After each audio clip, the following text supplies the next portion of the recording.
Welcome to HOJO Radio. We toast them crisp, we toast them light. You can tell by the taste we toast them. They're a tasty treat, so good to eat. Delicious and light from toasting. Oh, toasted. And you know what? We like 'em.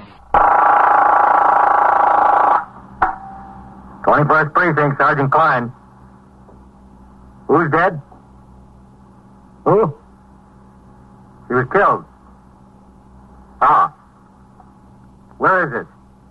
Where? 88 East what? East 70th? Who is this calling? You are in What's the your muster name? room at the 21st Precinct, the nerve center. What? A call is coming through. You will follow the action taken pursuant to that call from this minute until the final report is written in the 124 room at the 21st Precinct. All right. Just stay right where you are. The officers will be there right away. Yes, right away. They'll take care of it. Yes, right away.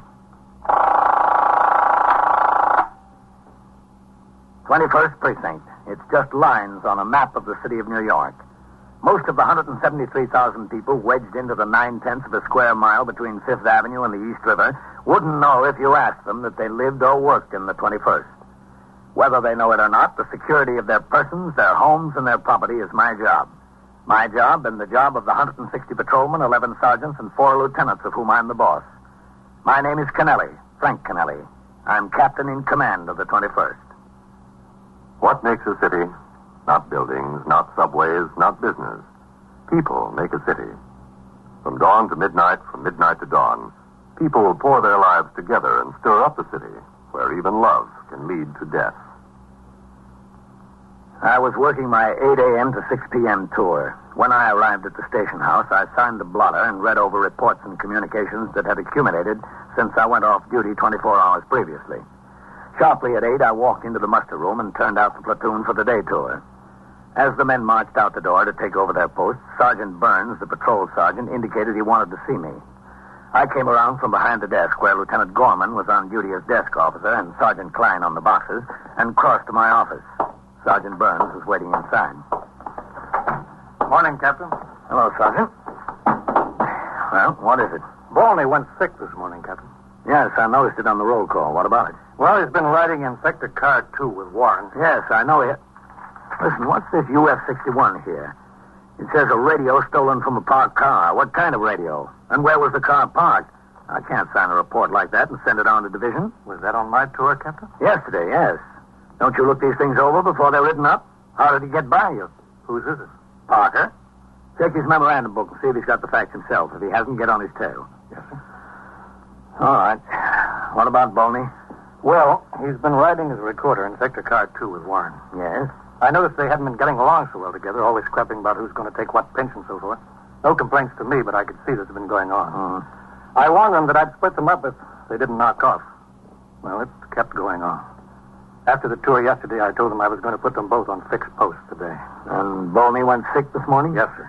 Well, how about Warren? He's swinging. You think Bolney's malingering? He looked all right yesterday afternoon, Captain. Did he? Yes, sir. Sergeant Klein. Sergeant, get me the reserve surgeon, will you? Yes, sir. Captain, looks like we've got a bad homicide. Where? The boy's hopping, Captain. I got 4 or 5 calls. All right, I'll be out. Says it looks like we've got a bad homicide. Where's that? I don't know. The board's jammed up. That's right, 88 East 70th. Right. That's all we know about it. Call came through CB. I caught it on the air. Okay. I'm sorry, Captain. That's all right. What do we got? They came over the air as a Signal 32 ambulance responding. I rang down to CB and they told me a woman called in, the maid, apparently. She got to work this morning and found the lady's body. Homicide for sure? She was a little hysterical, that's what they gathered. No name? No, sir, not yet. Well, did you notify the detectives? Yes, sir, just now. That's the press again. They've been burning in here since the call was put out. 88 East 70th, that's a good address. 21st Precinct, Sergeant Klein. Let's take a ride over there, Morley. Yes, sir. Look, you know as much about it as we do. Call didn't even come through here. The detectives are just now on the way. I just know I about gave instructions to the desk officer to reach the surgeon on reserve by telephone with a request to visit the home of Patrolman Bolney, who reported sick under circumstances which indicated he might be attempting to evade disagreeable duty. Then with Sergeant Burns, I drove to 88 East 70th Street, the scene of the reported homicide. The house was a 4-story white stone mansion built early in the century and converted within the last 10 years to an apartment building, one apartment on each floor. One of the sector men had been posted at the street door to keep the curious out of the entrance hall.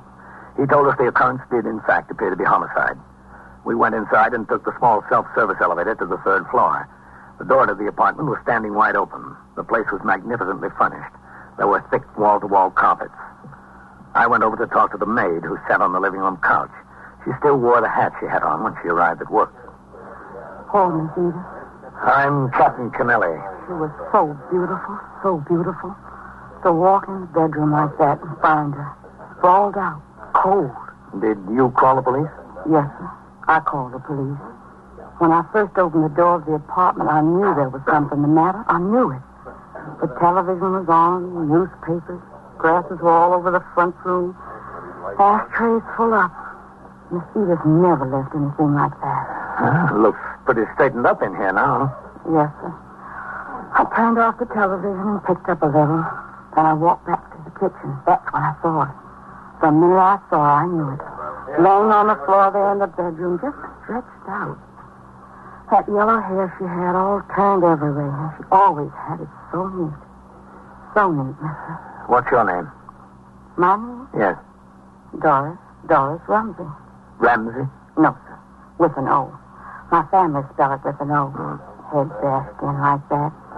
Who could do something like that to Miss Edith? She never hurt anybody in the world. Never anybody in the world. So kind and nice. Where do you live, Doris? 134th Street. Where on 134th Street? 46 West. Poor Miss Edith. Poor sweet little thing. Excuse me, Captain. Never hurt nobody. Ambulance crews here. Only Oh, well, then you good. better keep them out in the corridor. The fewer people walking around in here, the better. Yes, sir. I'll tell them. Her name was Edith Camden? Yes, sir. Edith Camden. Yes, sir. Mm-hmm. Does she have any family? No, sir. No family. At least not in New York. She comes from Texas. She's got brothers in Texas. 2, I think. Poor, sweet little girl. So sweet. She must have been pretty well off to live in an apartment like this.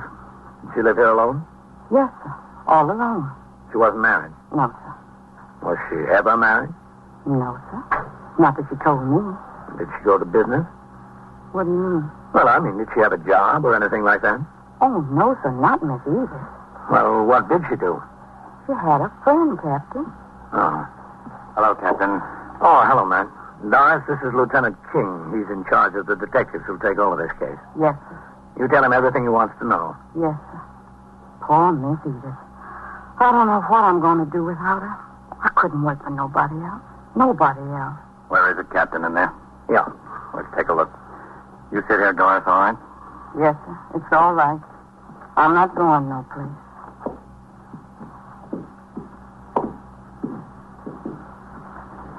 What do you think the rent is on this place, Captain? $400 or $500 a month? Yeah, something like that, I guess. Pretty steep. Not if someone else pays it. In here, man.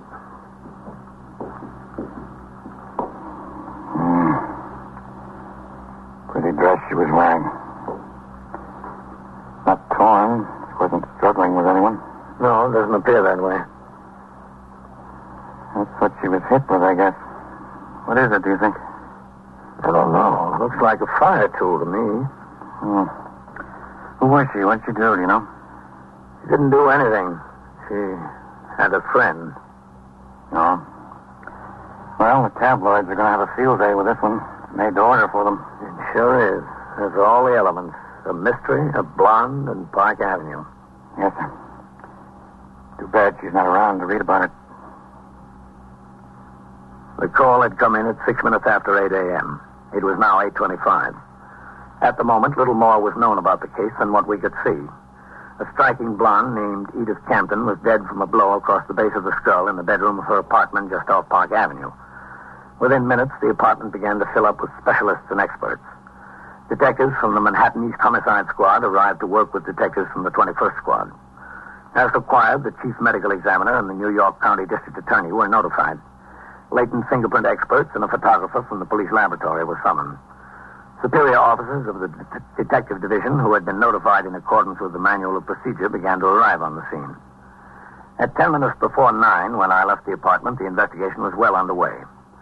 I instructed Sergeant Burns to have his men resume patrol as soon as possible. On the street, a considerable crowd had gathered. The press was out in force. I suggested they direct their questions to the chief of detectives, the commander of the Manhattan East Homicide Squad, and the district attorney's office. At 5 minutes after 9 o'clock, I returned to the precinct house. Hello, Captain. Sergeant? Excuse me, this board has been humming. 21st Precinct, Sergeant Klein. Chief who? Oh, he's not here. I haven't seen him. Just a second. Captain, it's the borough commander's office. Did you see Deputy Chief Pope this morning? Well, he was over at the scene of that homicide. Hello. He was over at the scene of that homicide we had. Is he still there, Captain? Well, he was there when I left. He was there when Captain Kennelly left. All right, call his office. I'll tell him, yeah. Hold it, Captain. Hopping. 21st Precinct, Sergeant Klein. Listen, Coley. Somebody called in here and said there was a bus stop stanchion in the second floor hall of 622 East 64th. Well, how should I know? Some drunk must have carried it in there during the night. Walk over there and take a look. Yeah. All right. How should I know how the stanchion got in the hall? Did you hear from the surgeon on reserve, Sergeant? No, sir, not yet. How's this homicide look? Pretty heavy, Sergeant. Well, that's all we need around here now. Another Lonergan case. What else is doing, Sergeant? A car struck a pedestrian on Lexington Avenue in 60th. Bad? The man got up and walked away from it. Then he decided his back hurt and he went into Metropolitan. Did we hold the driver? No, sir. The man walked out from between two parked cars and right into the side of the automobile. Just given a summons for faulty brakes. 21st Precinct, Sergeant Klein. The detectives are all out. Can I help you? Well, that's what the detectives are all out on, that homicide. No, I don't know anything more about it. Okay. You're welcome. Some guy from the journal. You'll have that all day, Sergeant. You might as well be ready for it. I know. What's it look like, Captain? What do you mean? Any idea who killed her? Well, I just started looking into it when I left. How was she killed? With a fire tool, apparently. Listen, what time have you got Farrell and Eisman down for their meal? 12:30 to 1 for Eisman, 1 to 1:30 for Farrell, Captain. Well, switch them around because I want the car at 1 to take me downtown to Division. Yes, sir. Let Eisman take his meal at 1 and put him on post until Farrell gets back with the car. She was supposed to be a pretty good-looking head, Captain. Yeah, I imagine she was. And one of those fellows from the press told me she won a beauty contest in Texas 7 or 8 years ago. That's how she first happened to come to New York. Judges picked her unanimously. Texas Venus, they call her. Did they? I wonder what the judges would have called her if they'd seen her this morning. Homicide is, of course, the most serious crime on the books. But it's not very often that detectives are called upon to deal with a murder mystery typical of detective fiction, in which the guilty party must be singled out from among a number of known suspects. Nearly all homicides fall into two other categories. Either they're crimes committed in the heat of passion, with the killer readily identifiable and easily apprehended, perhaps within minutes after the act, or they're felony murders committed during the course of robbery, burglary, or rape, in which case the killer seldom had any previous connection with the victim. In the case at hand, there was an element of mystery. At 20 minutes past 10 a.m., I had finished reading and signing reports and communications. Captain Kennelly. Sergeant Klein, Captain. The surgeon on reserve is ringing in. Dr. Van Teller? Oh, all right. Hold on, Captain. Captain Kennelly. Hello, Captain. Dr. Van Teller, Chief Surgeon's office. Yes, Doctor. I called at the home of Patrolman Boney. He was in bed. Well, did you examine him? Yes, I did. Did he appear to be malingering? Well, he complained of a pain in his stomach. I see. Well, if anyone can complain of a pain in the stomach, whether they got it or not. But a temperature of 101.5 is a little bit difficult to manufacture. He's sick, all right.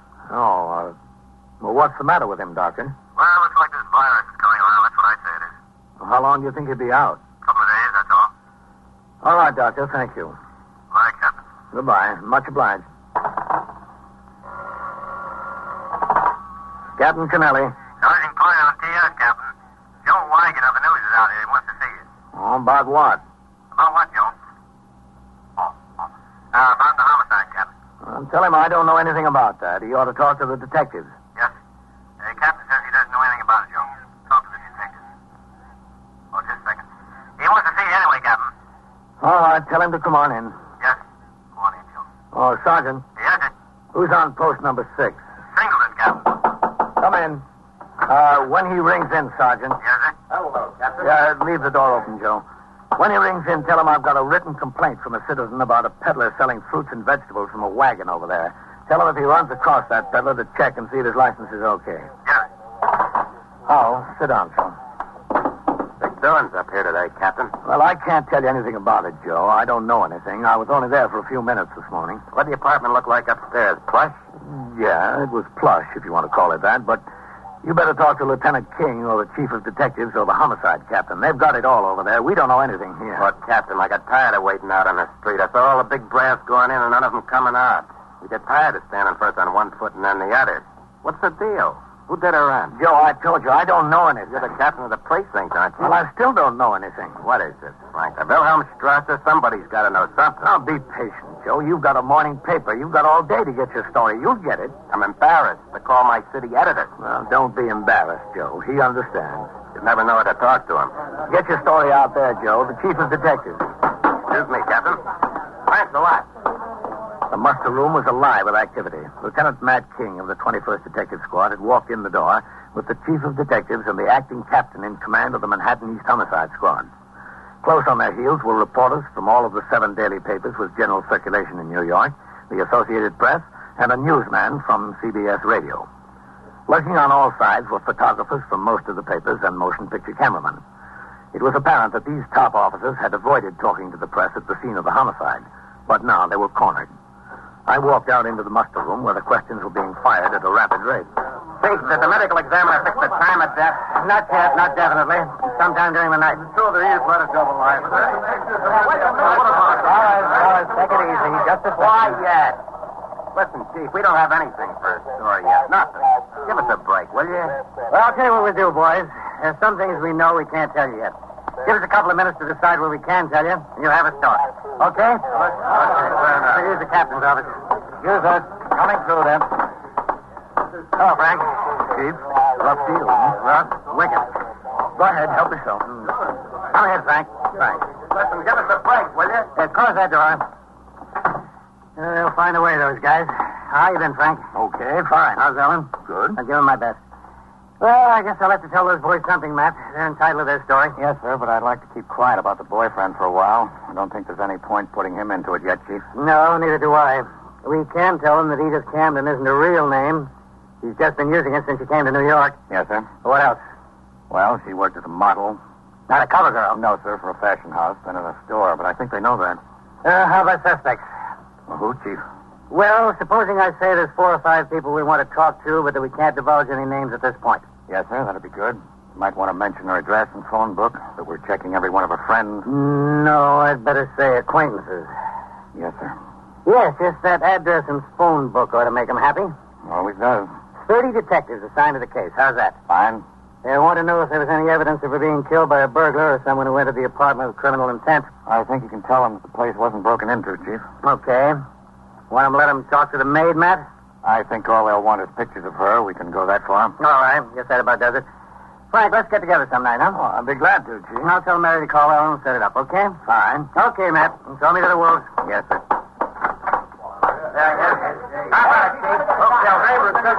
All right, fellas. Give him a chance. Give him a chance. Chief, one question first. My desk wants to get a photographer into her apartment. When can we do that? Sometime early this afternoon, just as soon as the technicians from the police laboratory get finished. What time? What time, Matt? 1:30 at the latest. Quiet. All right, boys, this is the story. We've got 30 men on the job. At this moment, we have no more idea than you do who the killer is. However, there are 4 or 5 people with whom we want to talk about this. Now, in addition to that, Miss Camden had a telephone and address book. A little black book? What color is it, Matt? Baby blue leather. Hey, boy. Now, in addition to the 4 or 5, we'll be in touch with every person listed in her phone book in order to get some idea of her movements yesterday and last night. As I told you before, the ME's office has not yet reported So the press had their story. the time of death. All that could be divulged without hindrance to the investigation was given to them. In a few minutes, the reporters hurried out of the precinct house to find telephone. The chief of detectives and the acting captain of the homicide squad went upstairs to the 21st squad with Lieutenant King. Within an hour, both had left the precinct house. Now started the real work of the homicide investigation. Detectives of the homicide squad teamed off into pairs with men of the 21st squad to work as partners until the crime was cleared. At 1:30, the car came by the station house to take me to 6th Division headquarters, 160 East 35th Street, for a conference with the division commanders.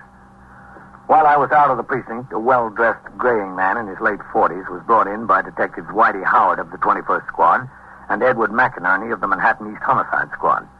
They took him directly upstairs to the 21st Detective Squad. This way, Mr. Newfield. Yes.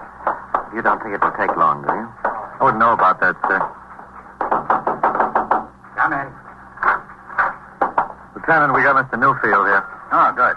Come in, Mr. Newfield. Oh, thank you. Thank you very much. Have a seat. Thank you. This was some shock. You have no idea what a shock. When these officers told me, it's like a bolt of lightning. Cigarette, Mr. Newfield? Oh, much obliged. Ed? Whitey? Thanks, Lieutenant. Thank you. I'm Lieutenant King. How do you do? You know what this is all about, don't you, Mr. Newfield? Yes, I suppose so. Is Walter Newfield your full name, sir? Walter Crane Newfield. And where do you live? I have a home in Westchester. Where in Westchester? Winslow Park. Your business in New York? That's right. What is your business, Mr. Newfield? I'm a paper broker. And what is that? I act as broker for mills in selling paper to printers and publishers. I see. Do you commute to New York every day? Every weekday, yes. You married, Mr. Newfield? Yes. For how long? 19 years. Any children? Two. Two girls in high school, 15 and 17. You were acquainted with Miss Camden? Yes. For how long? Oh, I don't know, 3.5 years, I suppose. What can I do with this? I really don't feel like smoking. No. Here. Thank you. How well acquainted, Mr. Newfield? Oh, quite well. Did you see her frequently? Yes. How frequently? 2-3 times a week. Ever oftener? Yes, sometimes. In her apartment? Yes, there, and we'd go out to the theater and clubs together. Was that her apartment, Mr. Newfield? She lived there, yes. I know she lived there, but who paid the rent? Well, I imagine she did. Who gave her the money? Well, I don't suppose there's any use of denying the fact that Edith and I were very close. My wife and I hadn't gotten along for years. Someday I hope to marry Edith. That's the way it is. I couldn't help it. A man needs some sort of life. You paid the rent? Yes. When did you last see her, Mr. Newfield? The night before last. You didn't see her yesterday? No. The last night? No. Were you in New York yesterday? Yes. Where? I was at my office until 5:15. And then? I went to Grand Central, took the 534 home. To Winslow Park? That's right. Was your wife at your home in Winslow Park? No. Where was she? She and the girls are in Cape Cod for a month. Was anyone at your house in Winslow Park beside you? No, I was all alone. Did you see anyone you knew on the train? Well, I think so, Lieutenant, yes. Who? Well, I don't recall at the moment. I have to think about that. Sure, go ahead. Think about it, Mr. Newfield.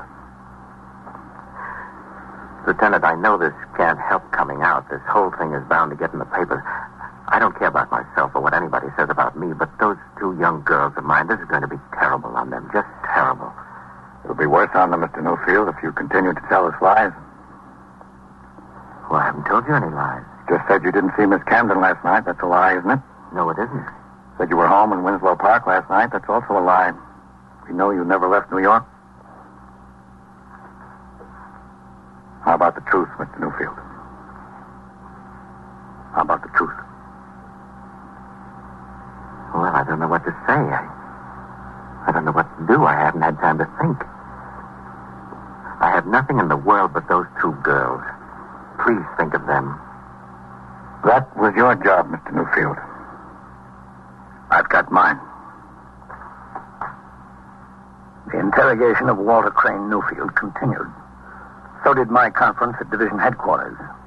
It finally broke up at 3 p.m. Patrolman Farrell drove me uptown to the 21st. I instructed him to pick up his partner and resume patrol. He drove away, and I walked up the steps and into the muster room.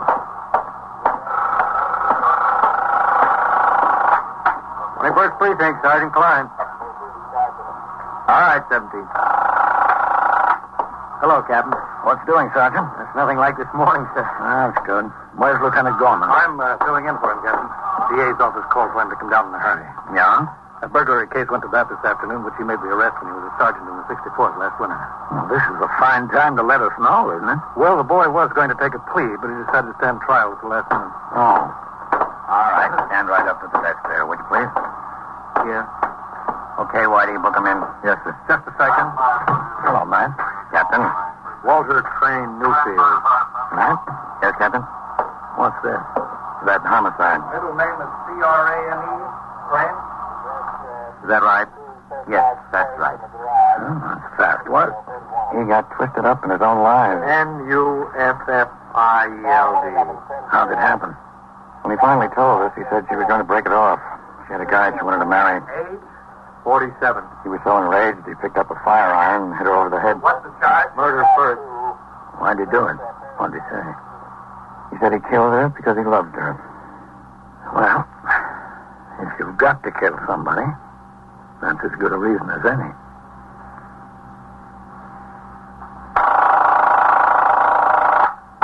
First Precinct, Sergeant Klein. Stole your what? Your safe. Where is it? And so it goes. Around the clock, through the week, every day, every year. A police precinct in the city of New York is a flesh and blood merry-go-round. Anyone can catch the brass ring. Or the brass ring can catch anyone. 21st Precinct. A factual account of the way the police work in the world's largest city is presented with the official cooperation of the Patrolmen's Benevolent Association, an organization of more than 20,000 members of the Police Department, City of New York. Everett Sloan in the role of Captain Kennelly, Ken Lynch as Lieutenant King.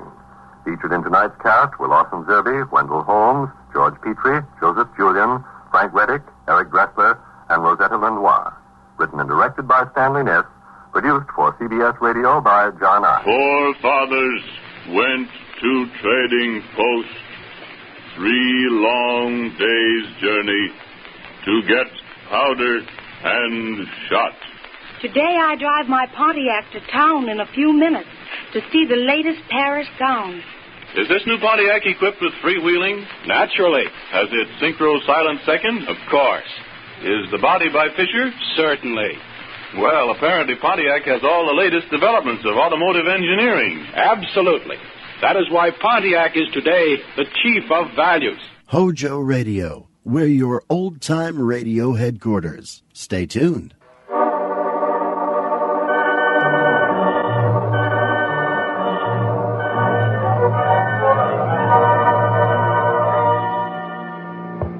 San Diego Police calling all cars, attention all cars, broadcast 7.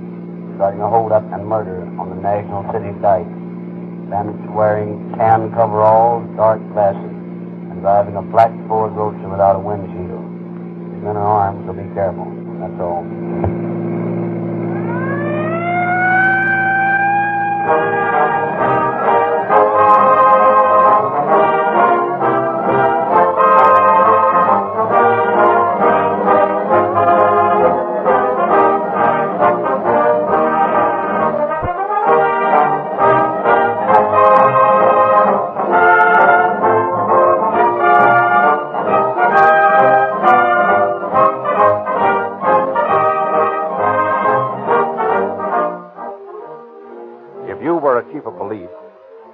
Hundreds of radio-equipped police cars prowling about your city every hour of the day and night.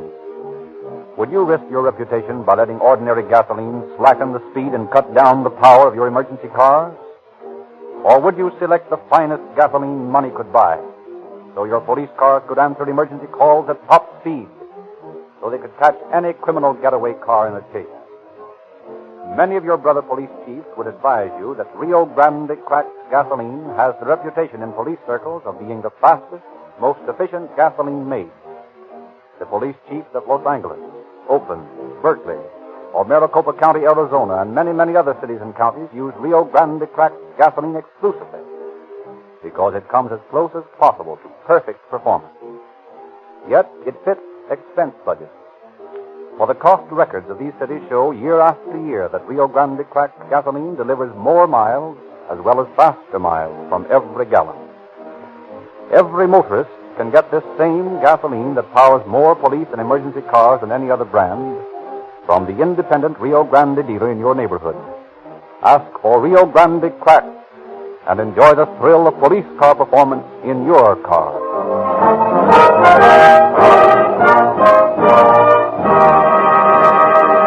It is now our pleasure to present Mr. W.A. Huggins on the staff of Chief Sears of the San Diego Police Department. Mr. Huggins.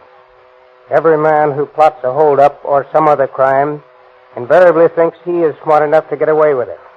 He knows that in crimes committed in the past, the law has captured the criminals in practically every case, but always he is going to be the exception. We have confronted scores of lawbreakers captured by our police officers, and always they are baffled at the ease with which we tracked them down and blew up their alibis. They marvel at the apparent uncanny ability shown by the police in singling the right man out of the many who might have committed the crime. The secret of our success is simply that we take advantage of the mistakes every lawbreaker makes. Carefully as he plans his crime, there's always some detail he overlooks. Our job is simply to discover these mistakes and use common sense. There are always one or more clues to lead us to the criminals. The case you will now hear, for example, was carefully planned and daringly executed. But the hold-up men made plenty of mistakes. They were not smart robbers. They were stupid. All criminals are stupid. The story that follows is proof that crime cannot pay.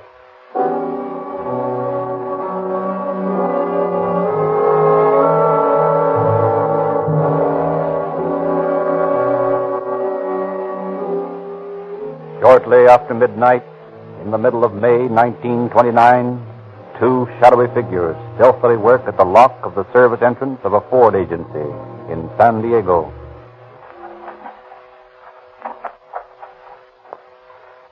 How you coming? None of these keys seem to fit.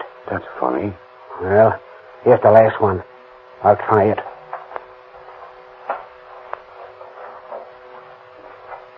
Nope. Hey, give me that hammer. What are you going to do? I'm going to bust this padlock open. Oh, you're nuts. You'll wake up the whole town. Listen. We're getting in there, ain't we? And I don't care how we do it. Yeah, but maybe somebody will hear us. Well, if anybody comes snooping around, this gather mile will take care of them. Go on, give me that hammer. Well, all right. Here you are. Swell. Here goes.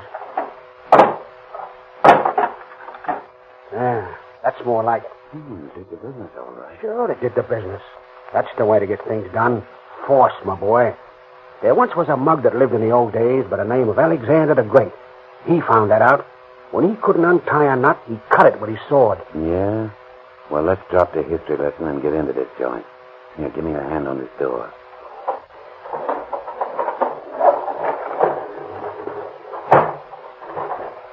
Sure there's no watchman here? I told you I cased the joint, didn't I? Yeah.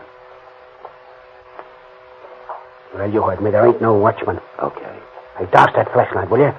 You wanted to invite the whole world to this party? But how can you see what you want? The street light shines right through the showroom good enough, don't it? You're going to take a new car? Sure. Right off the floor. Yeah, but that's taking a chance. They can spot a new car. Not when we get through with it. I think it'd be a better idea to take one of these into service. Listen, dummy. They wouldn't be there if it was running good, would they? No. We got to be sure we got a good car. Well, here we are. What looks good to you? Well, how about that coupe over there? I think you better take that roadster. That's too flashy. Well, we'll fix that. You see, we can drop the windshield on the roadster and shoot straight ahead. If we take a coupe, we'd have to take that windshield out, and that might attract attention. Yeah, that's right. Okay, well, come on, hop in. She got gas? Careful with that light. Yeah, she's quarter full. Let's have those Ford keys of yours. Okay, here you are. Find one to fit? Yeah, it is. Okay, let's go.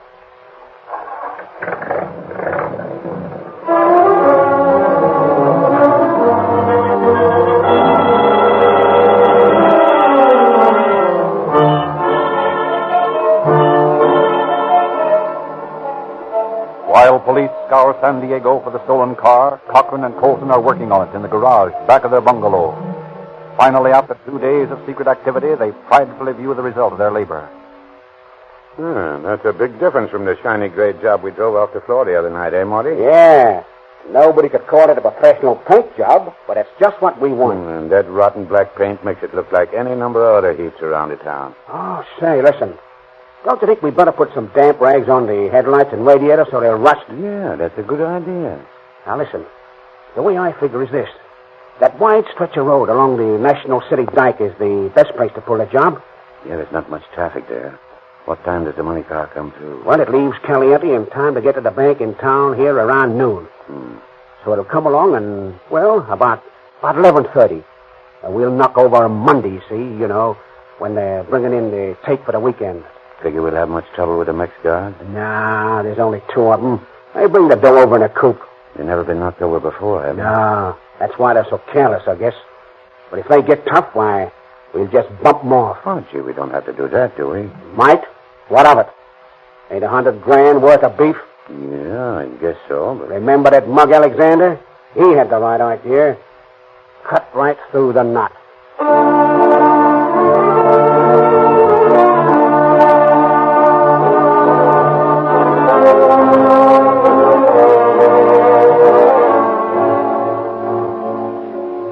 On the morning of May 20th, 1929, Nemesio Monroy and J.V. Barrigo, 2 Mexican police officers, call at the Agua Caliente Casino for the weekend receipts. Well, here it is, boys. How much dinero we take today, boss? Almost $100,000. Madre de Dios. $100,000? Oh, make nice present for my woman and me, eh? Yeah, so it would. But don't you go waltzing off with that dough, or I'll beat your ears in, Nemesio. Oh, do not worry. By the way, how's your wife? Oh, pretty good. Will not be long now before we have another little one. Is that so? You're acquiring quite a family, Nemesio. Oh, see. 4 already, all boys. And soon it will be 5.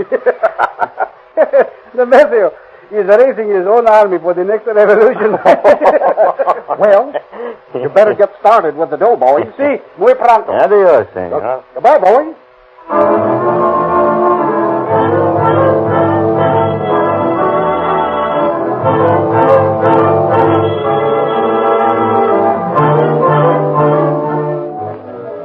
Parked on a side street from which they can see far up the highway along the National City Dike, Cochran and Colson await their victims.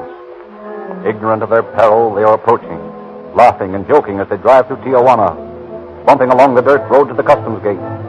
They pass over the line, through San Isidro, and on into National City. Hey, it's 11:30. Maybe we missed them. Yeah, how could we? We've been here since 8 o'clock this morning. But maybe they went the other way, through Chula Vista. Hey, listen, I tell you, this is the route they take. You don't think I'd go into this thing before I checked every angle, do you? Well, no. Hey, that looks like them now. Yeah? See that big coupe coming down the road? Yeah. Yep, them's the boys. All right, kick that motor over. Okay. All right, pull over there and get in right behind them. Boy, oh boy, what a break this is, eh? Not another car in sight.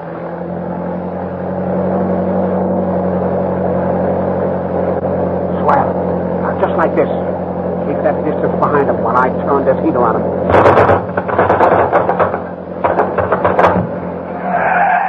There you are. That pulled them over all right. Hey, just a minute. What's the matter? This tomcat's jammed. Wait till I clear it. Ah, darn it. All right, there it is. Okay, let's go. You take that side and I'll take this one. Come on now. What do you men want from us? All right, boys. Hand over that dough. Caramba, what's the big idea of shooting at us? Let them have it, Lee. Let them have it. But, Marty... Shut up. Let them have it, I say. What's the matter, Marty? Oh, you darn fool. You didn't have to hit me, did you? I'm sorry, Marty. Well, it could have been worse. Oh, you only got me in the arm. There's the satchel. Come on, grab it. Okay.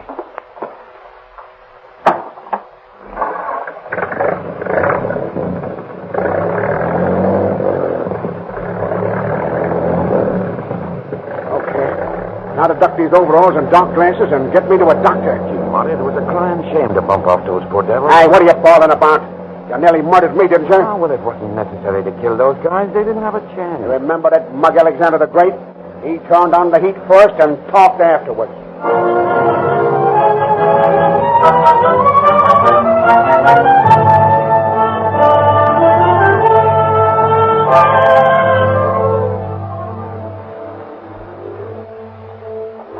Detective Bureau, Sergeant Kelly speaking. Yeah? Where? On the National City Dike. Yeah, okay. Be right out. What's up? Murder, O'Connor. Come on.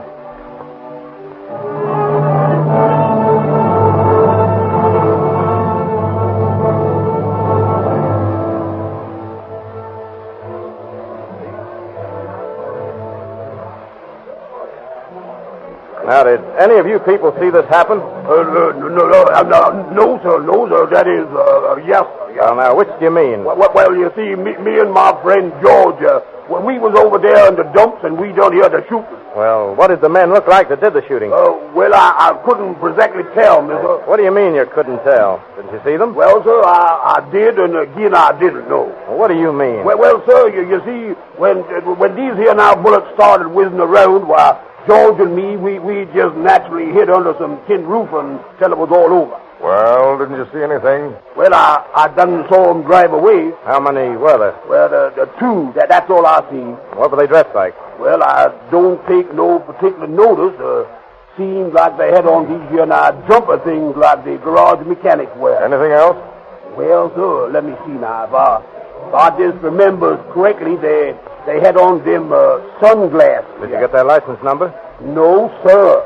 I wasn't paying no notice to license number about that time. Well, what kind of a car were they in? Well, it seemed to me like it was an old Ford. A Ford? What color? Well, kind of dark, I guess. A black, maybe. Anything else? Well, I think that's about all I know. Anyone else see this happen? Maybe your friend George saw something else. George? Oh, no, sir. George, he didn't see nothing. Oh, we want to talk to him. Where is he? George? George, he's still hiding under that tin roof and over in the dump.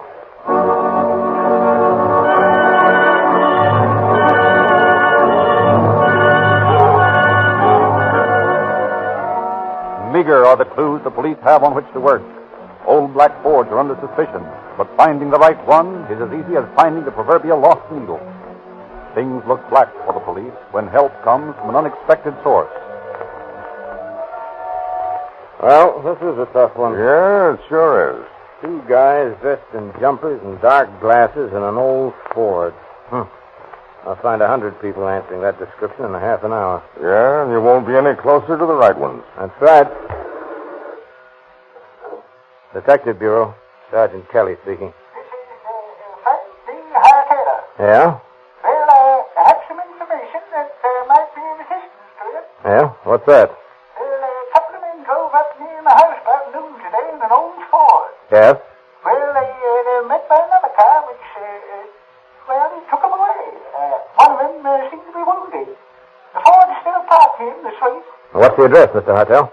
It's marked in B. Thanks. We'll be right out.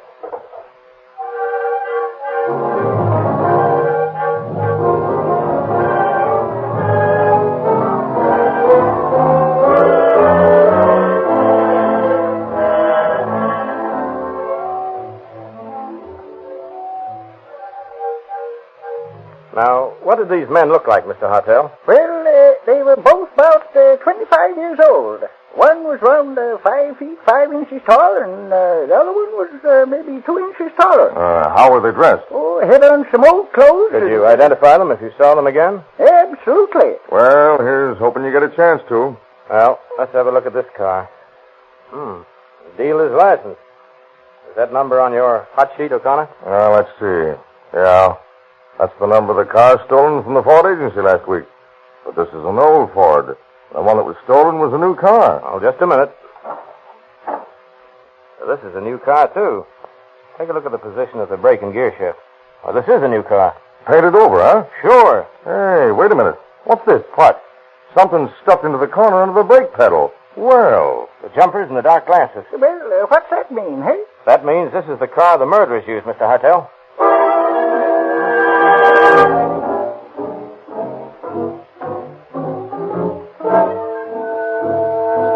murder remains a mystery.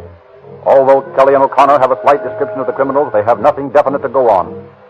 But the fact that a machine gun was used starts them on an inquiry among underworld characters. Well, Kelly, I got a lead. You have? What is it? I found out that Ted Barnes has a submachine gun. Or at least, he did have one a week ago. Ted Barnes. Oh, yes, he's that bootlegger up the line, isn't he? Yeah, that's the guy. But as I remember him, he doesn't fit the description of these mugs. He's about 6 feet tall, and he's fat. The guys that did this job were both short. They were young fellas, too. Sure, that's right. But Barnes might have lent them his machine gun, mightn't he? Yeah? Well, it won't hurt to go up there and look Barnes' joint over. Okay, let's do that.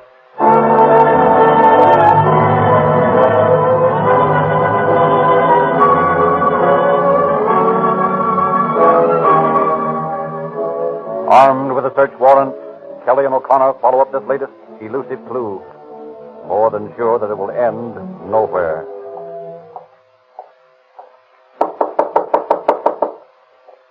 Mighty quiet around here. I'll be prepared for anything. This Barnes is a bad egg. Here comes somebody.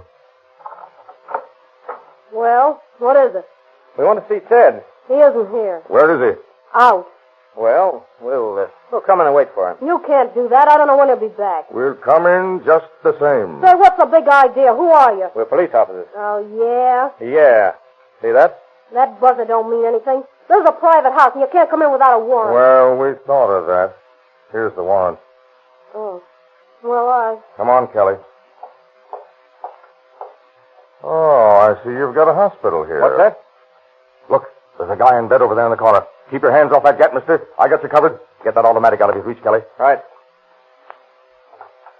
What's your name, pal? What's the matter with you? You won't talk, yeah? Well, I'll take a look. What's the matter with him, Kelly?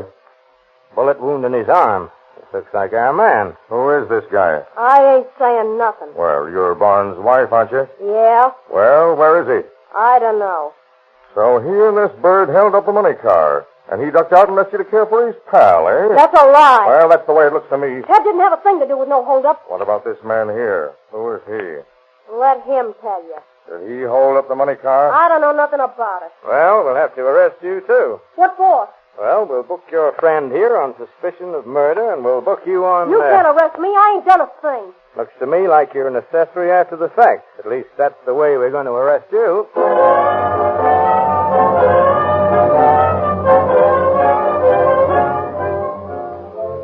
Hartel positively identifies the wounded man as one of the two he saw leave the Ford 2 days before.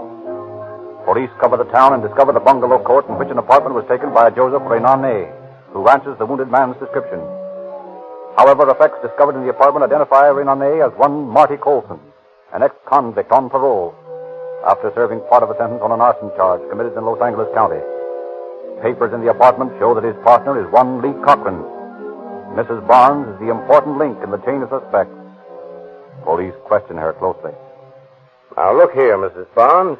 We've got this case just about sewed up. Yes, it isn't going to do you any good to hold out on us. Listen, I don't know anything about it. Now, that's not true, Mrs. Barnes. It is true. I don't know a thing. Now, we know that Ted wasn't in on this job. What are you trying to do? Trap me? Why, of course not. You told us yourself he had nothing to do with it. And that's true, isn't it? Sure, it's true. But Marty Colson, the man you were caring for in your house yesterday, he was on the job. I don't know. How did you find out his name? Oh, never mind. And Lee Cochran, his pal, was the other bandit. We know that. So, Marty talking, eh? Looks like it. Said he wouldn't open his mouth. Now, look here, Mrs. Barnes, you're a woman. Did you know that one of those poor Mexican officers who was murdered the other day left a wife that was about to have a baby? Is that the truth? On the level.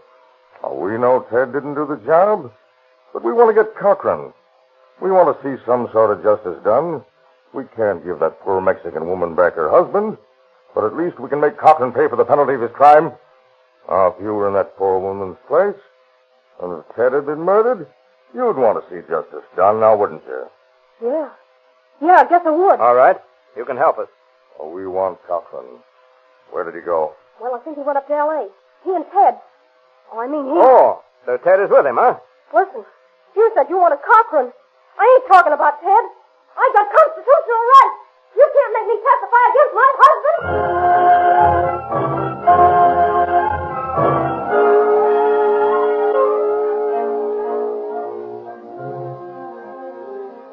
Furnished with a description of Cochran and Barnes, the sheriff's office of Los Angeles County takes the two men into custody within 24 hours.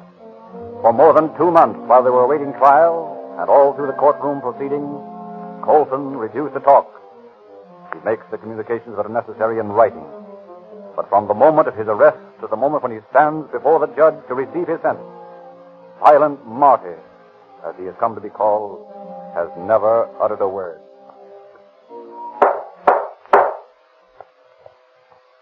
Martin Colson, Lee Cochran, you've heard the jury's verdict of guilty of murder in the first degree. Before I sentence you, have you anything to say? Nothing to say. I suppose it is useless to ask you, Martin Colson, if you want to break the silence you have obstinately maintained throughout the trial. No, Judge. I have got something to say.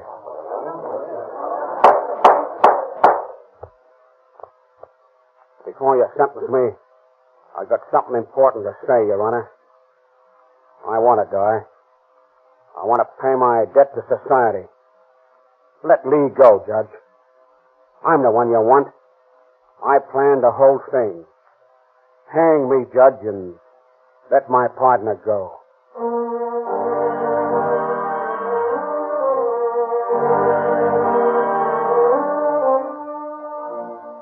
But Colson's magnanimous offer is refused, and he and Cochran are both sentenced to life imprisonment in Folsom Prison.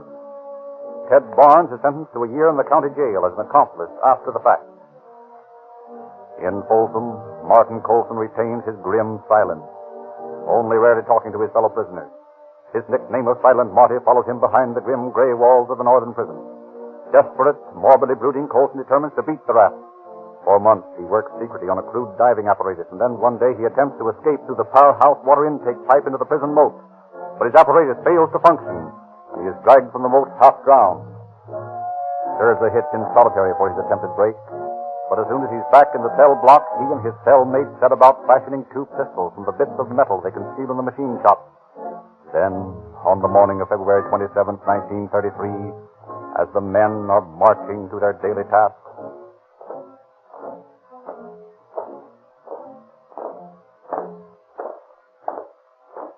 All set, pal. Right. Oh, what's the matter, Marty? Oh, I'm sick. Hey, keep going there. What's holding up the line? My pal here's sick. Come on, don't fall. Oh, quit prodding me, will you?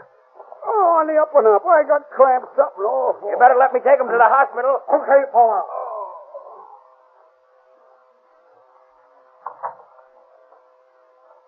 Work like a charm. Yeah, but you better keep on looking sick.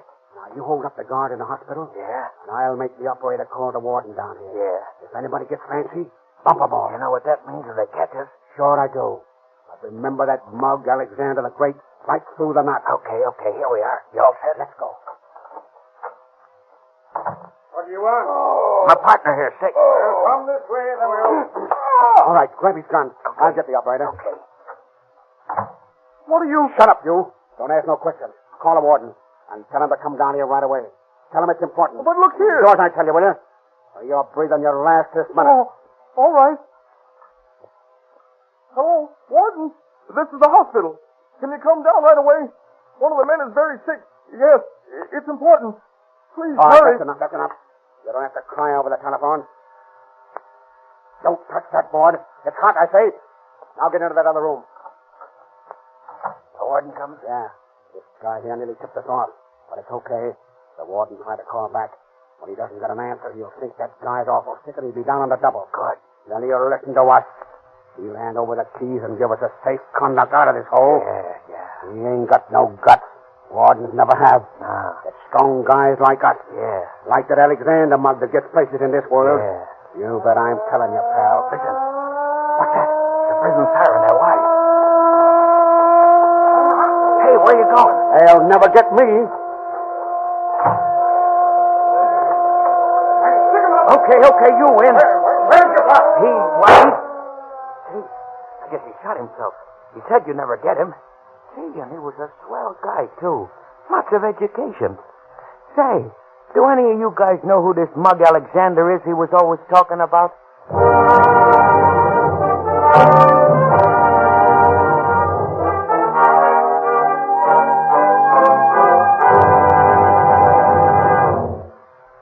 And so ends the career of the man who thought he was smart enough to beat the law. He died a victim of his own stupidity. Any man who thinks he is smart enough to beat the law is mentally unbalanced. Common sense will convince any intelligent person that the forces of law and order are too strongly organized.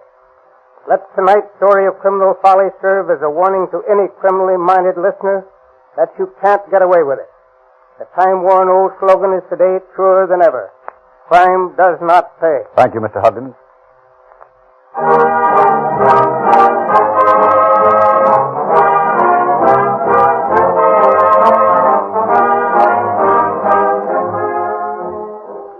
If you like these radio crime dramas, you'll be interested in reading Calling All Cars News.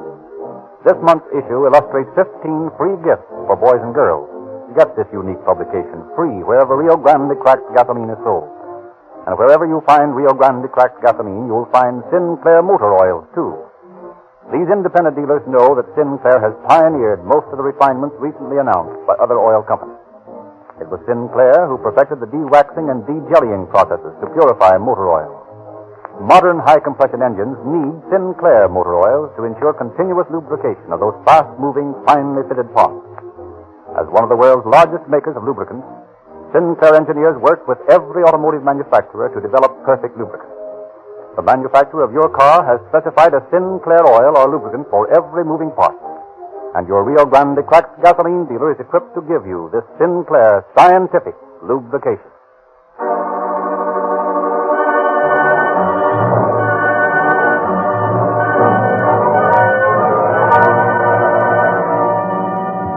San Diego police calling all cars, attention all cars, cancellation broadcast 7. Regarding a hold-up and murder on the National City Dike. Suspects in this case are now in custody. That's all.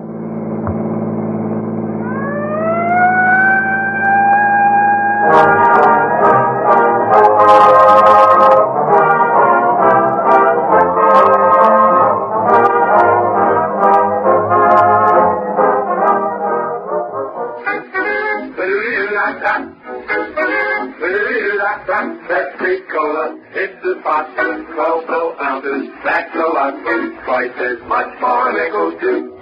Vegetable is the drink for you. Nickel, nickel, nickel, nickel, nickel, nickel, nickel, nickel, nickel, nickel, nickel, nickel, nickel, nickel, nickel, nickel, nickel, nickel, nickel, nickel. HOJO Radio, where the classics come alive. Harding, counter spy, calling Washington. Harding, counter spy, calling Washington.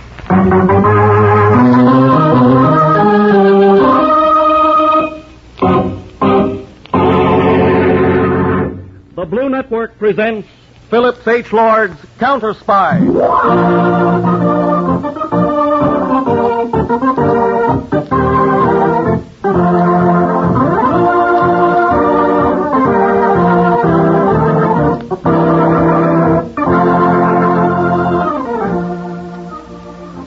A counter spy is a United States undercover agent whose duty it is to smash the professional enemy spies operating in our midst.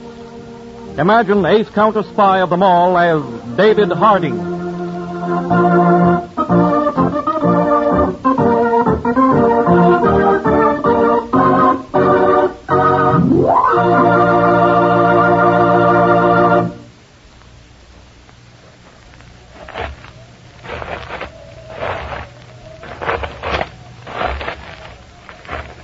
Those are the footsteps of Liza Gott as she walks along the narrow, rocky path which runs on top of a high cliff, looking out over the sea on the northern coast of Maine. 42 years ago, Liza Gott married. Mark Gott, her husband, sailed away and was drowned. For 41 years, Liza Gott has kept a little kerosene lantern lit on her front porch. So just in case Mark should return, he'd see the lighted lantern from the sea and know she was waiting.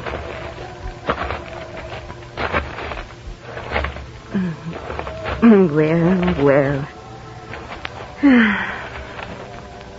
Liza Gott is nearing her little house on the top of the cliff where she stays alone.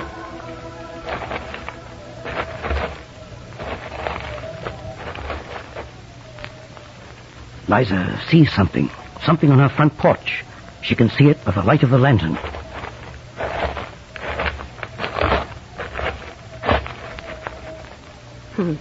That's funny. I didn't leave nothing on the front porch. It looks like a man. It is a man.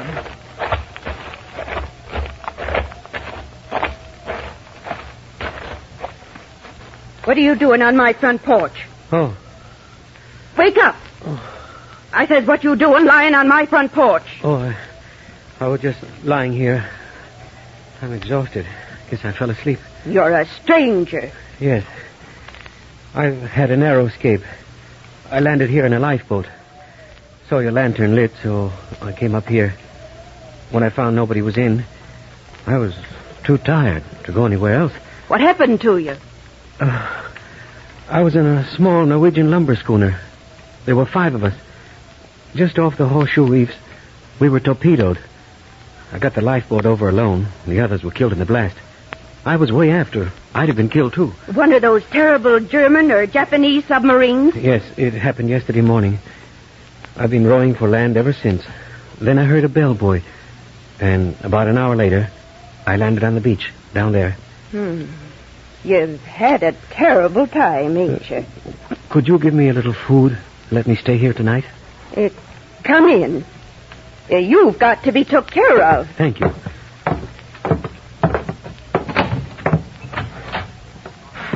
I'll have to light up a light. Shall I bring in the lantern? No, sir. That lantern stays there lit under all conditions. And it ain't never going out nor being took in. So long as I'm conscious.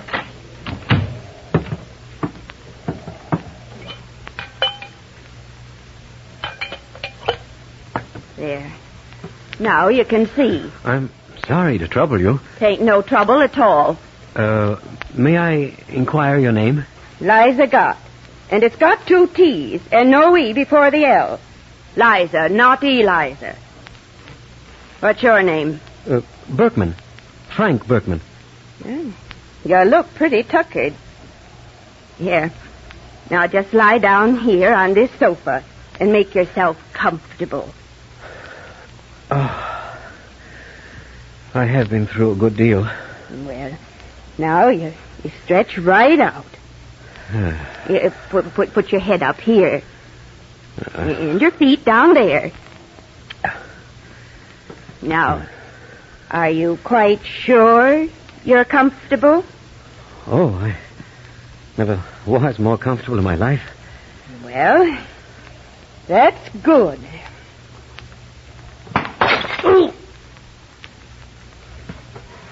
There. Now you can rest in peace.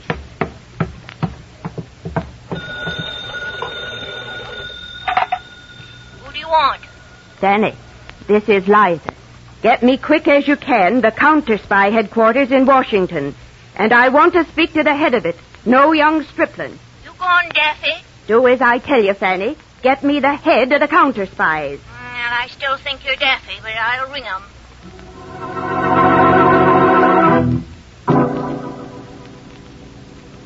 Fanny, ain't you got Washington yet? Yeah, we got counter-spy headquarters, but they're getting ahead of it. I said it was a calamity. Hello. This is Harding speaking. This is Liza Gott, a Loganberry Point, Maine. I've caught me a spy. Pardon me. Would you say that again? I'm Liza Gott, a Loganberry Point, Maine. And I've caught me a spy. Well, naturally, I'm a little dumbfounded. Where is he?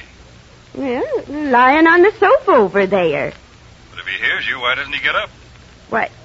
You ain't see the condition he's in. Is he unconscious? Very. And how do you know he's a spy? Well, he told me about rowing alone and hearing our bellboy at the Narrows, and then rowing an hour and landing on our beach. Well, I was born here, and I know this coast, and there ain't nobody rowing from the bellboy at the reef to this shore on an ebb tide in 1 hour. He's a prevaricator. What is Loganberry Point near? Ain't near nothing. The nearest place is Stuyvesant. Well, that ain't near nothing either. Well, this is very unusual. But I'll leave by plane immediately. Get to Loganberry Point somehow.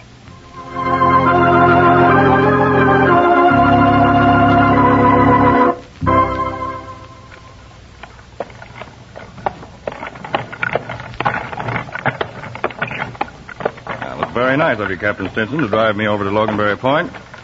The plane couldn't seem to find a nearer landing place. So? You don't suppose, do you, Captain, that the horse might trot a little? I'm not much worried about it. No. I mean, could you make her trot? Nope. I put her out to pasture when she was 22. She's been out there 8 years now. I had to call her back into harness when the gas rationing went in. She has enough trouble to stand up. Say nothing of trotting. I see. Do you happen to know Eliza Gott over at Loganberry Point, Captain Stinson? Yep. Is she quite a responsible person? Salt of the earth. I just thought I'd visit her. You mean room there? Yes. You don't know Eliza. What do you mean? You'll find out when you get there.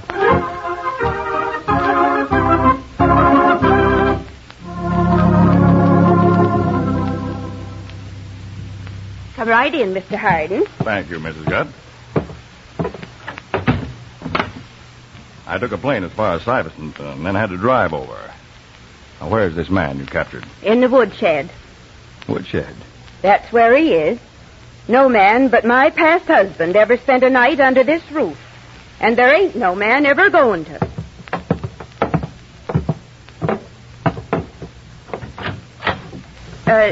Don't you want to put down your suitcase? Oh, no, thank you. I have some equipment in it. Oh.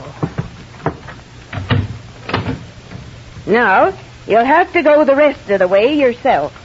He's right in there, laid out on a cord of wood. I ain't going into no woodshed with no 2 men. All right, Mrs. Gott. I'll go look.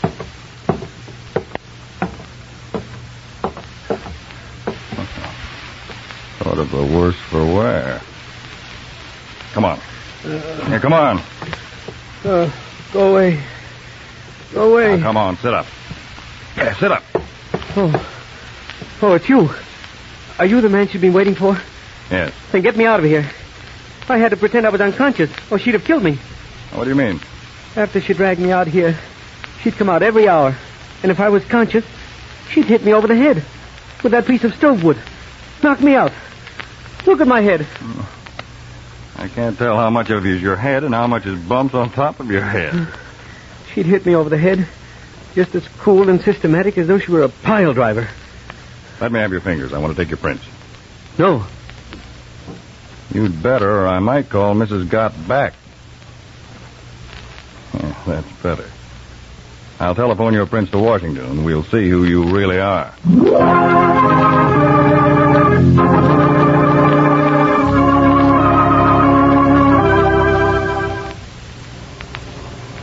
G6, Counter-Spy Headquarters, Washington, reporting to Harding.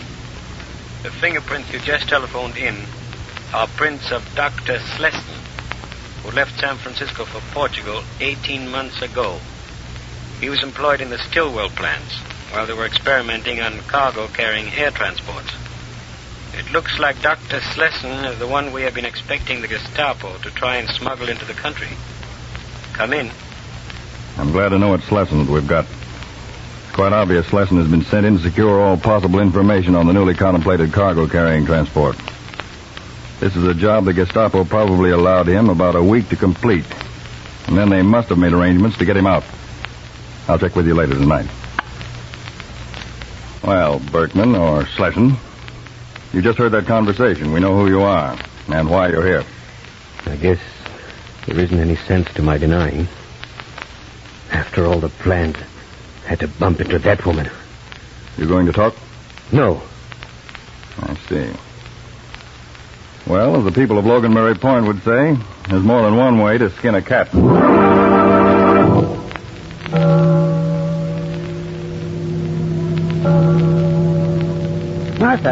Martha, the church bell's ringing. Something's up. Put it on your hat, Martha, the one with the yellow ribbon.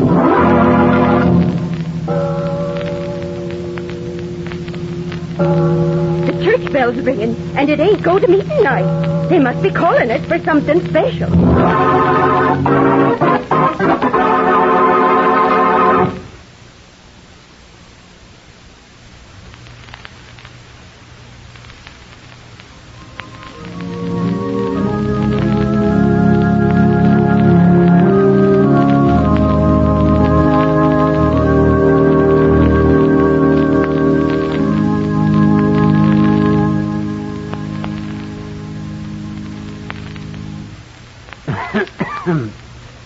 You have been called to the church here at the request of Mr. Harding concerning an important matter. I'm proud to see every person of Loganberry Point present. Mr. Harding of Washington. Citizens of Loganberry Point, I know you're all aware of the circumstances of the German spy who landed and was apprehended here. He means caught. Yeah. Now, our government knows why he was sent here. His mission would ordinarily take him a week. It is logical to expect he would be returned to Germany by the same route he arrived. Well, this part of the coast was selected because it's very sparsely populated. The Gestapo evidently believed landing here would be very simple. By all logic, I expect arrangements have been made by the submarine to pick him up at this very place within the week. Did you ever hear the beat? All of you men present are lobster fishermen, or go out handlining and setting trot lines. You know the reefs and shoals like your own backyard. You can weave in and out of them on the blackest nights and in the thickest fogs. I'm calling for volunteers. Every night I want 6 fishermen to pretend that their motors have gone back on them and remain out there in their launches.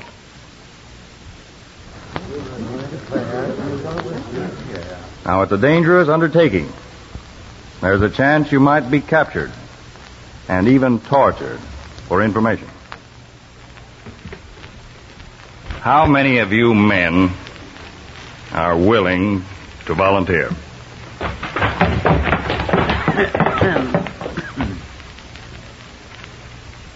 This is a sight I wish every American could see. Some of you are over 80, some in your teens. And not a man in this church who isn't standing.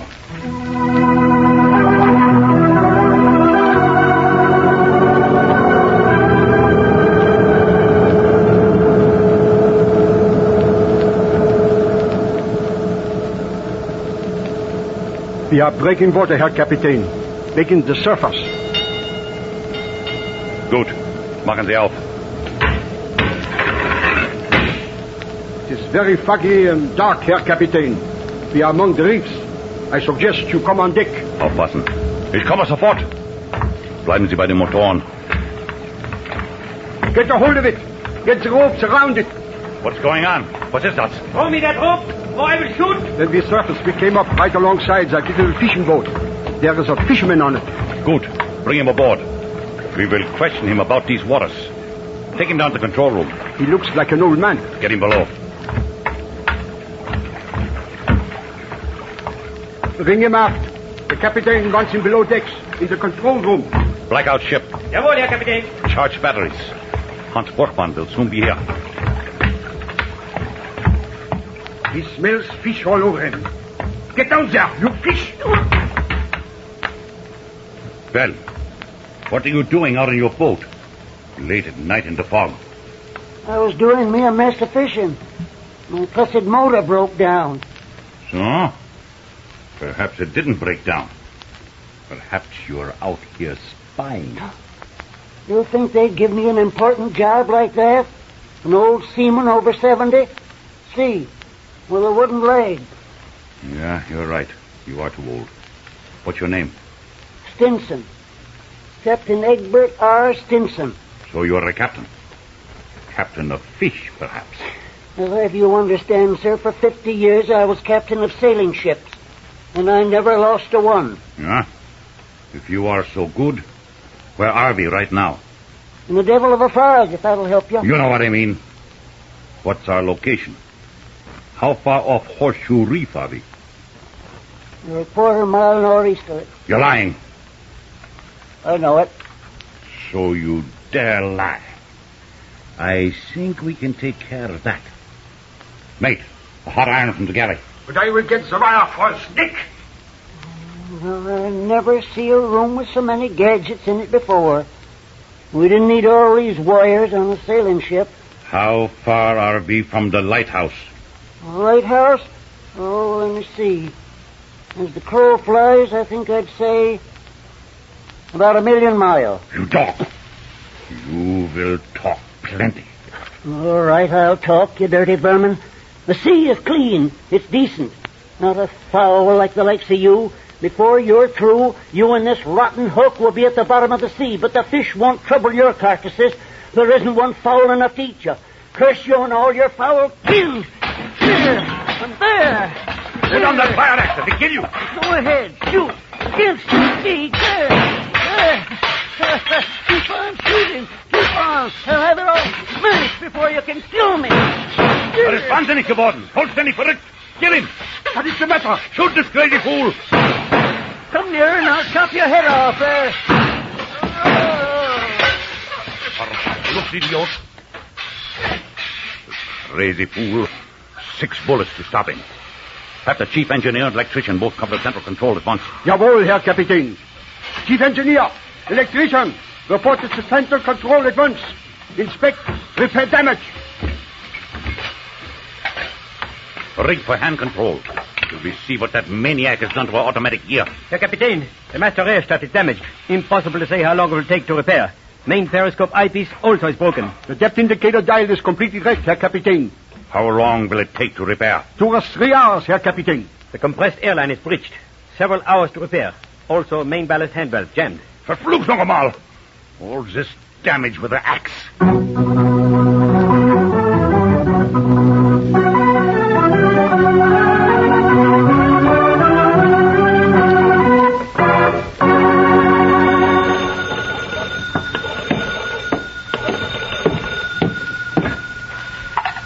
Hello? This is Elmer Greeley reporting from the lighthouse. Is that you, Mr. Hardin? Yes. The submarine's out here. Good. What are the facts? Well, Red Googins just landed. His boat was lying about a quarter of a mile from old Captain Stinson's. He heard the sub come up, and they evidently captured Captain Stinson and took him on board. Go on. Red stuck around a few minutes, and he heard a lot of commotion, and then men trying to get the submarine to go down. But it sounded like it couldn't, like something had happened. So Red paddled his launch far enough away so they couldn't hear his motor, and then got to the lighthouse here. Fine. I've got all the information I need right now. I want to hang up and then use this phone. Now, let's see. I turn this little crank here. Yes, ring it long and loud. Sometimes Penny, the operator, lays down and takes naps. Now, Miss Scott, would you run down the path and ring the church bell? Emergency. Yes, If the bell rings late at night, they know they're to bring what guns they have and rush for the wharf. Hello? Oh, operator, get me that number I wrote out for you yesterday. Oh, yes, Mr. Harding. Yes, sir. Please hurry, Mrs. Scott. Have that church bell rung. Old Revere said 1 if by land and 2 if by sea. Naval Control. This is Harding reporting. Relay to destroyer Smithville. Proceed at once 1 mile southeast of Sand Island Light. German submarine on surface. Immediately, sir. Relay to Coast Guard. Carry out Plan 3, if possible, and fog does not prevent. Otherwise, Plan 2. Immediately, sir. Include in Navy message that because of present emergency, I'm going to try to get armed fishermen to submarine first. So if destroyer reaches submarine, watch for all clear signal, which will indicate presence of Americans on board. Yes, sir.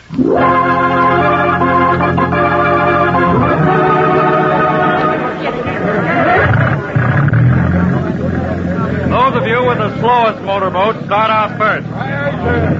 Here's Sandy's gun. Some men take it. I want all of you men to understand that this is an extraordinary situation. You're all volunteering on your own accord. They all want to go. Now, the reason we're taking things in our own hands is because it's so foggy the planes can't spot the sub. It is too foggy for the destroyer to come in among these reefs until daybreak. Indications are that something's happened to that submarine, and it can't submerge. Would you say, Captain Lawson, that there was a very heavy swell out there near Horseshoe Ledge? Plenty heavy. After a 3-day nor'easter, they've got a roll out there that's standing them on their heads. Well, that means the fire from the submarine will be very inaccurate. Now, when we sight her, you're all to fan out and make a circle around her. When you hear Captain Lawson blow his foghorn twice, head right for her. Start shooting and picking off the men manning the guns. With 30 launches coming at her in all directions and the fog and the heavy roll of the sea, she'll have her hands full. We'll all board her at the same time, from all sides of her. Left wall is starting out. All right, men, to your launches. Good luck. And remember, your women folks will be standing right here and waiting.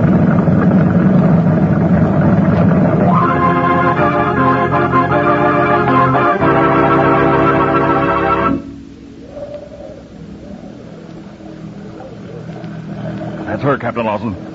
A dark shape, about 2 points to starboard. Damn scum. Should I blow the foghorn twice? No. Twice is to attack her. Blow it once, so they'll fan out and approach her from all sides. Now slow the motor. Give the others time to get around her.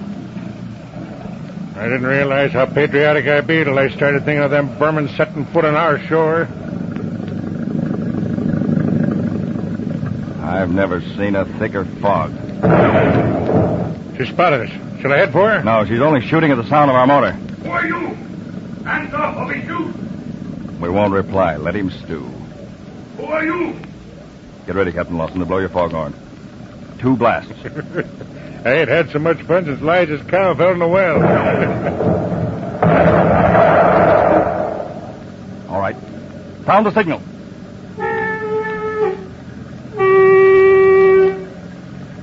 Take the wheel, will you, Mr. Harding? Let me do a little gunning. Go ahead. But the minute we touch her, jump aboard. Try to land at Loganberry Point, will they?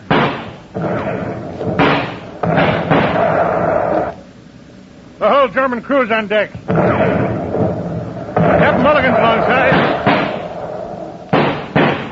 Get that crew by the aft gun there.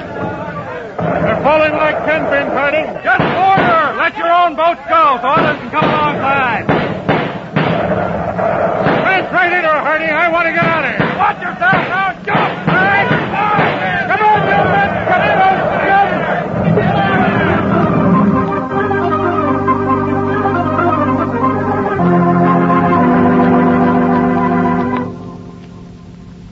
You understand, Commander, as we stand here in the control room of your submarine, that you and all your crew are prisoners of the United States.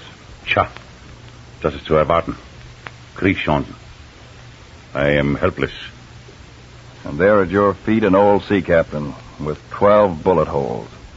Evidently kicked in the face after he was dead. He was shoving at our controls with a fire axe. We had to shoot him. We shoot him 6 times before he fall. Captain Stinson was a neighbor of mine. What arm of the American forces have we been captured by? The fishermen of Loganberry Point. Mr. Harding! Mr. Harding! United States destroyer approaching out of the fog, sir. How in Sam Hill did a destroyer get in among these shoals on a night like this? That's real navigating for you. What am I supposed to do now? You're expected to surrender your submarine and your crew and yourself to the greatest navy in all the world.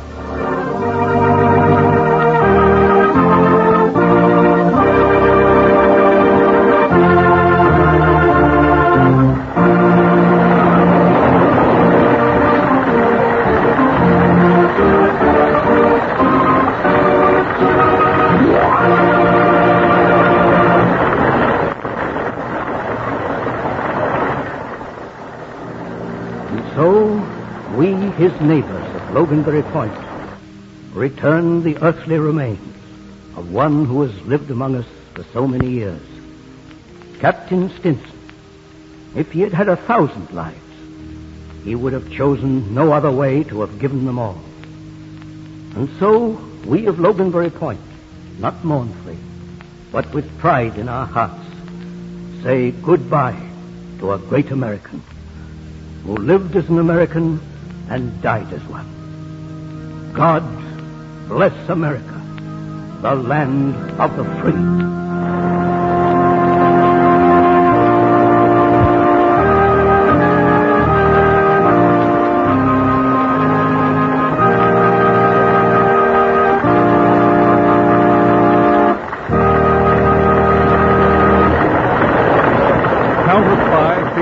David Harding is presented at the same time every Monday evening.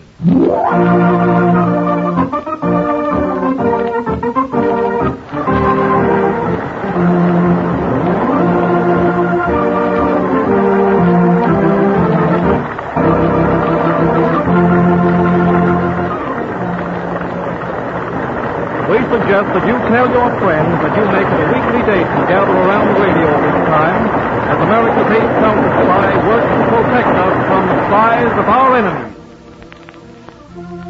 Counter Spy is a Phillips H. Lord production which has originated in New York.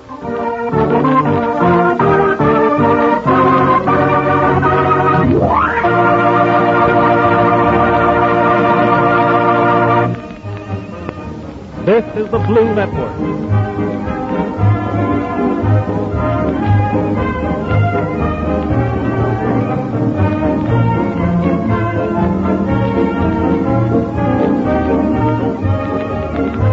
Station WJZ New York, which brings you fun and excitement as you listen to the Sing Fado program at 77 on your dial every Tuesday night at 8:30.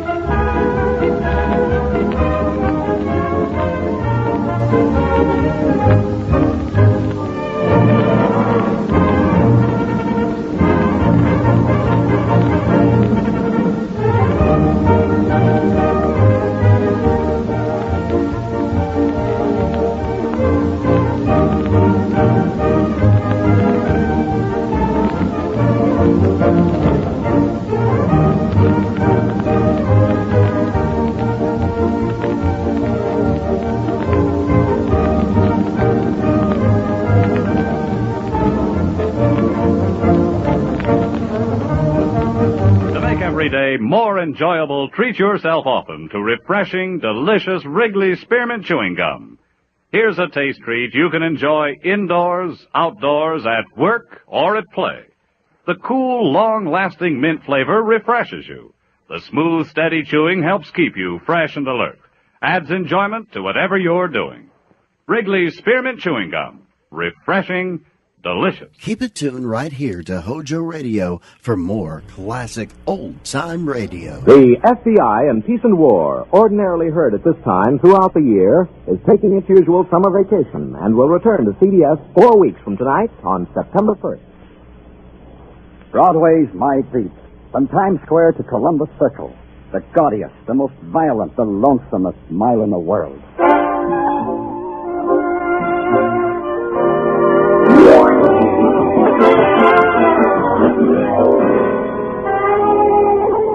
Broadway's My Beat, with Larry Thor as Detective Danny Clover.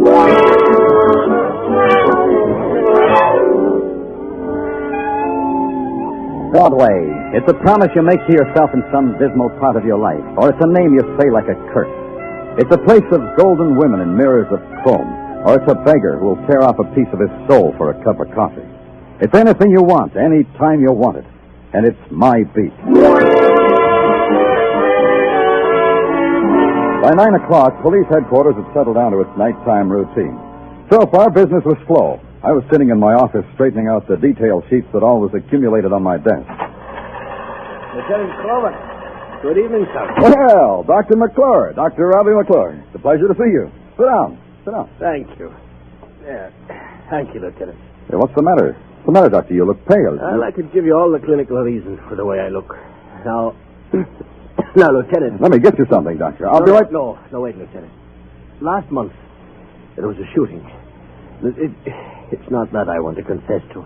It's the thing about... you should know about... Last month, a murder that the police never solved.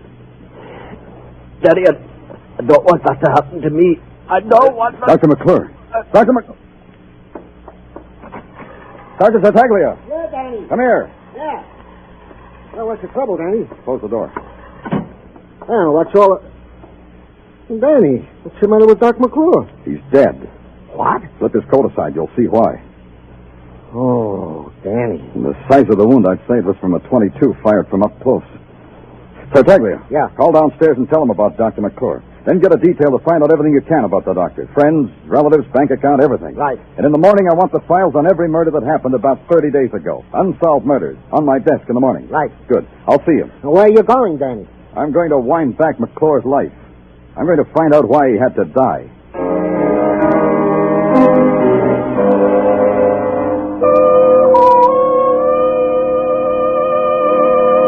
The great buildings of the city lean against the night in crazy, tilted angles, like lighted toys deserted by a sleepy giant. And there's the feeling that unless you walk carefully, you'll upset their insane balance. But Dr. Robbie McClure's office building was different. It sat square and solid on its haunches, and when you pressed the night buzzer, it growled at you.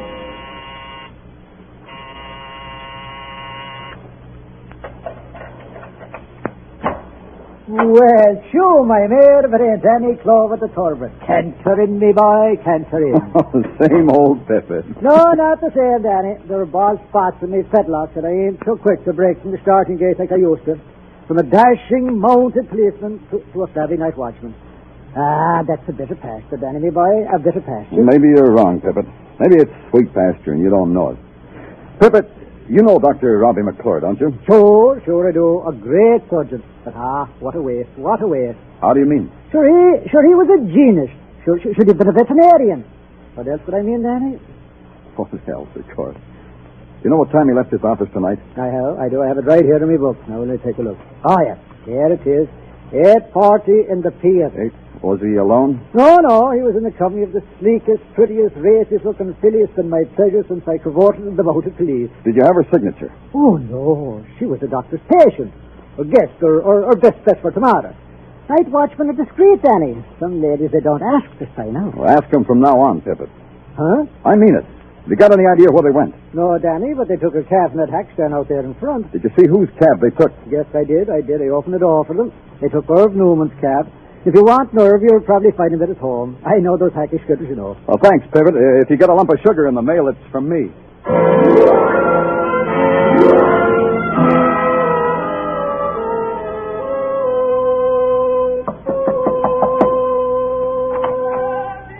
What do you want?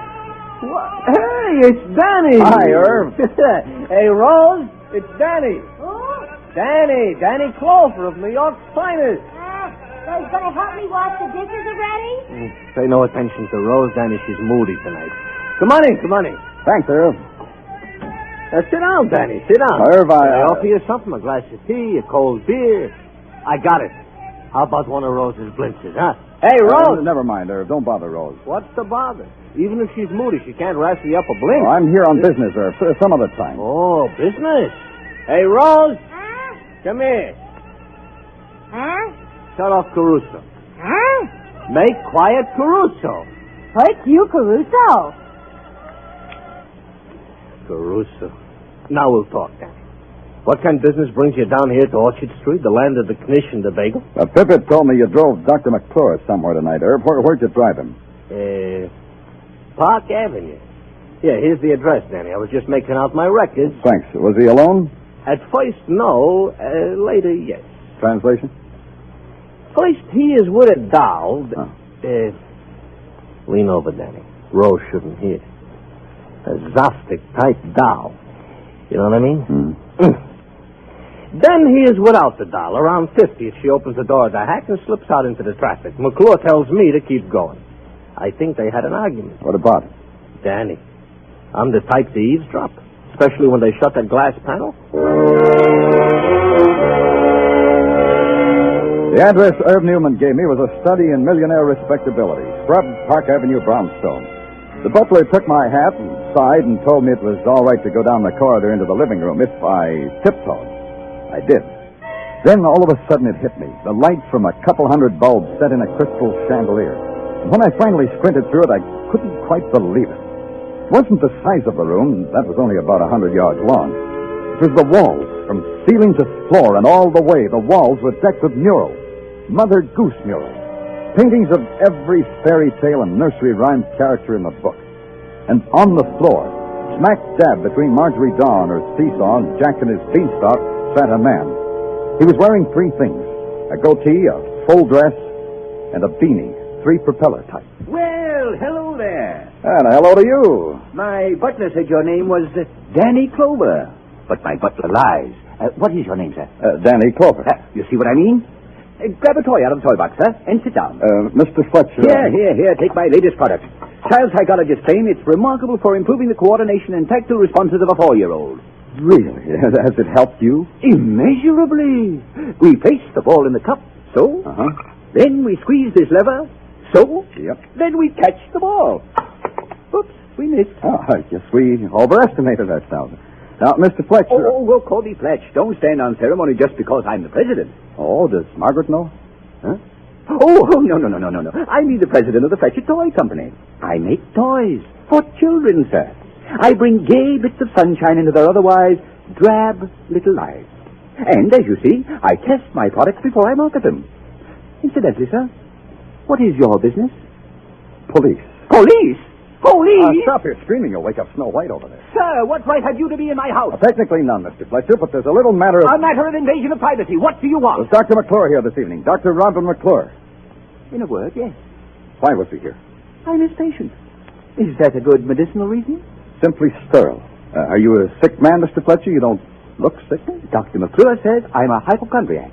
But he gives me pills. I take them. They make me feel better. Ergo, I must have been sick before I took the pills. One more thing, Mr. Fletcher. Who was with Dr. McClure? I beg your pardon? Or maybe she stayed in the cab that brought him here. Who was she, Mr. Fletcher? Oh, that one. Yes. I peeked out the window and saw her waiting in the cab. Oh, beautiful, isn't she? Oh, striking. One of the most striking women I ever saw.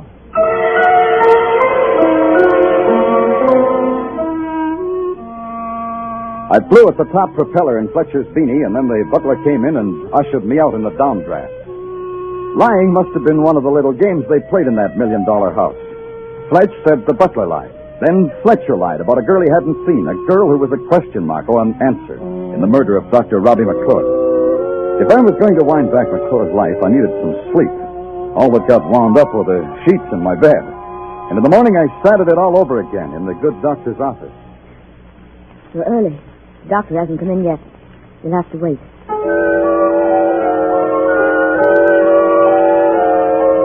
Everything about her was anonymous.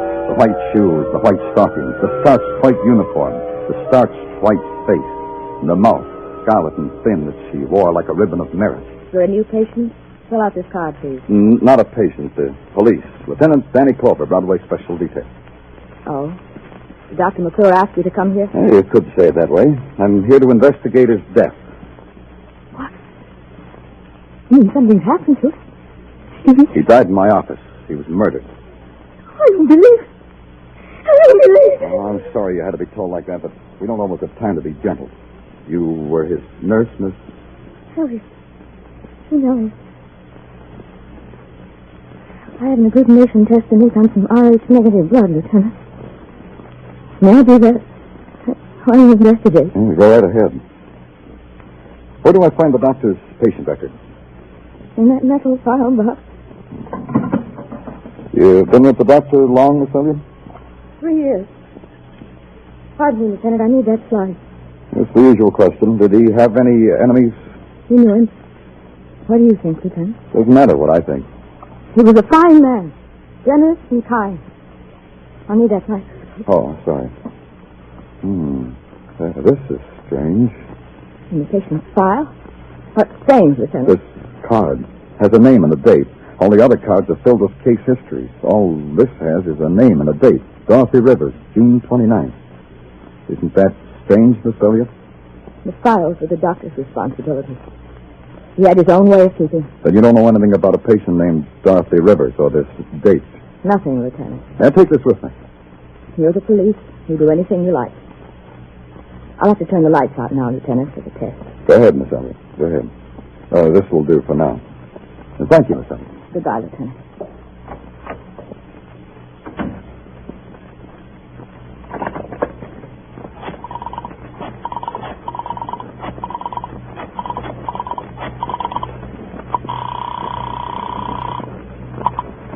Miss Rivers, Miss Dorothy Rivers, Dr. McClure's office. We advise a rest, a long rest in a quiet place.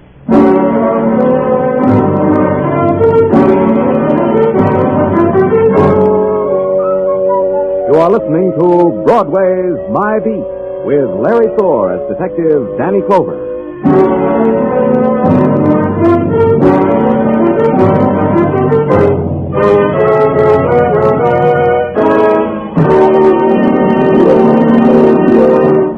If murder should suddenly explode in your face, you'd know how Casey, crime photographer, feels tonight in the drama titled Sellout. That's exactly what happens to Casey. A routine newspaper case suddenly erupts into a savage murder mystery which requires the sharpest thinking and fastest action of the crime photographer to solve. Crime Photographer is yours for the listening every Thursday evening, as is the other thriller, Escape. Tonight, Escape brings you Langdon versus the Ant, a top story of harrowing adventure on a top program.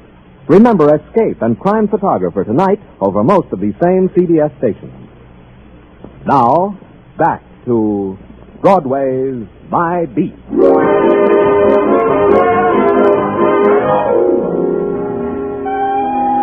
There's this thing about Broadway. It can tickle you under the chin and make clucking noises, or it can slap you hard across the mouth and laugh. Either way, you get hurt. Right now, the receiving end of the slap was the police department for various and sundry unsolved murders. And the laugh, the big laugh, the cold laugh was that a man named Dr. Robbie McClure had come to my office to die, and I didn't know who'd killed him. I sat at my desk at headquarters tearing the tabloids into a noose of paper dolls when Sergeant Tartaglia opened the door and with a fine Italian flourish lay a thick paper-bound file in front of me. For you, my lieutenant. Your memoir, Sergeant? What is it? Only what you asked for. A file on one of our more recent unsolved murders. Get it out of here. Get it out of my sight. Huh? Hey, Danny, you sick or something? Oh, all right. All right, leave it. I also have here in my pocket the dope you wanted on Dr. Robbie McClure. Here, read it. Pocket to me, sir. I'm sick of reading. There are some interesting items, Danny, about the good doctor. Item. Friends, numerous and friendly, all with alibis. Item. Relatives, none. The doctor was a lonesome man. Are your wife and kids, Tartaglia? Oh, great, Danny, just great. Hey, you should see the latest. Little Christina. I bet she's a doll. Go on with the items. Huh? Oh, yeah. Item. And this is the one I think will interest you, Danny. On June 30th, Dr. Robbie McClure made a deposit from the Corn Exchange Bank in Bronxville. 10,000 crisp, cool, clean dollars. June 30th, huh? Now you can talk to me about the recent unsolved murder. As follows. A man named Martin James was murdered in his Sutton Place penthouse apartment at a party, night of June 29th. Yeah? He was asked to step outside, and he was murdered. Martin had a gun. He fired one shot. The bullet from Martin James' gun was never found. We figured it took off across First Avenue. Tartaglia, there's a doctor's patient card over on the table over there. Tell me what it says on it. Sure, Danny, sure. Says Dorothy Rivers, June 29th. See a name like that on the James guest list? Now, wait a minute, Danny. Yeah, here it is, Dorothy Rivers, in the alphabetical list with a lot of other girls. Is your address there? All the girls have the same address. What? Say that again. They all have the same address. The Tony Seville Model Agency. Tartaglia, here's a fin. Buy your doll Christina a doll or something. Oh, thanks, Danny, thanks. But there's something I think you should know. About Christina? About Dorothy Rivers. The records say she never showed up at that party. She was never there at all. Tony Seville paid rent for his model agency in the Empire State Building. For this, he received the privilege of maintaining a 10-room suite on the 40th floor. All I was left with was a pork barrel in a double-breasted pinstripe named Tony Seville. My secretary whispered you are a policeman. How have I trespassed? I parked my car incorrectly, perhaps. I forgot to curb my dog. Let's stop rubbing noses, huh? I beg your pardon. Let's put it this way, simple and blunt. There's some questions I want you to answer for me. You must have a dull profession, asking questions. Very well. Ask a question. Mr. Seville, your agency supplied a half-dozen models to a party at the home of Martin James. Said party a little over a month ago, June 29th.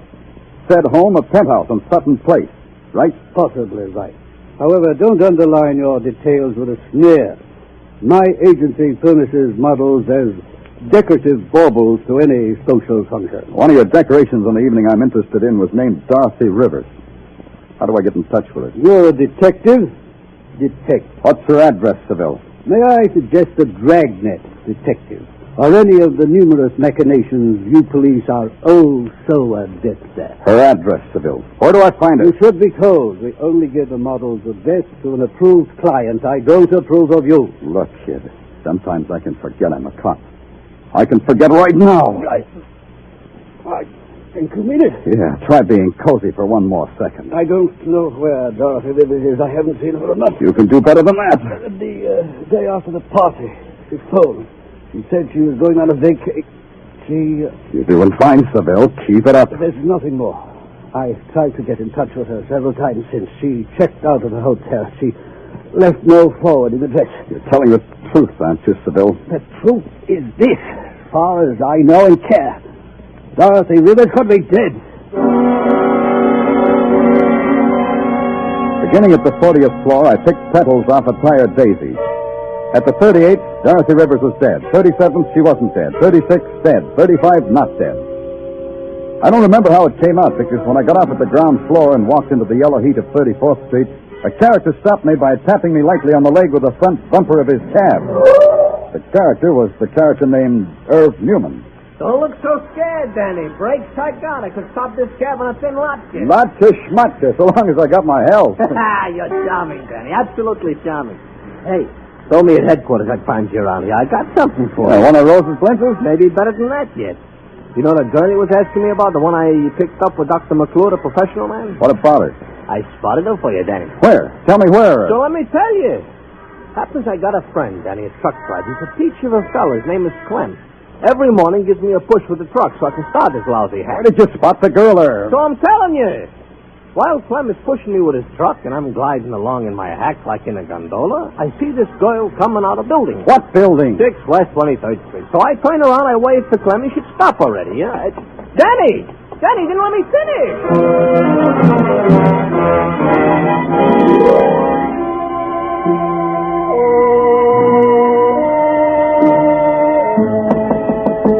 Yes, who is it? Miss Rivers? Who are you? I want to talk to you, Miss Rivers. By what right? I don't know you. Get away from here. Get away. Go inside, Miss Rivers. Who are you? What do you want? I'm Danny Clover. I'm a police detective, Miss Rivers. Been through a lot to get to you. You'd get along a lot better if you'd have settled down. Why do you want to see me? I've read somewhere that grief can make a woman even more lovely. You look like you've been grieving. Don't be clever with me. I'm sick of clever men. Maybe I can help you. You? A policeman? Me, a policeman.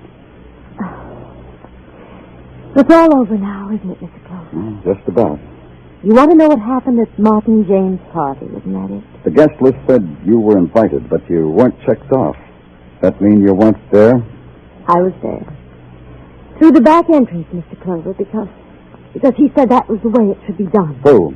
What should have been done that way? Look, Mr. Clover, I'll tell you what happened. I owe it to myself to tell you what happened. I'm tired of pain. That's it, huh? Blackmail. Let me tell you from the beginning what happened. Perhaps you'll even believe me. You'd be surprised, Miss Rivers. Policemen can believe the truth. Martin James was a man who made investments in all sorts of deals, a kind of silent partner. One of the partners was a man named Fletcher. Man with a goatee? He manufactured toys, Mr. Clover.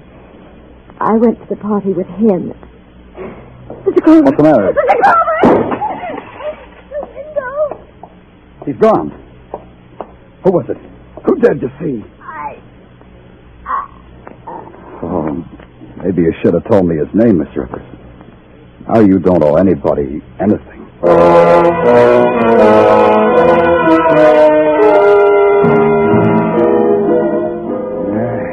Even as a coroner, I say it's a shame, Danny. Such a beautiful girl. Shame. Yeah, it's a shame. What I've been waiting for is your report. Yeah, Dorothy Rivers. Age about 24. Bullet ended left sternum, pierced pericardium. That's the heart, Danny. Dead on arrival. That all? This girl was shot once before. She's got a healing wound that, well, it looks mighty like a bullet wound. It's right here, Danny. Yeah, that makes it all add up. That That makes it add up just fine, Carter. Neat. Real neat. Oh, Fletcher? This is a friend, Fletcher. The payoff goes on just the same. Tonight, kid, 9 o'clock. So long, Fletcher. It took me 10 minutes to get to the Park Avenue Palace that Fletcher had built out of psychological toys for kids. Across the street, I took a plant behind a fat, uniformed doorman who kept looking at me out of the corner of his fat eyes as if he were terribly sorry a thing like me had ever happened under his gilt-fringed canopy. At 8:30, the lights in Fletcher's crystal chandelier began to go out in sections.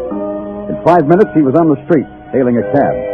I tossed a nickel to my fat doorman, hailed a cab of my own, and tailed Fletcher to an office building I'd been in once before.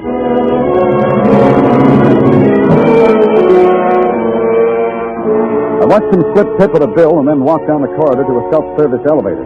I thought it'd be nice if he had company on his lonesome ride. He didn't. Police! Why am I constantly surrounded by police? Maybe because you bring sunshine into my drab life, Fletcher. You know how to work this thing? But of course. It's nothing but a toy. Allow me anyway. It's the 4th floor you want, isn't it? Well, no, not at all. Humor me, Fletcher. Let's make it 4.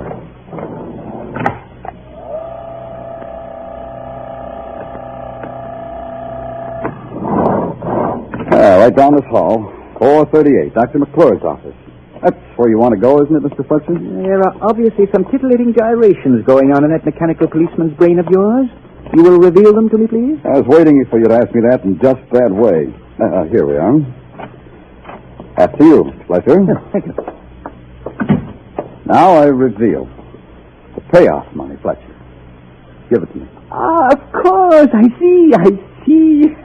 I thought it was curious that I should have to keep paying blackmail to a dead man. Dr. McClure is dead, isn't he? The money, Mr. Fletcher. It's hard for me to say please. Well, here you are. $1,000. You want it weekly, I presume, just as I paid it before? That's cheap, isn't it, Fletcher, to buy off the electric chair? That's quite a toy, too, I hear. Yes, quite. Then you know, of course, that Dorothy Rivers and I murdered Martin James. Uh-huh. Oh, he deserved it, you know. He swindled me out of a good deal of money. What was Dorothy Rivers to you? Oh, now, you're talking like a policeman again. Dorothy Rivers was a toy, expensive and fragile. It made her all the more desirable. That and the fact that I could make her do anything I liked. Did you bring her back to life? What? Hey. No, don't get upset with me. As long as I was eavesdropping, it makes me less of a lady. That gun's not becoming either, Nurse Elliott. Put it away, my dear. Toys like that make me nervous. I prefer this pose. Now, what were you saying, Lieutenant? Now, if you're here, I've got even more to say. As a nurse, I'm a humanitarian, Lieutenant. You've got a minute more saying time. A man should never lie under the circumstances, huh? And if I told you this, if I told you that you were the blackmailer instead of Dr. McClure, what would you say? I'd say you were telling the truth. What? Then I've been paying all that money to this... Temper, Mr. Oh, Dr. McClure took the initial $10,000, all right, but the nurse here kept right on blackmailing you and Miss Rivers in the doctor's name. McClure found out, so he had to die. All through, Lieutenant. Not quite, nurse. After the blackmail, you had to kill Miss Rivers because she was about to talk to me. Now, Lieutenant? One more thing. If you kill me, the payoff stops. Consider it, Miss Elliott. I got $1,000 in my pocket. Half yours, half mine. It could go on and on. We could still make Fletcher pay. Think about it, Miss Elliott. Put the money on the table, Lieutenant. Half yours, half mine. All right. On the table. Thanks. I'll take mine. Now. Yeah, now, Miss Elliott. I'll tell you! Put your arm, nurse. Drop it, drop the gun. Yeah, thanks. I'll lift it up for you, Lieutenant. I'll get the gun. Lift this, Fletcher. Got any smelling salts for Fletcher, nurse?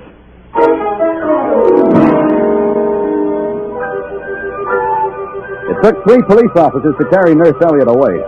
She tore at their faces and screamed in a language she hadn't picked up in medical books. Fletcher, he was different.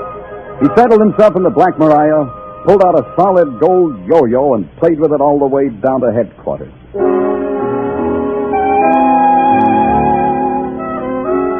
Broadway's happy now. It's got on the carnival clothes it wears every night, and the midway boils its roustabouts and yokels and hurdy-gurdy sounds. It's a jack-in-the-box, and it's a clown. It's a shining girl on horseback, or it's a geek with no arms, no legs, and no heart. It's Broadway, the gaudiest, the most violent, the lonesomest mile in the world. Broadway, my beat.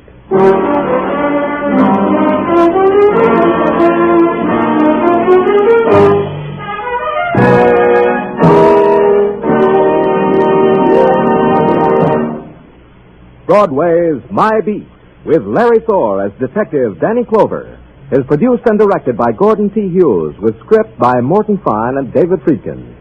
Musical direction is by Lud Gluskin. Be sure to join us next week, same time, same station, for Broadway's My Beat.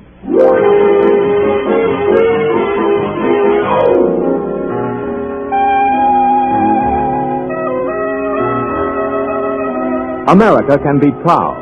America is proud of the young men of our armed forces. Painstakingly trained as specialists in many fields, these servicemen will be the leaders in tomorrow's civilian life. Educational advantages open to today's servicemen are unparalleled if you can qualify. Look into the volunteer enlistment program now. This is CBS, the Columbia Broadcasting System.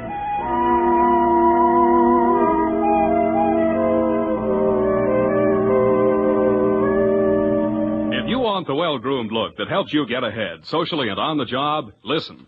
Recently, thousands of people from coast to coast who bought Wild Root Cream Oil for the first time were asked, how does Wild Root Cream Oil compare with the hair tonic you previously used? Better than 4 out of 5 who replied said they preferred Wild Root Cream Oil. And no wonder. Wild Root Cream Oil grooms the hair neatly and naturally, relieves annoying dryness, and removes loose dandruff. What's more, non-alcoholic Wild Root Cream Oil is the only leading hair tonic that contains soothing lanolin. So ask for Wild Root Cream Oil Hair Tonic. Again and again, the choice of men who put good grooming first. By the way, smart girls use Wild Root Cream Oil too, and mothers say it's grand for training children's hair. Stay tuned to HOJO Radio. The Anchor Hocking Glass Corporation brings you Crime Photographer.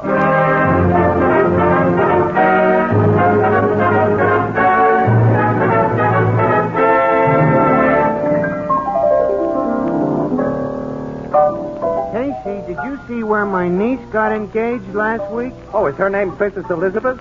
No, her name's Jane. Then I didn't see her. How do you like that? If you're not royalty, no one knows what happens to you. You don't have to be royalty, Ethelbert. You just got to be famous. Sure, like Anchor Hocking, the most famous name in glass.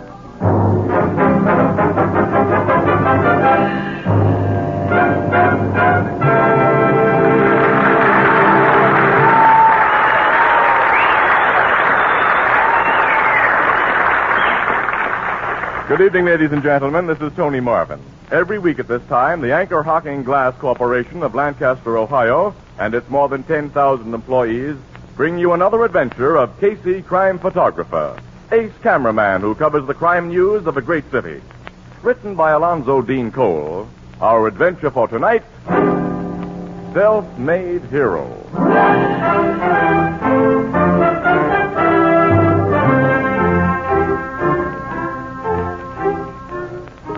Casey, like most news cameramen, has a radio in his automobile that he keeps tuned to police calls.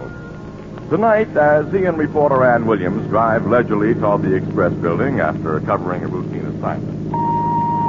Calling car 55. Car 55. Come in, car 55. Car 55, Sergeant Brannon. Brannon? Hey, we know Sergeant Brannon. He's a good pal of mine, Annie. I didn't know they had him on prowl car duty. Frisco. Report of shooting there. Proceed to shooting? alleyway on... Hey, wait a minute. It'll be repeated. Listen. Clark and Frisco. Report of shooting there. No further details. That is all. Oh, more Casey, like we're only a few blocks from there. Maybe there's a story. With pictures. Next stop, 12th Street. Between Clark and Frisco.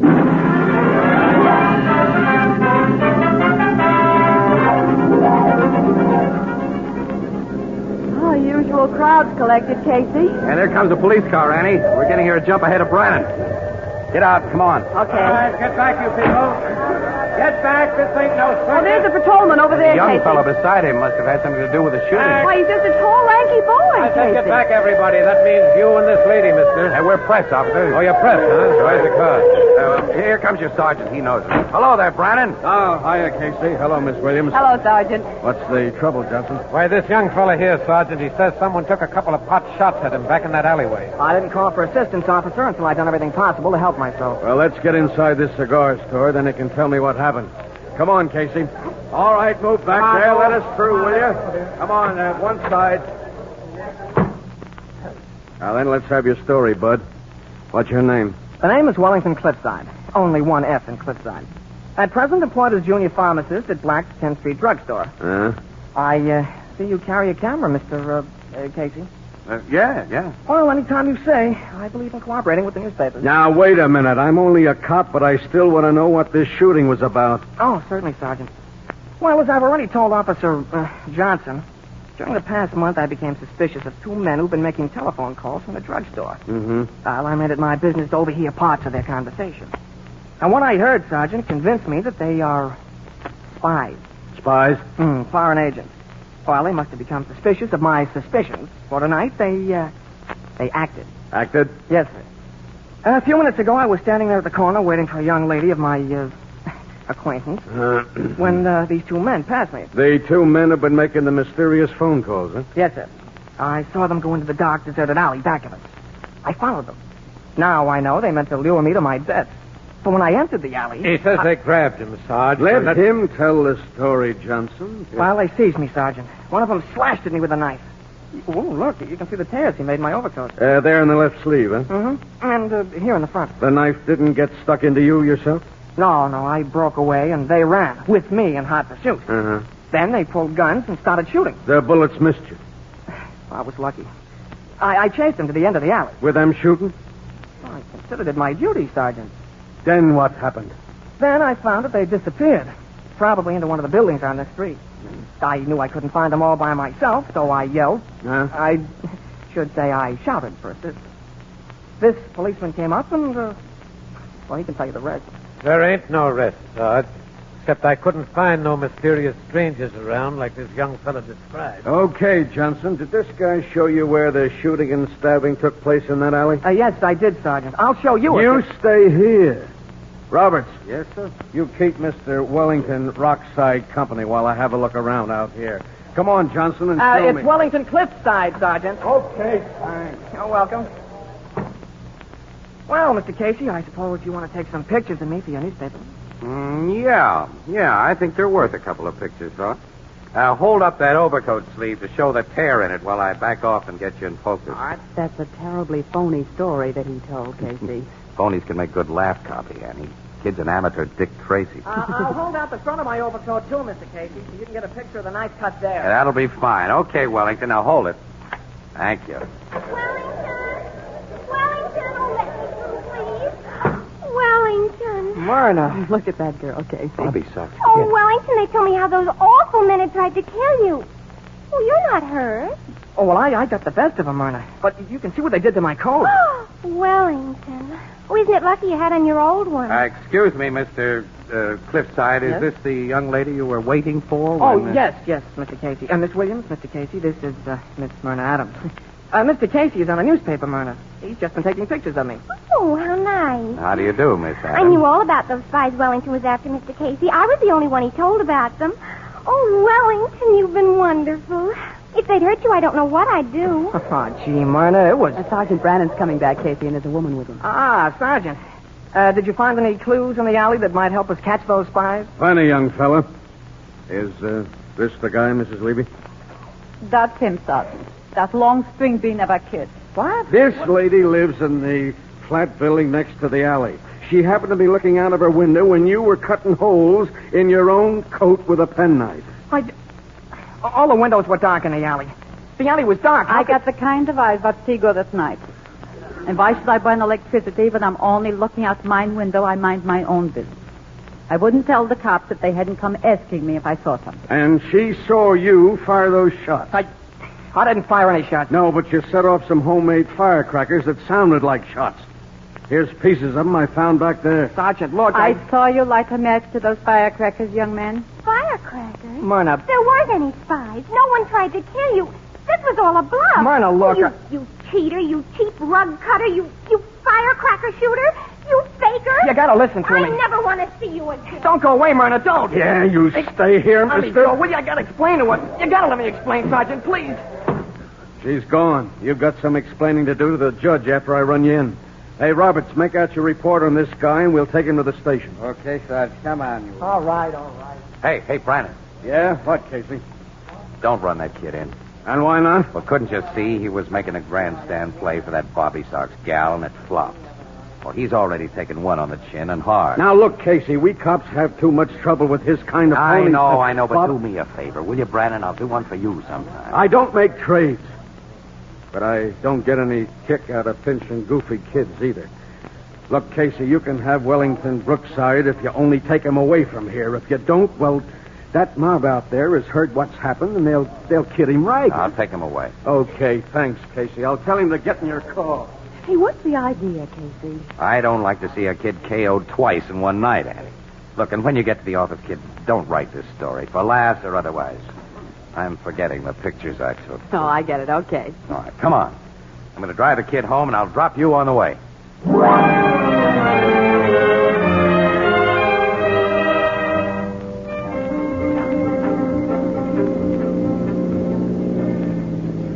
Well, here you are, Annie. Okay.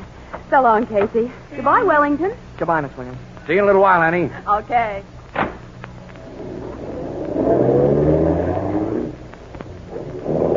Hey, kid, is that Wellington name, is that on the level? My name is Jack. Jack? Oh, it's my name.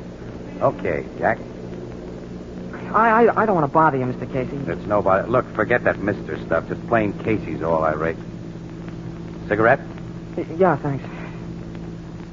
I was too ashamed to open my mouth while Miss Williams was with us. Now I want you to know I think it was swell of you to talk the cops into letting me go. Sergeant Brannon was only looking for an excuse not to run you in. He's a regular guy. I deserve to be run in. I must have been crazy to think I could get away with what I tried to do. Well, all of us are a little nutty at times, I guess. We get over it, though. Here's some matches for that cigarette. Huh? Oh, thanks. Pretty kid, Miss Adams. Yeah. You like to tell me about her? Often does a guy good to get things off his chest. Yeah. Mr. Casey, I've got a bum back. You got bum back? I fell down a flight of stairs a couple of years ago, and now I've got to wear a steel corset to keep it in place. Oh. Well, your bum back and the steel corset have anything to do Everything. with You see, Myrna, Miss Adams admires guys who do things. You know, like Clark Gable and Gary Cooper in the movies. Oh, I see. Yeah. Well, I told her about my bum back. But I said it got hurt while I was playing football. I said I'd been the star halfback in high school. Then she found out I've never been a good enough athlete to even get on a girls' softball team. And that I just stumbled over my own feet going downstairs. Since then, she hasn't believed anything I've told her.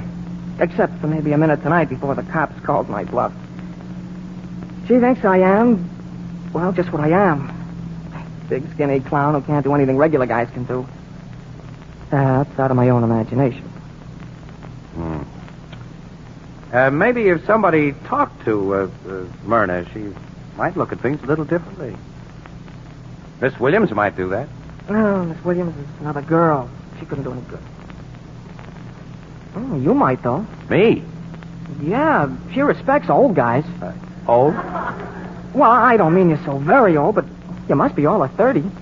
Yeah? Pretty ancient, huh? And you're in the newspaper racket. You must know cops and murderers and... Gee, I bet you've even talked to G-men and movie stars.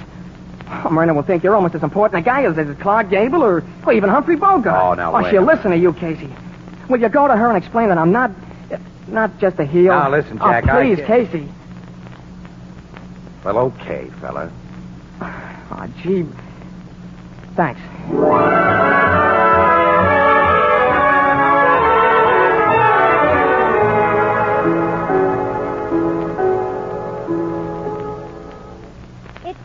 No use, Mr. Casey.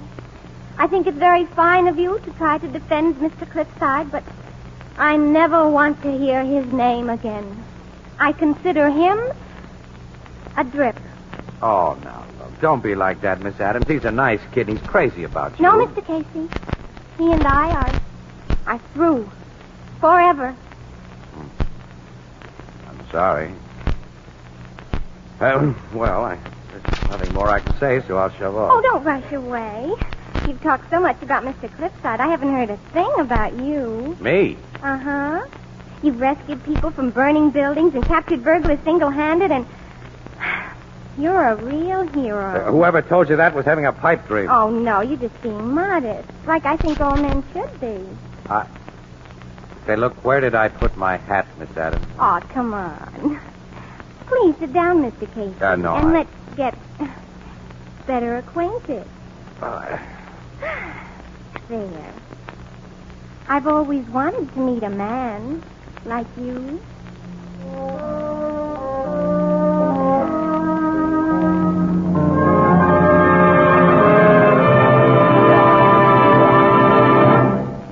We'll continue in just a moment.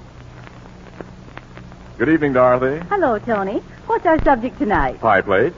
Pie plates? Mm-hmm. Pie plates. Not ordinary pie plates, but a new kind of pie plate. The biggest bargain in years. Why, it's made of glass. Well, this is the Anchor Hogging program, and this new Fire King oven glass pie plate is something special. Listen. It bakes pie you can be proud of, not once in a while, but every time. Crusts are light, fluffy, and well-browned and never scorched. And it comes clean almost instantly without scrubbing. Well, you've sold me, Tony. Yes, this big 9-inch Fire King oven glass pie plate with a 2-year guarantee against oven breakage is being featured tomorrow and Saturday at 5 and 10 cent stores and all stores that sell household glass at a special bargain price of only 25 cents, slightly more in distant cities. Look for the Fire King label. Ask for it by name. Not just an oven glass pie plate, but a Fire King oven glass pie plate. A product of Anchor Hocking. The most famous name in glass.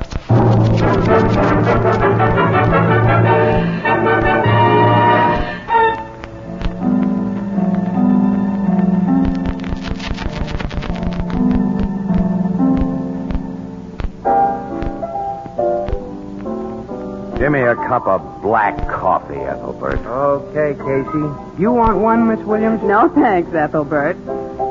Casey, you look like you got trouble.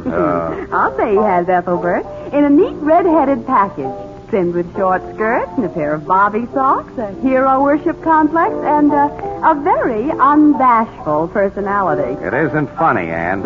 You're talking about a woman, huh? Oh, not a woman, no. A goofy 17-year-old kid that ought to be spanked.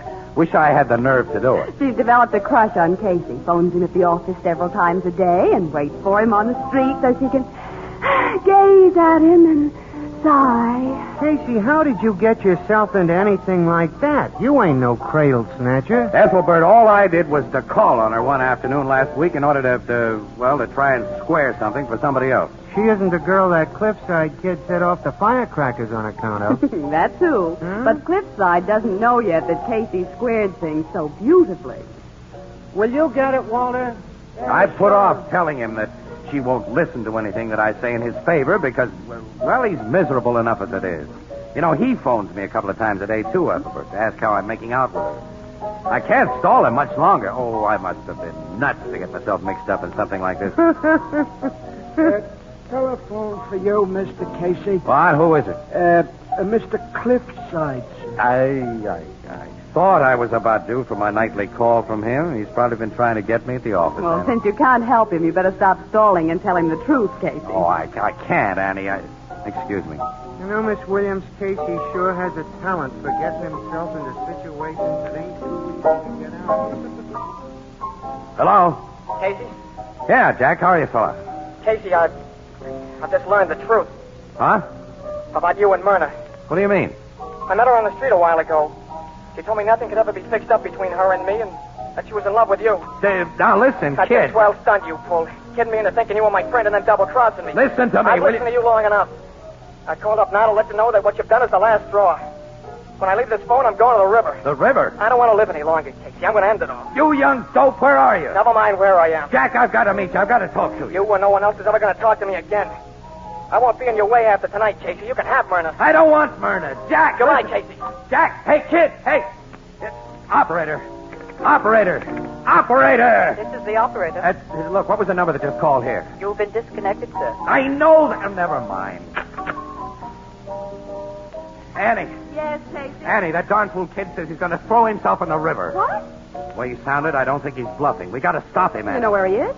No, but there's only one place that kid had picked for a suicide, the cliff at Rocky Point. You mean the place they call Lover's Leap? Yes.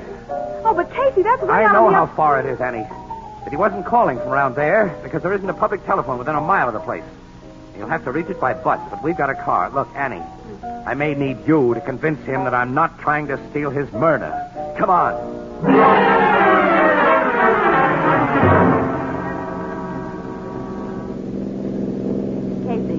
If that crazy kid has picked another spot on the river to throw himself No, I'm not afraid of that, Annie. What I'm afraid of is we may not get there in time. If he does jump, Ann, I'll be responsible. Now, don't talk like that. It's such a mess of it. No, you have not. It was that little fool of a girl who did that. No, I'd like to wring her neck. Well, there's no use blaming her. No. As far as we better go with the car. I'll run it off the road among the trees here and turn off the lights.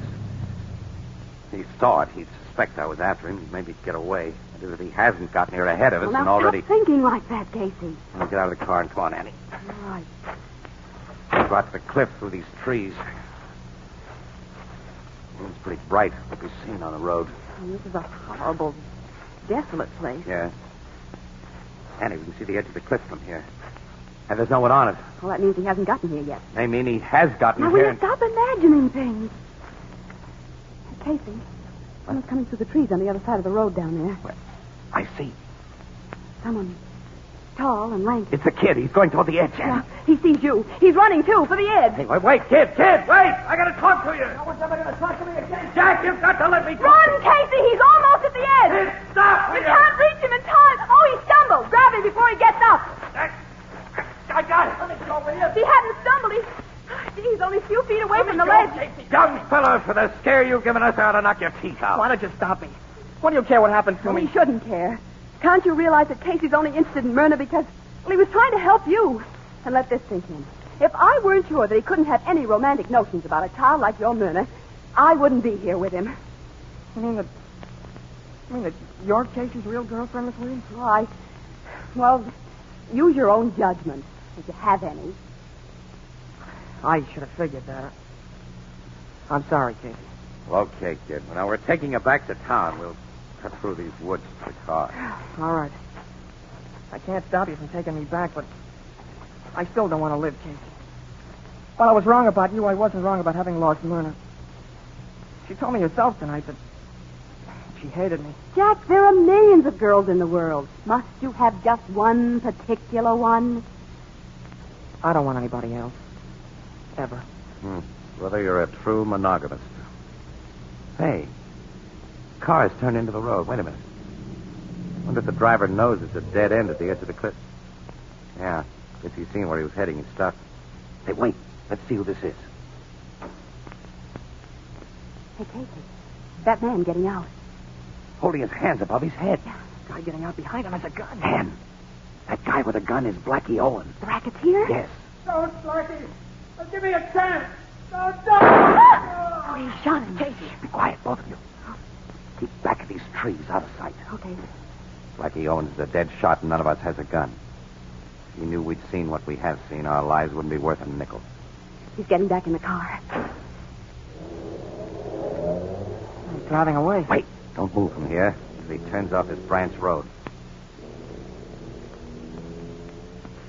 Okay, now let's go over and look at the body. Annie, Blackie Owens is one of the dirtiest gang leaders in this town. The cops have never been able to nail him. What we've just seen will send him to the chair and give us a front-page exclusive. Jack, I could kiss you. We wouldn't have been here if it hadn't been for you. Casey, how can you think of front pages when you've just seen a guy murdered? You get used to things like murder in the newspaper racket. Well, there he is. Well, do you recognize him, Casey? I certainly do. And that gives me a good reason not to be too unhappy about this shooting. The guy who just had his last ride was Twist Yakum. Well, he was Blackie Owen's chief gunman. That's right, Annie. Blackie gave it to him right between the eyes. He's dead. At the last year's Daisy. Never seen a dead guy before. It's awful. Yeah. Remember that the next time you think of bumping yourself off, kid. Now come on to the car. Let me get a camera and shoot some pictures of it. There'll be no What? picture. Casey. Hello, Blackie. Stick up your hands. All of you. Okay. I wouldn't have come back if I hadn't seen your car parked off the road after I turned the bend. It gave me the idea that there might have been witnesses to what occurred here a few minutes ago. And I don't want witnesses. He's going to kill us. Take it easy, Jack. The young man, unfortunately for all of you, is right. You see, I prepared a very good alibi for this evening that your testimony would kind of spoil. I'll give you all your choice. What would you like? Between the eyes, like Yakko, through the heart or in the stomach. You know, I pride myself that I never miss. But it's all the same to you, Blackie. I'd prefer not to be shot. Casey. Hey, you should have known better than to stand so close to a guy you meant to plug. You got his gun, Casey. You got his gun. Yes, I have. Now, Blackie, we'll go to my car and get a camera and take some nice pictures of you. Right. Now, be good. Stick your hands in the air and get going. Okay, but don't you want this? What are you picking up there? Can't you see? Pair of gloves. The lady dropped them when she stuck up her hands a minute ago. No use leaving them on the road. Yeah, miss. Oh, yeah, they are my gloves. Hey, Casey! He's grabbed Let her go! Drop that gun you took from me, Casey. If you try to shoot it, you'll have to shoot through this same first. He's holding her in front of him. Go, let me go! I always carry two gats, and you gave me a chance to get the second one, sap. Go. Now drop that rod or I shoot this dame. Go on. Drop it. You win, Blackie. I thought I would. Now get over there with your friends, All right. lady. I want to see you all in line like clay pipes in a shooting gallery. You're going to be first, kid. Me? Yeah. And you get it in the belly. Jack! Killed him. Yeah, that's right. Guess I'll save you to the last, Casey. Lady, you're next. I'm going to make this shot precise. Right between the eyes. Those shots! Blackie's fallen. I got him, Casey. I got him, Miss Williams. Jack, you shot him. The bullet he shot at me hit the steel of the corset I wear for my back. I glanced up, but I pretended I was dead, and I fell close to the gun he made you drop, Casey. I've never shot anyone before. Boy, I'm glad you shot somebody this time, kid. I am a hero. I am a hero.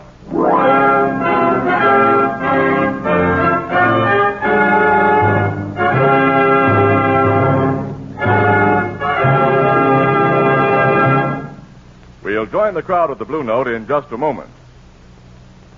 Extra, extra, read all about it. Great new discovery makes beer and ale easy to enjoy. It's a new kind of bottle. A different kind of bottle. It requires no deposit. No fussing with pennies. You don't have to return it. No bother with empty. Just pour out the beer. And throw the bottle away. It's light as a feather. No arm-weary lugging. It's sturdy and compact. Saves space in the icebox. It's easy to open. And safe to drink from. It belongs on the table. It's at home on a picnic. And, brother, what flavor? That true brewery flavor. Protected by glass. As only glass can protect it. Yes, the revolutionary new Anchor Glass one-way, no-deposit bottle is sweeping America. For flavor that's brewery bright, demand beer in bottles. For safety and convenience, demand your favorite brand in the new Anchor Glass one-way, no-deposit bottle. Product of Anchor Hocking. The most famous name in glass.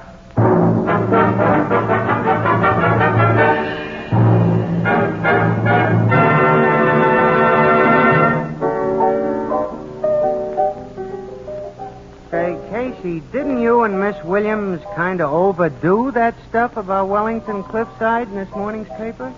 No guy's ever been that much of a nature's noble man. Boy, you'd have thought he was if you'd been there, Ethelbert. I'm standing in our exact spot. Well, maybe you're right. How did it go down with his girlfriend, who wanted to be Casey's girlfriend? Swell. She was barely civil to me when I saw her today with Jack. I understand they're engaged, too. Well, as my sister Edna says, quote, the only thing wrong with the younger generation is that it grows older. Unquote. What does that mean?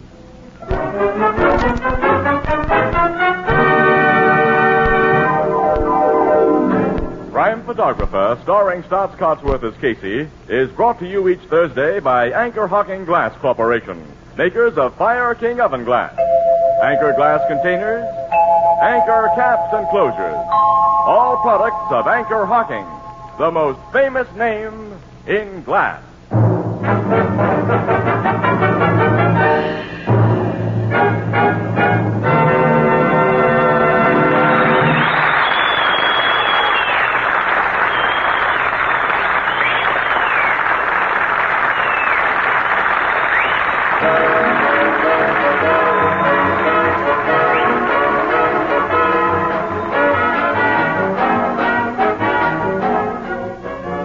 Crime Photographer is directed by John Dietz. The original music is by Archie Blyer, and the program features Miss Jan Miner as Anne and John Gibson as Ethelbert. The part of Jack Cliffside was played by Jack Grimes, and Herman Chittison is the Blue Note pianist. This is Tony Marvin saying goodnight for the Anchor Hocking Glass Corporation of Lancaster, Ohio, with offices in all principal cities of the United States and Canada. Thursday night on CBS is the biggest show in town, so stay tuned for exciting dramatizations on Reader's Digest Radio Edition, which follows immediately over most of these stations.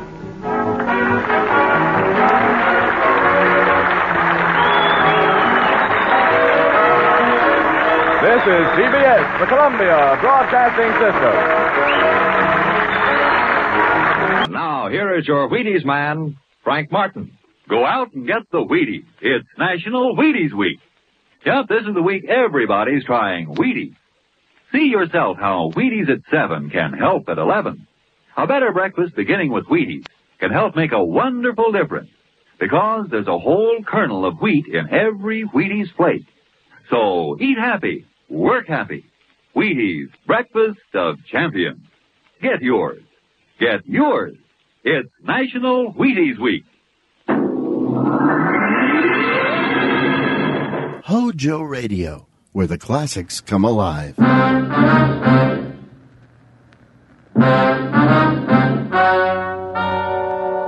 Ladies and gentlemen, the story you are about to hear is true. Only the names have been changed to protect the innocent. NBC brings you Dragnet.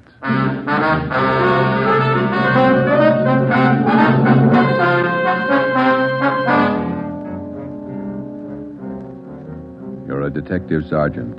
You're assigned to homicide. Somewhere in the tangled web of your city, there's a killer on the loose. A young woman has been brutally murdered. The weapon, a steel bludgeon. Your job is to get him. Dragnet, the documented drama of an actual crime, investigated and solved by the men who unrelentingly stand watch on the security of your home, your family, and your life. For the next 30 minutes, in cooperation with the Los Angeles Police Department, you will travel step by step on the side of the law through an actual case from official police files. From beginning to end, from crime to punishment. Dragnet is the story of your police force in action.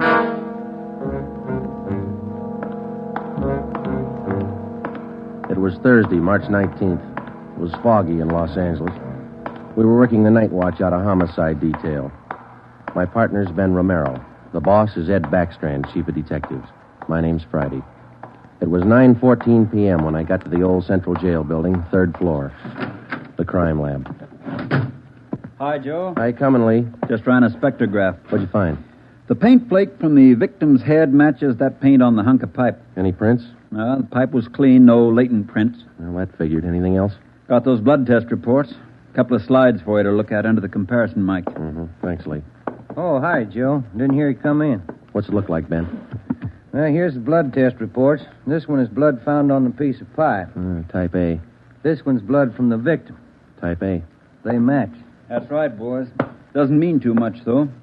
Did you look at these slides under the microscope? No, not yet. Well, this is your clincher. Wait till I get the light. Okay, take a look. Mm-hmm. Got a make? Yeah, go ahead.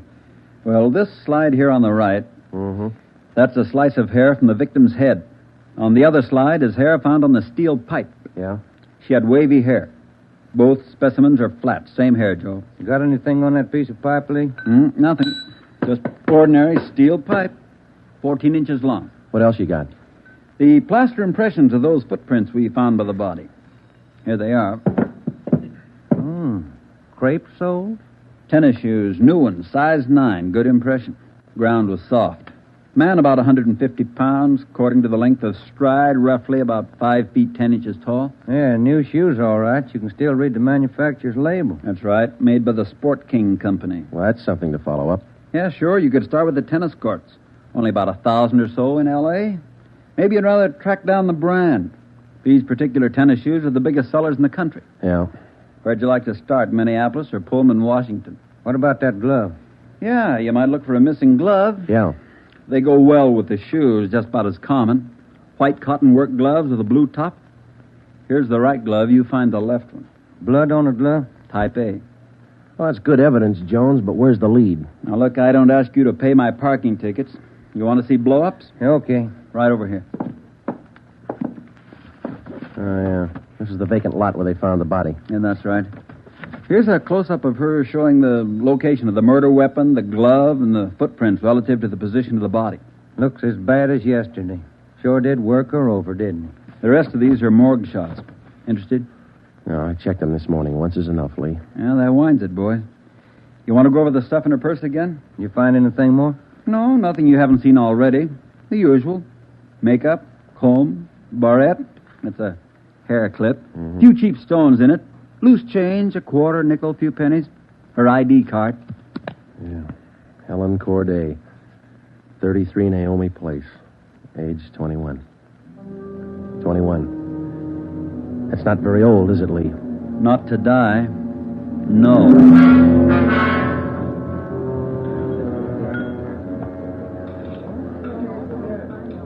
Helen Corday. Who could kill Helen Corday? Why? Why do you say that, Mr. Meyer? Well, people kill for money. They kill for love. Helen Corday had none of these. No boyfriend? Not in here. No, she was a good worker. 5 different waitresses the union sends me 1 month. 5! Did the union send Helen to you? Oh, sure. All the girls come from the union, but none like Helen. Oh, she was sweet, honest, and courteous. Mr. Meyer, did you know anything about her personal life? Only that she was a good worker. Everything else she took home with her from this place. Did she ever mention any men to you? Anyone at all? No gentleman, not one. No. How much money did she make here? I paid her $26.50 a week, every Tuesday. Not much salary for so much work, but the tips are very good here. Nice customers. Mm-hmm. Yeah, nice. This her home address, 33 Naomi Place? 33 Naomi, that's right, yeah. Thank you very much, Mr. Meyer, for your time. I wonder what kind of a person does things like that. Who could kill Helen Corday? Everybody liked Helen. Helen Corday? I never liked her. Come on in the office, boys, where we can talk. Never liked her because I never knew her. You the head of the union? Not just a steward. I know most of the girls. This Corday girl, what'd she look like? Small brunette, about 5'3". Here's a picture. Yeah. Pretty girl, wasn't she? Oh, sure. Placed her out at Otto's place. Nice little Dutch fella. Otto Meyer. That's right. He seemed to think quite a lot of her. Yeah, she was a fine worker. Oh, sure. Always right up on her dues. Paid all the assessments right on time. Thought you said you didn't know her. Well, not right off, I didn't, but when you showed me that picture there, placed her right away. You know anything about her personal life? Yeah, wait a minute. Why all these questions? Helen Corday was murdered last night. Oh. Who did it? You know anything about her personal life? Well, you can see my position, Sergeant. 1,200 girls. Check them in, check them out. Just names to me till I see a picture of them. You wouldn't know if she had any boyfriends here in the union? Waiters, busboy? That I wouldn't know. Like I tell you, Sergeant, I never knew Helen Corday. Sure, I knew Helen Corday. Gus plays a nice piano, huh, Sergeant? Yeah. I read about it in the paper this morning. How long you been selling pianos here at this place? About as long as I knew Helen. 3 years. How'd you find me? Helen's landlady. We talked to her yesterday. She told us you worked here at this piano store. Oh. It's funny, isn't it? What's funny? See Gus over there? That fellow demonstrating the piano? A few weeks ago, I made a deal with him to give Helen piano lessons. I figured it would help her with her singing lessons. Wanted to be a singer, you know. Did Helen know that fellow, Gus? No, she never met him. Who gave her the singing lessons, Miss Olson? She took from Ostrander. Paul Ostrander out on Melrose. A lot of movie people used to take from him. What do you know about her personal life? How do you mean? Does she have any boyfriends? Well, yes. You don't seem sure, Miss Olson. Well, it's just that I don't know. I never asked Helen, but she did have a few dates with Paul Ostrander. I don't think she was serious. How about Ostrander? Gee, I don't know, Sergeant. I don't want to involve anybody. You want to help us find the killer, don't you? Well, yes, but if you're thinking Paul Ostrander did it, No, I'm sure he didn't kill her.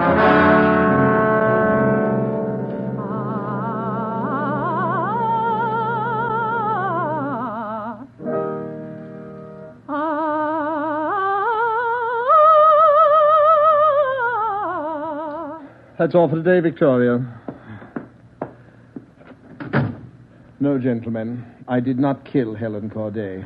You gave her singing lessons, Mr. Ostrander. You knew her pretty well? Yes, I gave her voice coaching for about a year and a half. Helen showed a little promise. Not a great voice, a bad vibrato. You knew her pretty well? Why do you say that? Mr. Ostrander, didn't you used to take her out once in a while? No, I didn't know Helen socially at all. We know you had dates with her. That's not true. Only times I saw her was when she came here to the studio for lessons. You better tell the truth, Mr. Ostrander. We can prove that you've been out with her. Afraid of the publicity, is that it? Certainly that's it. I have a successful business here. I've spent years building it. Anything like this would ruin me. Then you have been out with her. Only a few times. Nothing serious. I had nothing to do with her murder. Now, that's the truth. Don't you know that withholding information about a thing like this can go kind of hard for you? Yes, I know that. What else could I do? Mr. Ostrander, somewhere in this city right now, there's a guy who beat a young girl to death. He crushed her skull with a piece of steel pipe. We need every bit of information we can get to track him down. I know that, Sergeant. You could have come to us. We wouldn't run to the newspapers with it. If the information's confidential, that's the way we treat it. Most of the time, it's the people who run to the newspapers first. Then they come to us. That's right, Mr. Ostrander. People are their own press agents. Sergeant, I'd like to know what right you have to invade my privacy and lecture me on my civic duty. All right, I'll tell you what right, Ostrander. We want the man who murdered Helen Corday. I got as much right as he had at 12:14 this morning. Come on, Joe. Yeah. Thanks, Mr. Ostrander. Sorry if I invaded your privacy.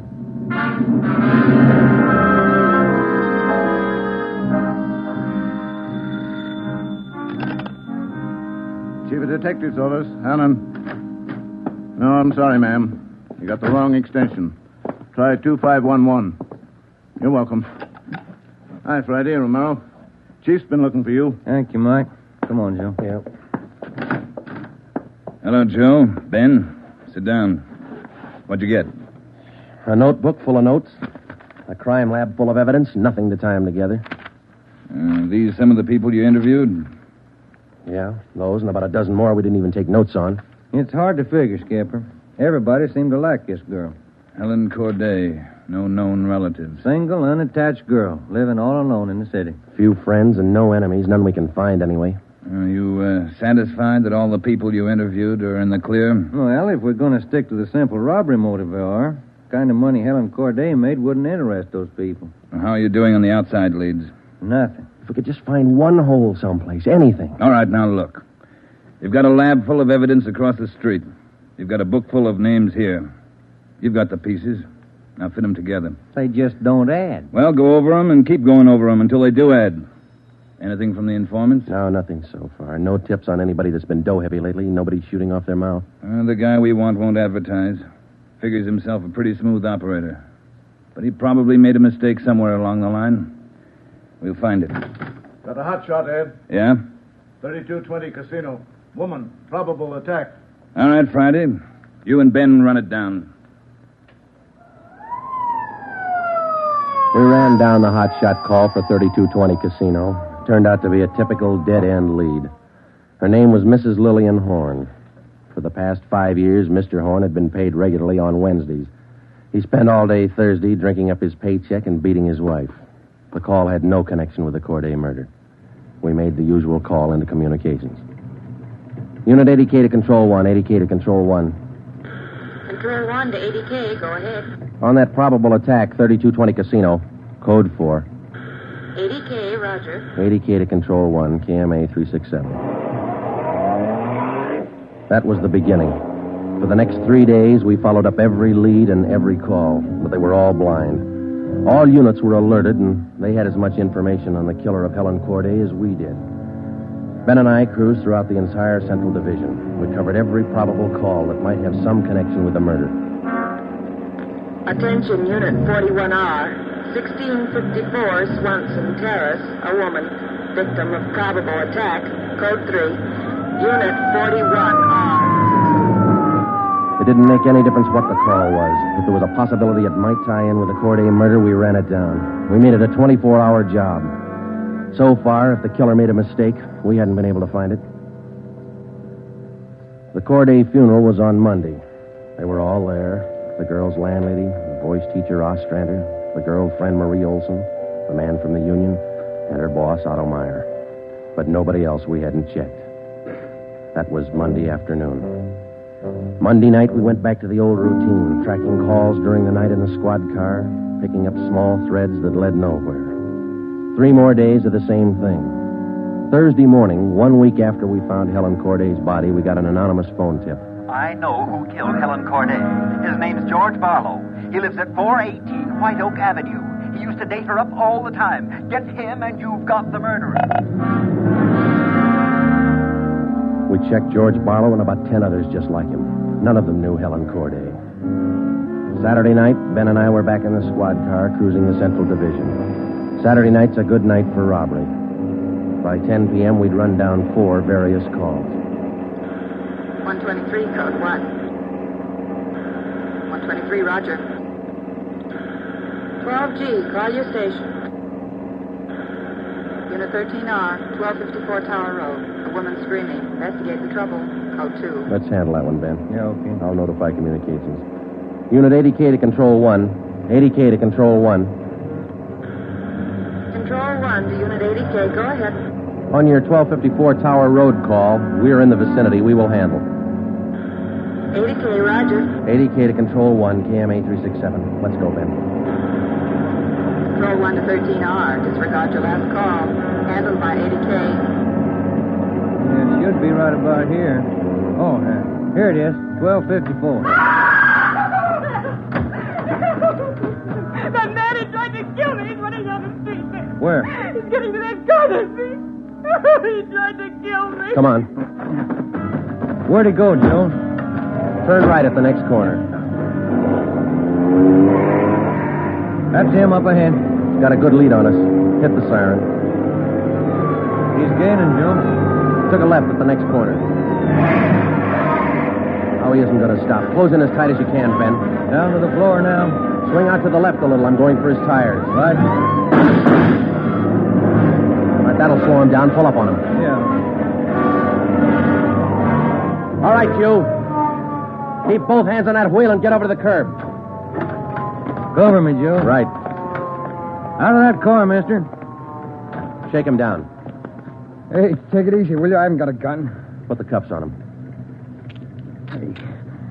Well, you boys work fast. What am I do with the gas chamber? Just save that, mister. It's pretty rough treatment for speeding. All right, come on, you.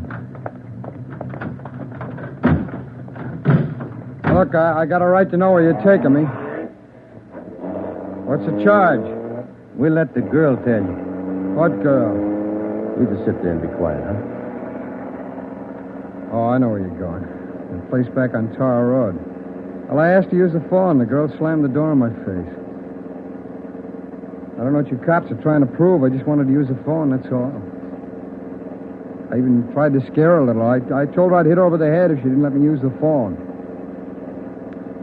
It's a laugh, huh? All right, you get out. Yeah, I suppose so. Get out. Hey. I got nothing to hide.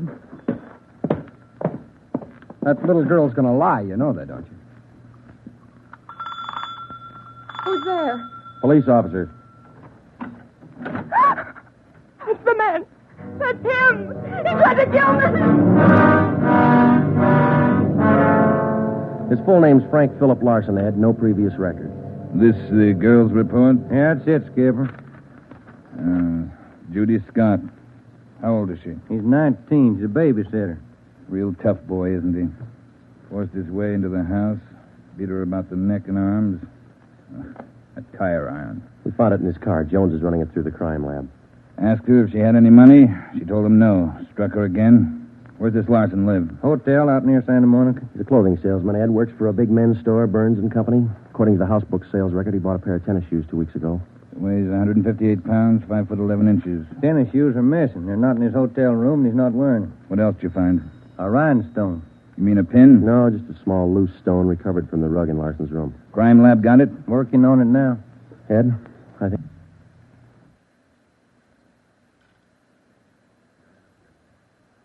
we got the man who killed Helen Corday. few scraps of circumstantial evidence and a hunch. That's not much to go on. Larson had gone after the little Scott girl with the tire iron. Wasn't much of a tie-in, but we had to be sure. All that day, we checked Frank Larson's alibi for the night of Helen Corday's murder. We interviewed the personnel manager at Burns & Company where he worked. We talked to all the clerks who knew him, the manager of the hotel where he lived. We found out everything we could about Frank Larson. And that night at 10 o'clock, we had the prisoner brought to the interrogation room. How are you, Larson? Fine. Just fine. I like jail. Sit down. Lousy weather, been foggy all over town. I wouldn't know. I've been inside all day. How old are you, Larson? 31, same as the last time you asked me. Where'd you go to school? I didn't. I was born smart. You sell clothes, don't you, Larson? We know you work for Burns & Company. Remember, you told us. What is all this? What are you guys trying to build? Just want to know if you like selling clothes. That's all. What do you coppers know about clothes? One blue serge a year is your speed. You know quite a bit about clothes, don't you? I've been selling them for 5 years. Can you tell me something I've been wondering about? What's that? Are your socks and tie always supposed to match? That's what the style books say. Bet you always know the right things to wear, don't you? You wouldn't wear black shoes with a brown suit, would you? Is that what you're keeping me here for? Style, isn't it? Oh, would you? Would you wear black shoes with a brown suit? Most people wouldn't. Bet you wouldn't wear brown shoes with a tuxedo either. I've been smoking too much. You got a glass of water? Oh, yeah, sure.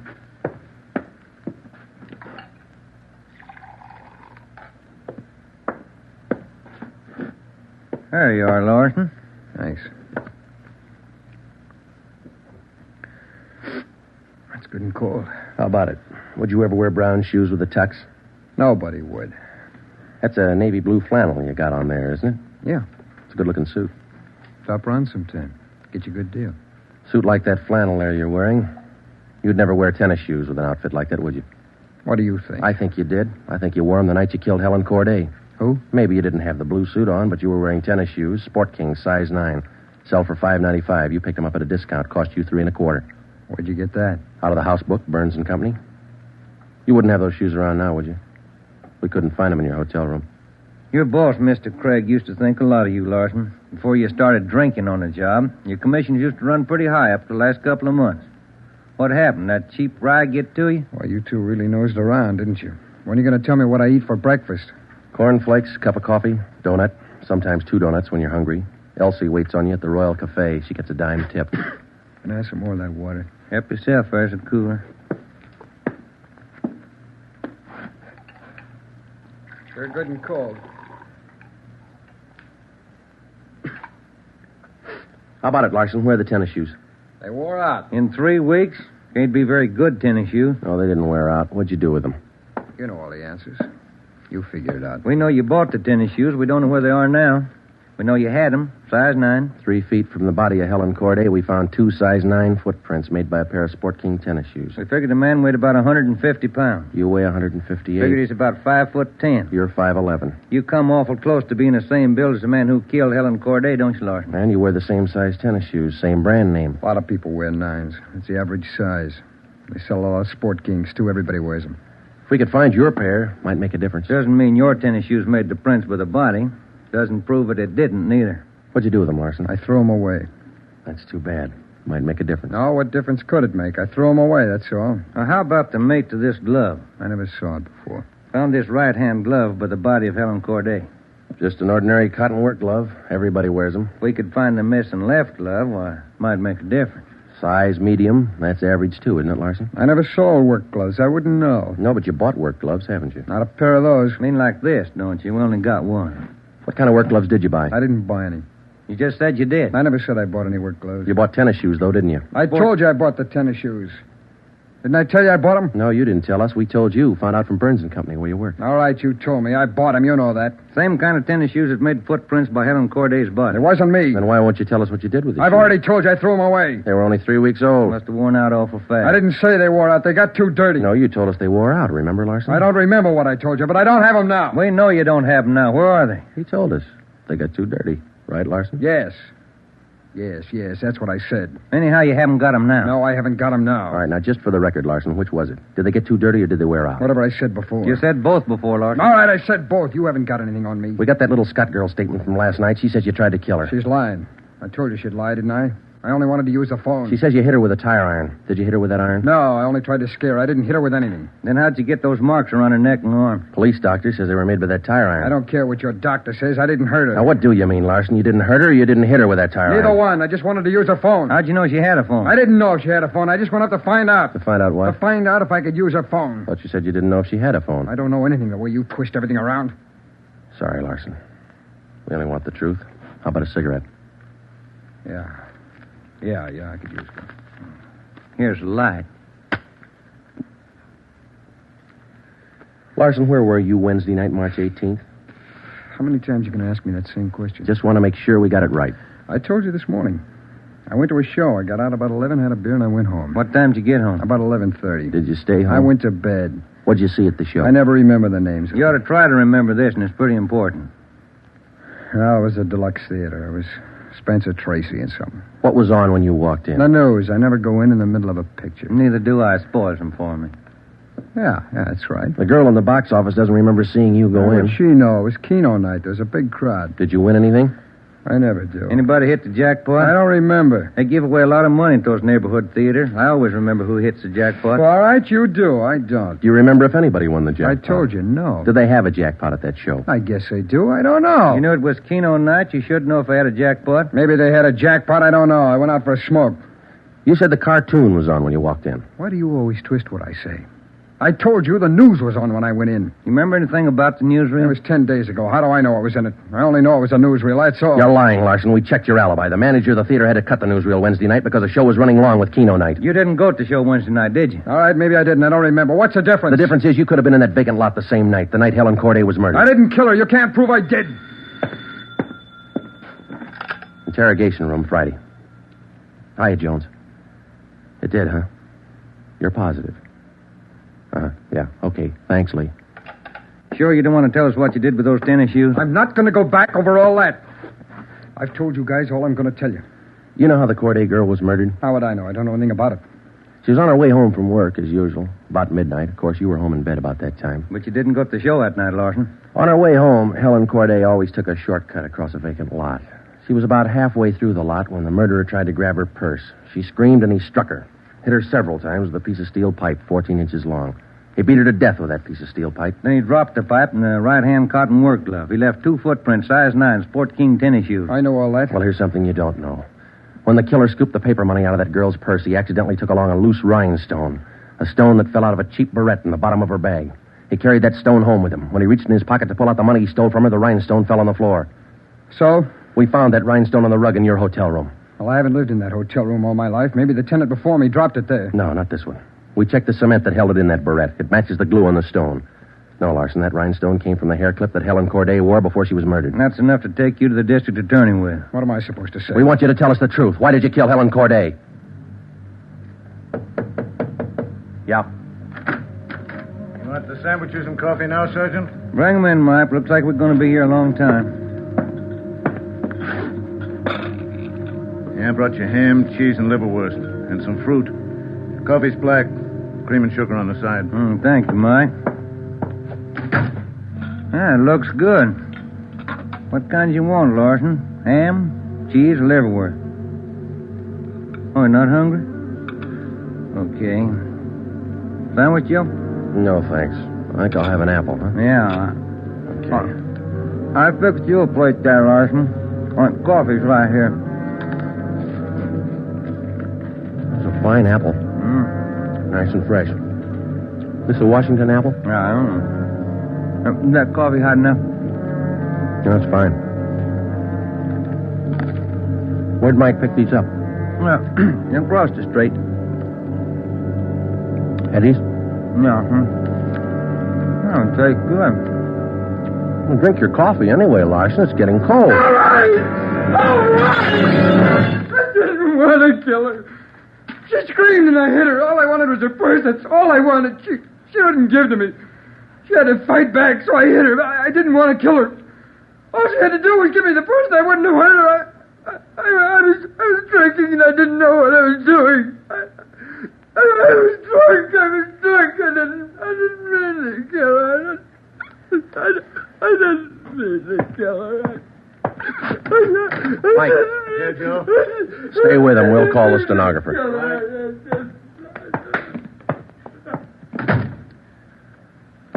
See you tomorrow, Joe. Good night. Yeah. Sour racket, huh?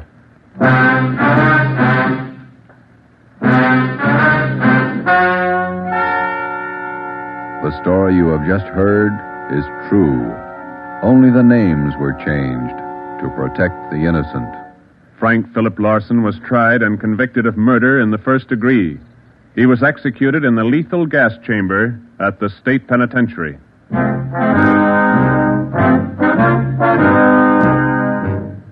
You have just heard the fifth in a new series of authentic cases from official files. Technical advice for Dragnet is furnished by the Los Angeles Police Department. Tonight's program is dedicated to Police Officer Charles A. Brady of the Chicago, Illinois Police Department, who on the night of September 2nd, 1945, gave his life so that yours might be more secure.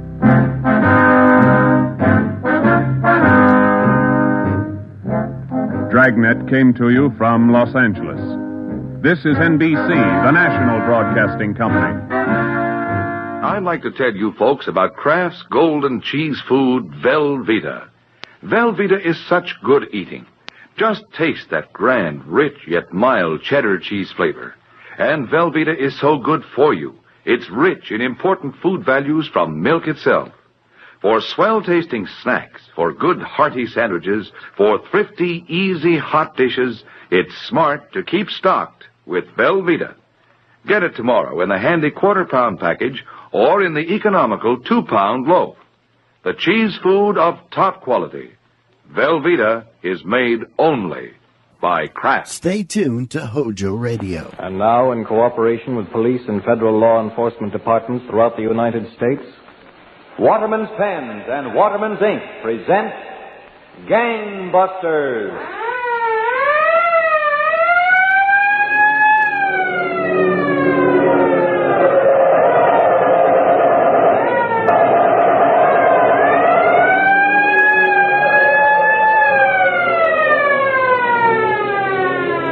Out of the foxholes of Europe, from the steaming jungle swamps of the Pacific, our men are now coming home to a new America.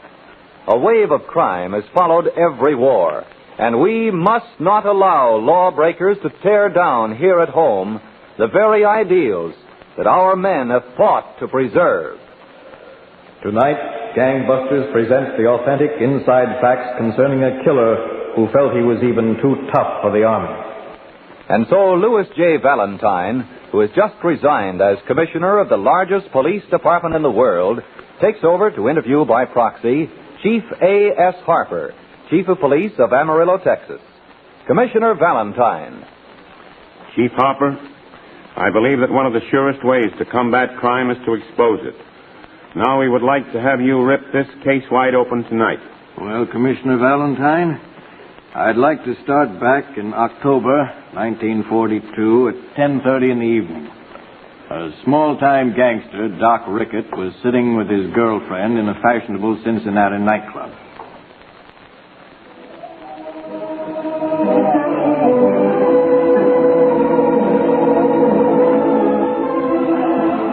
You're a snappy-looking number tonight, Cora. You like this dress, huh? Yeah, fits you like a glove. You're the... Hey, what are you staring at? Huh? What are you staring at? The big red-headed man over there. Any objections? Plenty.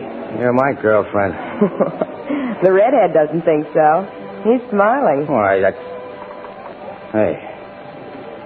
Don't pay any attention to him, Cora. Why not? That's Red Beaver. Red Beaver? He's dynamite. The FBI and Secret Service have sent out coast-to-coast alarms. Beaver's a deserter from the Army. He's the quickest trigger man I know of. He only pulls the biggest jobs there are. Thanks, Rickett. I thought he was interesting. Now I'm sure. Now you've done it. He's coming over. You cross him and you get a bullet through your head. And you thought you were a big shot. I'll bet there are a million girls who wish they were in my place right now. He's sharp. Hello, pretty legs. How about a little dance? Lay off, Beaver. She's my girl. So you know who I am, huh, Rickon? Sure, I spotted your red hair. I'm no Sunday school teacher myself. I blow around. How'd you know my name? Oh, when I spotted good-looking here, I asked a few questions about who she was with. What's your take, Shooter? Cora Weston. You've got what it takes, Cora. Move over, I'll sit down. I told you, Beaver. Cora's my girl. Sure, I heard you. You know, Rickett, I think I could use you. Maybe put you up in a big dough. Yeah? Yeah, I could use a smart guy right now in my business. What kind of business, Beaver? It's the entertainment business. Yeah? Sure, I like to entertain. Let's see, we'll start with a little Halloween party. A Halloween party? Where? In the Avondale branch of the Second National Bank. Oh, I get it. Uh-huh. Halloween. You know, sweep the bank clean with the witch's broom.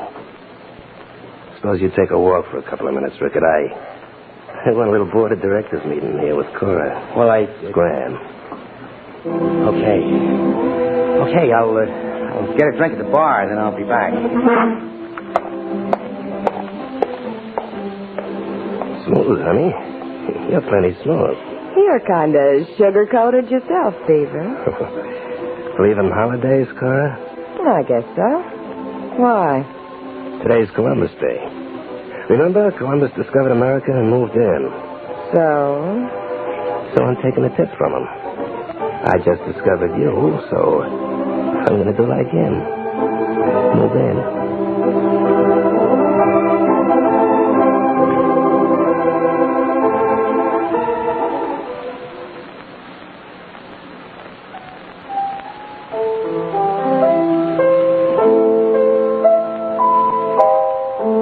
This ain't bad, Cora. Sit in your apartment. You playing to me. Want me to fix you a cocktail, Beaver? After 2 weeks, you have to ask me.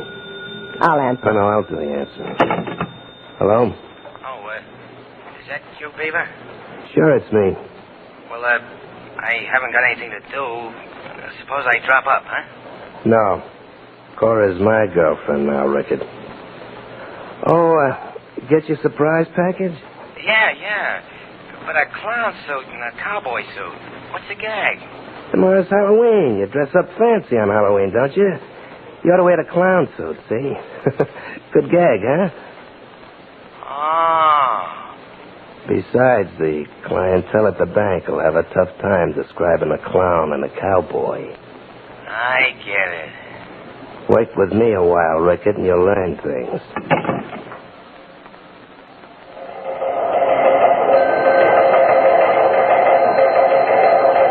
Attention, all police. Avondale branch of the Second National Bank is robbed at $7,000 by two men in Halloween costumes. One dressed as a cowboy, one as a clown. Approach with caution. These men are heavily armed. That's all. Well, Agent Hurley, we put that warning on every teletype through the state. We at the FBI appreciate your cooperation, Captain Morse. The bandit stunt of dressing in Halloween costumes was a touch of genius. Nobody can seem to identify them. But I've always noticed that when a man gets money easily, he spends it easily. So, as just one possible trap, I sent out an alert to nightclubs, bars, racetracks, and pool rooms to watch for men who seem to be spending money too freely. Good. Perfect. I never guessed they're spending a little too much money is what we're waiting for.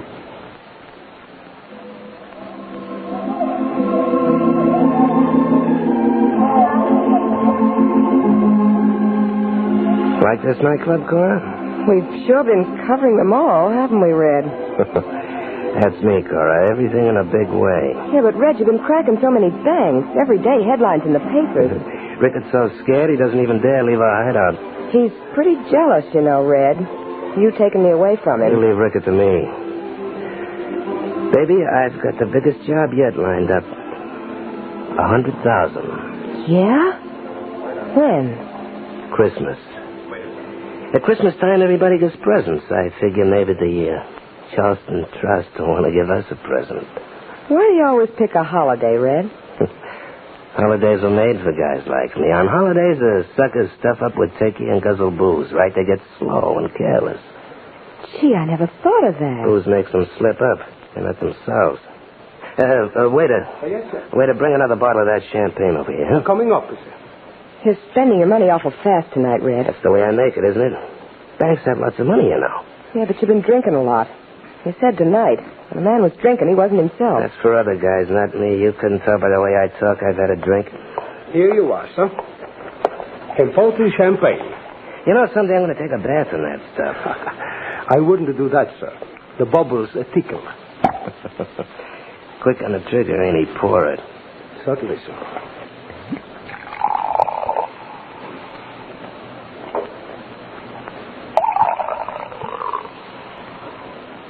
Anything else, sir? No. Here. Buy yourself a house for Christmas. Here, take it. Thank you, sir. Yes. Thank you, sir. Thank you. You blown your top, Beaver. Giving that guy a century for a tip? Shut up and drink your champagne. Dames will crab all the time, get on my nerves. You couldn't just slip the way to the 100. Oh, no, not you.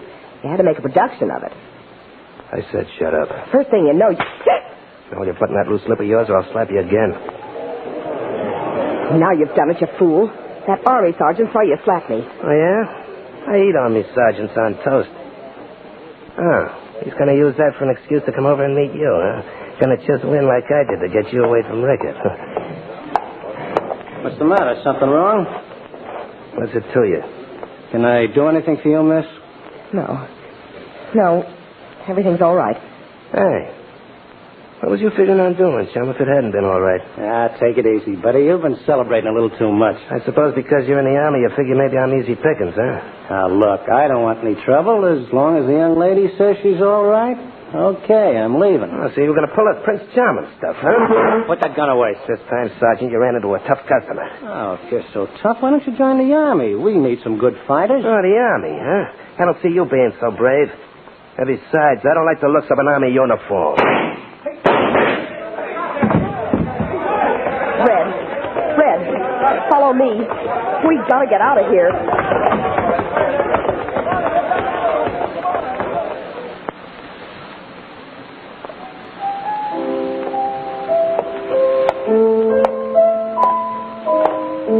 Hey, how long are we going to stay holed up here in Cora's Flat, Beaver? As long as I say so, Rickett.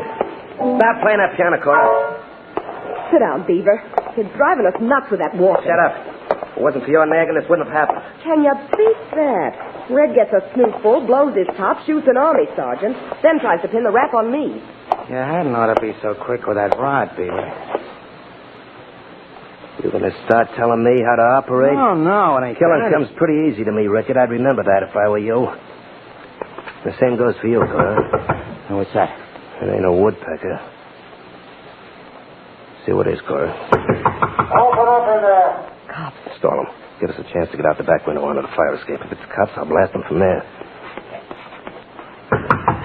Open up or we'll break in the door. Take your time, boys. Take your time.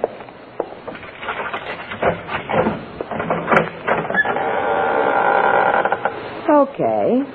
What you selling? I'm Captain Morse of the Cincinnati Detectives. Mr. Hurley's a federal agent. So what? We're looking for a man who was seen coming into this building. What's it on me? Every man who comes in this building don't come up here. Unfortunately.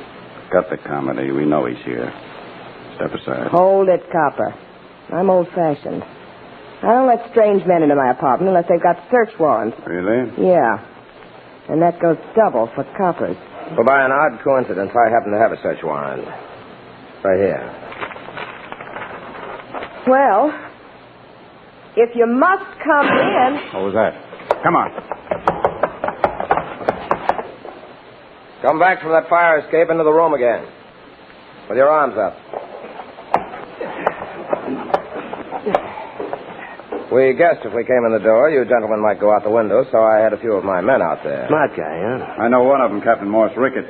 Rickett's an old-time gangster. The redhead's a new one. I'm just an innocent bystander. The redhead is the one who shot the army sergeant. You got nothing on me, copper. No? We had all of the nightclubs tipped off to report men who were spending money too freely. The waiter who waited on your table called us up. We examined the $100 bill you gave him as a tip. I want to see my lawyer. I don't blame you, Red. Suppose we go down to headquarters for a talk. And, if I say no? Well, if you should say no, I'll tell you. You'd come along a good deal like this. Let go of me, copper. Let go. Come on. Let go of me, will you?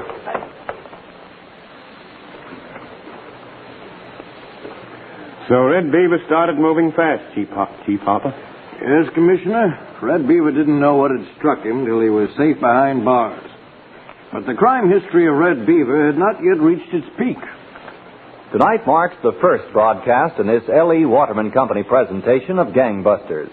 And we're proud to have been able to select as chief investigator and commentator for these programs a man who has been a police officer for almost half a century and who last midnight resigned after 11 years as police commissioner of the New York City Police Department.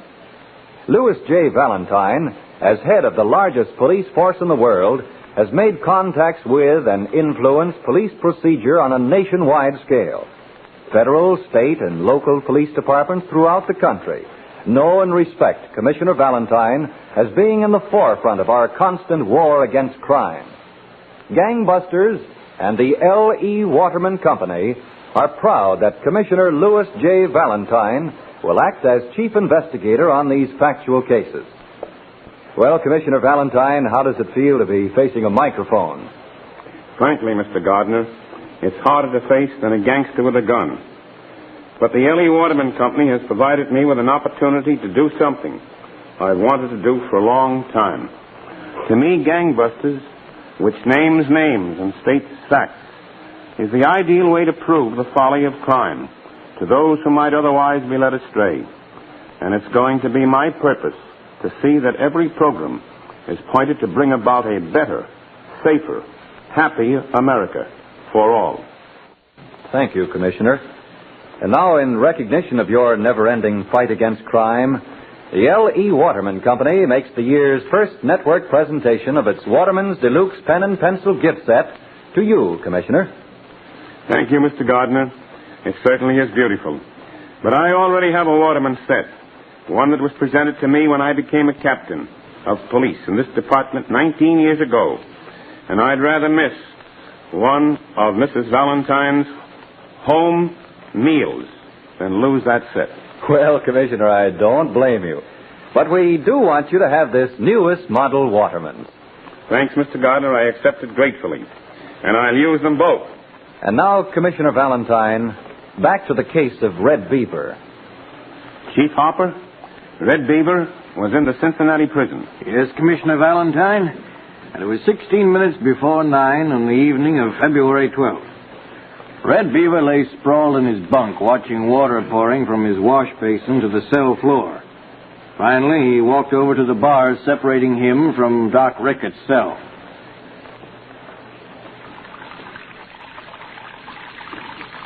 Hi, Rickett. Where's all the water coming from, Beaver? I told you we'd break out of this joint. But if it's all the same to you, I'd rather walk out than swim out. Know what day today is, Rickett? Sure. February 12th, so what? February 12th. Lincoln's birthday.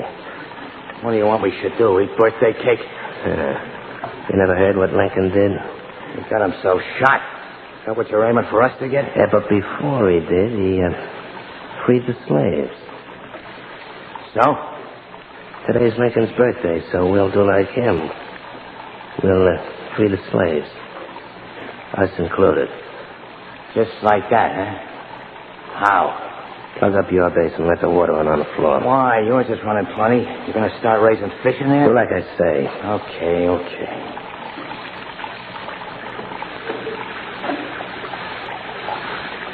Good. Now we'll wait a minute, and we call a guard. Then what? We yell for a dry cell. While we're switching, we hit him over the head and make a break. How's the water coming? You could launch a ship in here now. Okay. Rattle a cup. Guard! Help! Hey, we're being flooded! Get us out of here!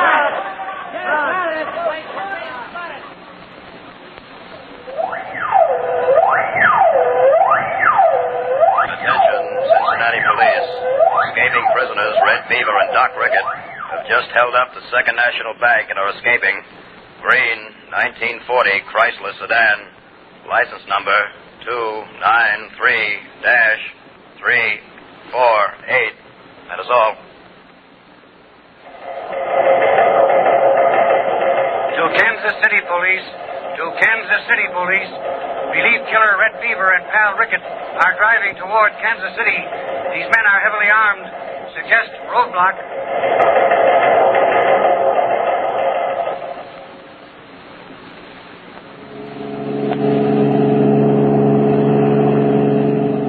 I can't stand this strain much longer, Beaver. I'm cranking. Don't worry, we'll be all right here in Kansas City. The whole country's looking for us. I always do things in a big way, Rickett.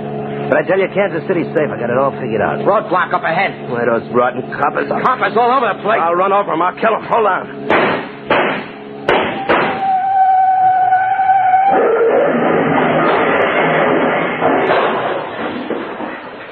Come on.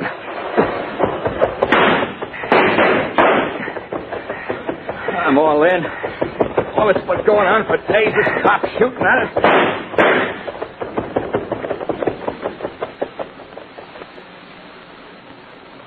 Kansas City, FBI, Washington. Doc Rickett, companion of Red Beaver, was found hiding in cellar in Kansas City. Rickett is now under arrest. Red Beaver escaped and is believed hiding in one of the southern states.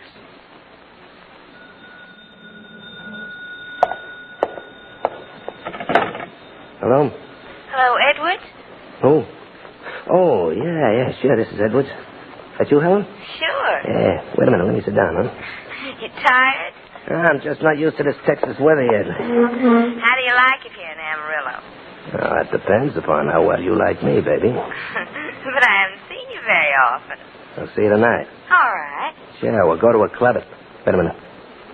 What's the matter? Hold it. Can you beat that? Huh? What's the matter? Two women out in the street. They bump cars. Are they mad? Uh-oh. Look, the little one's shoving the big one around. No, the big one, she won't take it. Wow. What happened? The little one gives the big one a slap. Uh-oh, the cop's seen him. Hey, this is a grandstand seat. Hey, they're looking up here at the window. They can see me laughing at them. Say, you're as good as a radio fight announcer. The cop's walking across the sidewalk toward my window here. Hey, this is a laugh. Why?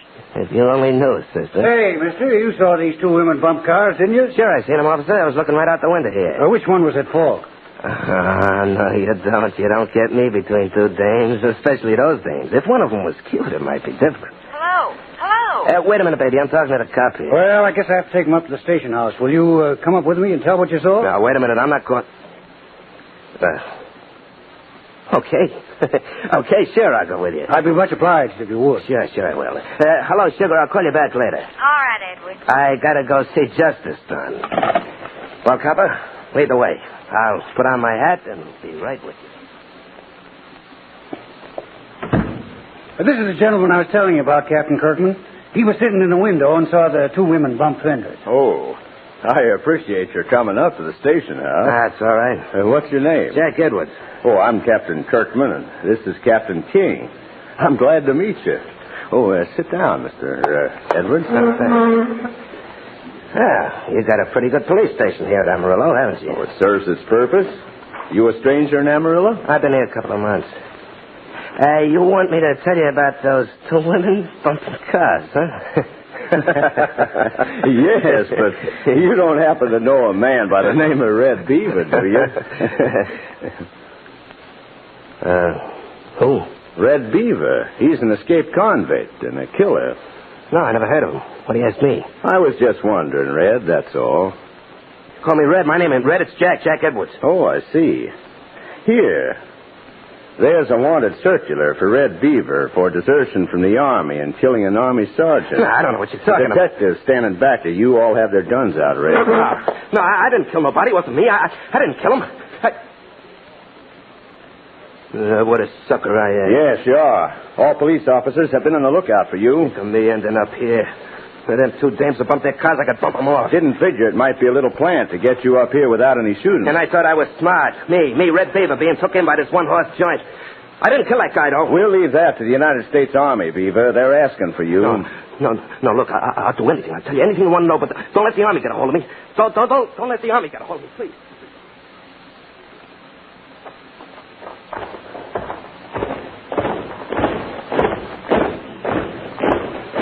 Details. Up. Harry Red Beaver, as convicted by a court-martial at Fort Sill, you will, on this morning of September 26, 1944, be hanged by the neck until dead.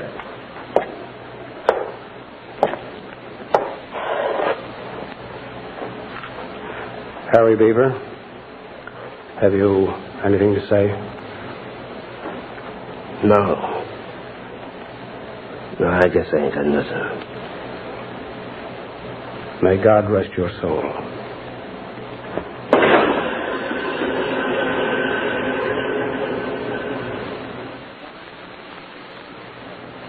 And Commissioner Valentine, at 6:37 a.m., 20 minutes later, Harry Red Beaver was dead, executed by the United States Army.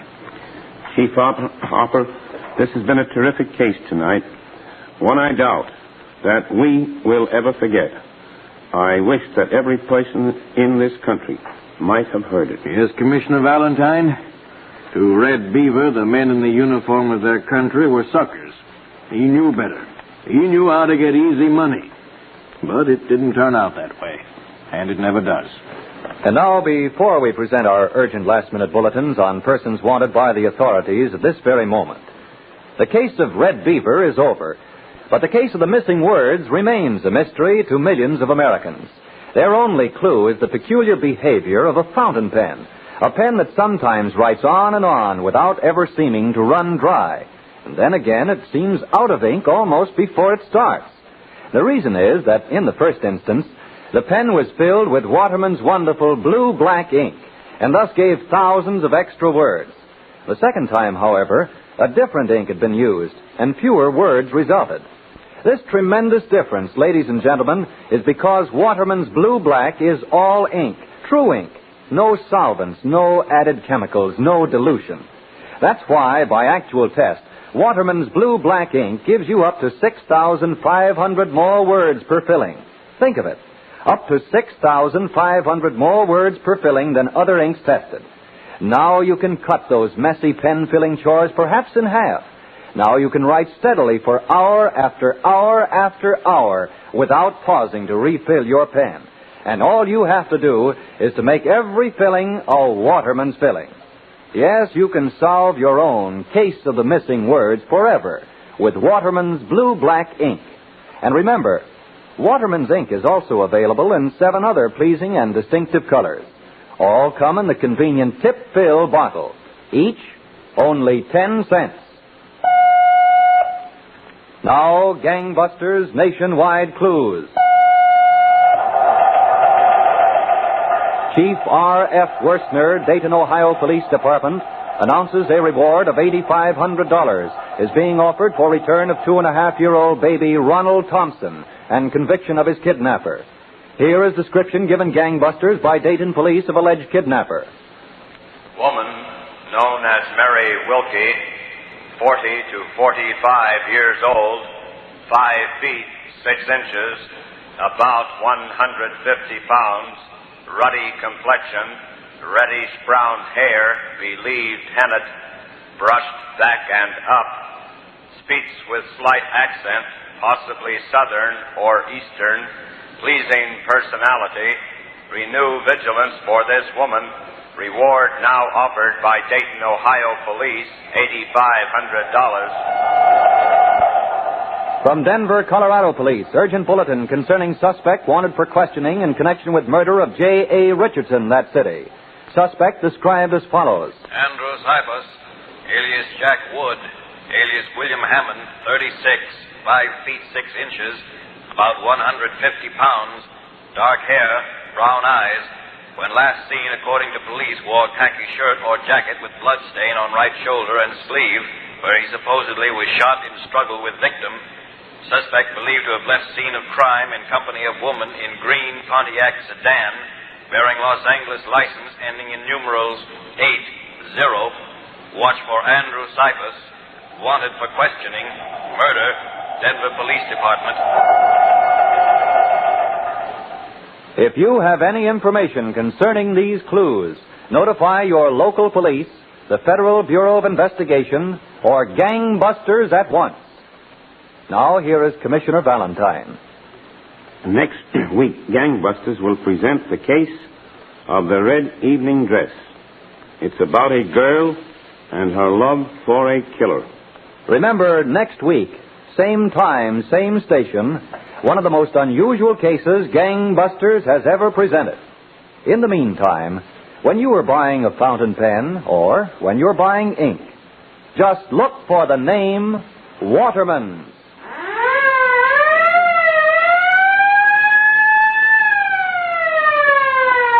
Gangbusters Factual Case Histories is a Phillips H. Lord production. Proven in over 2 million homes. Second, you get both AM and FM radio with RCA Victor's new extended tone range. And third, the Rutland gives you 2 automatic record changers that enable you to enjoy records at all 3 speeds. Yes, enjoy all of these fine instruments in one fine combination at one money-saving price. Look over the Rutland soon. And say, here are 2 new RCA Victor Red Seal releases to add to your collection. September Song, sung on a single record by Ezio Pinza, and the album of selections from Gershwin's Porgy and Bess with Reza Stevens and Robert Merrill. Keep it tuned right here to HOJO Radio for more classic old-time radio. This is your FBI.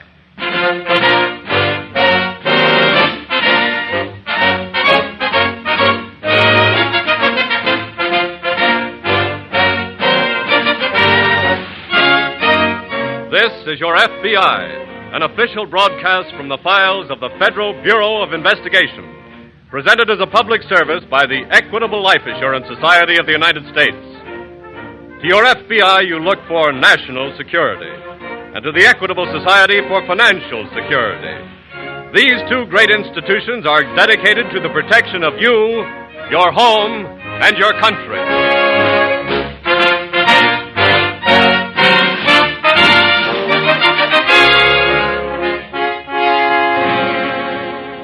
Tonight, the story of a peril to the nation. Escape prisoners of war.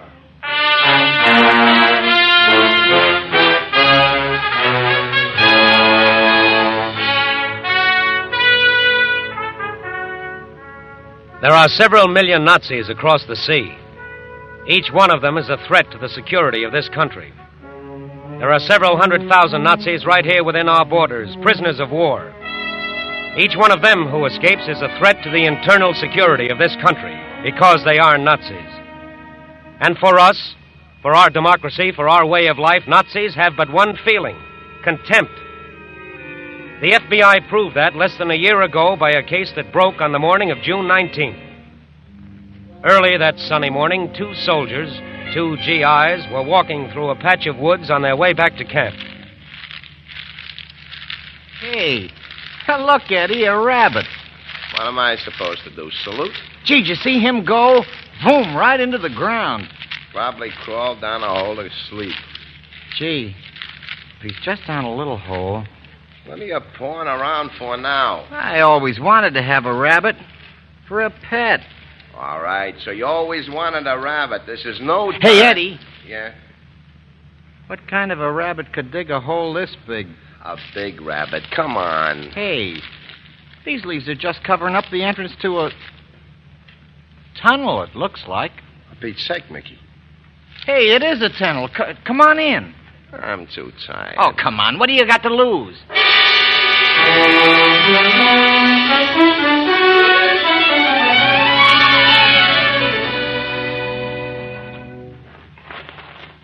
Well, I really am tired. Oh. Where's your pioneer spirit? And where's your rabbit? And don't tell me... Oh. What's the matter? It stops here, that's all. Oh, that's great. Now, I suppose we crawl back like a couple of brave pioneers. Hey, wait a second. Help me push this thing up. What thing? The roof here. Feels like boards or a trapdoor or something. Yeah, does. Come on, push. I'm tired. Will you push? 1, 2, 3. Eddie, close it. Eddie, you know where we are? Yeah. Right under the barracks of the Nazi prisoners.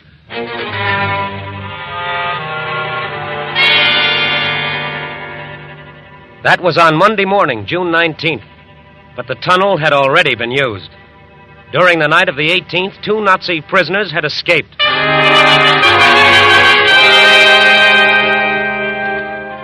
That was in Texas. And immediately, the FBI headquarters in that state were notified by military authorities. They weren't caught unprepared because special arrangements had been made for such an emergency. And the special agents went to work immediately. The newspapers, the radio stations, and most important, the local police of Dallas and Fort Worth were notified and given detailed descriptions of the 2 men. The police radioed warnings to all sheriffs and all peace officers, and broadcasts were also sent out over the Texas State Patrol's network. By late afternoon, the FBI was busy checking the dozens and dozens of reports which kept coming in. Dean speaking. Yes? Yes. Yes, okay. Thanks a lot, Sheriff. Right. Well, that's another lead going, Phil. Which one? Those 2 fellas spotted fixing a puncture on a back road. Those local police sure got on the job quick. Age 23. What? I was just reading over the description of Tanner. Oh. Lieutenant Paul Tanner of the German Navy. Captured when submarine disabled by depth charge. Dean speaking. Yeah? Uh-huh. I see. Okay, thanks a lot. All right. Which one was that? Those 2 men seen sleeping in that cemetery. Bad lead? Yes. Something's got to turn up, Dean. Yes, and you know when it does, Hackenberg's going to be easier to spot than Tanner. Because of that scar on his cheek. Yes. Well, with the whole state out on the hunt, there's got to be... Dean speaking. Yes? Yes? Yes. Thanks. Right. Bicycle was stolen from a house 1 mile from the camp the night of the escape. Bicycle? Yes, and the house was on the same road the prisoners took when they went on labor details. That sounds good. That sounds better than good. 2 men on 1 bicycle. They ought to be easy to spot, Phil. If we can spot them before they get rid of the bike, let's send out a call. Right.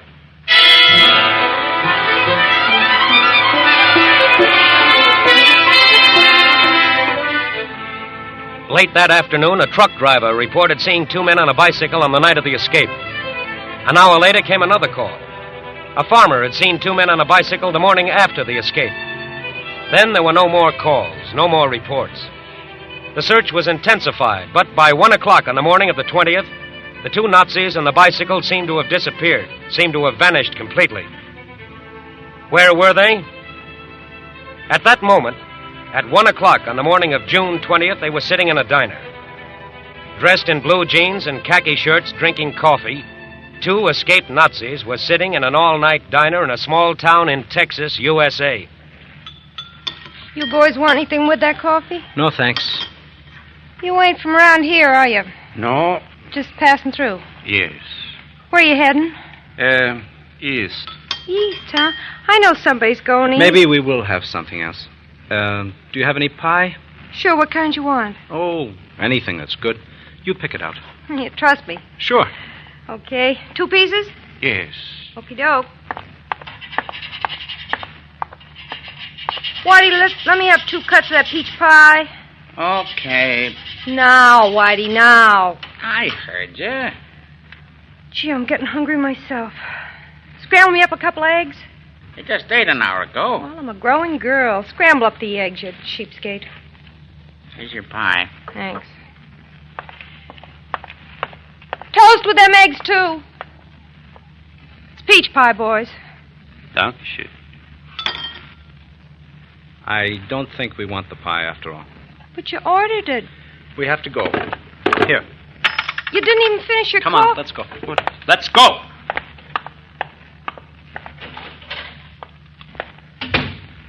Oh.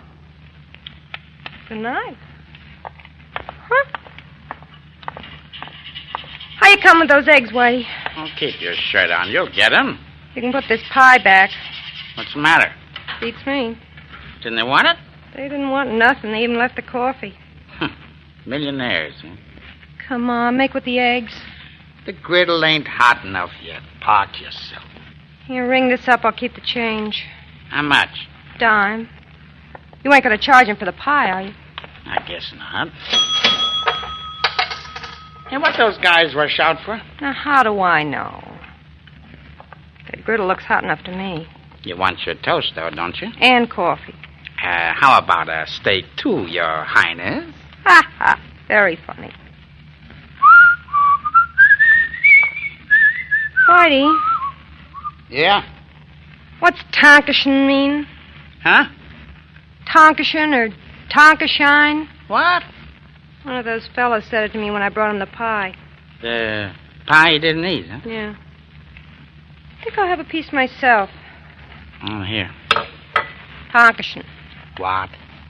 Maybe that's French for what's your telephone number. French? Sounds more like German to me. Where do you get German out of that? Listen, when you want to say thank you in German, dope, you say Dankeschön. That's it. That's what he's... Whitey. Holy crow.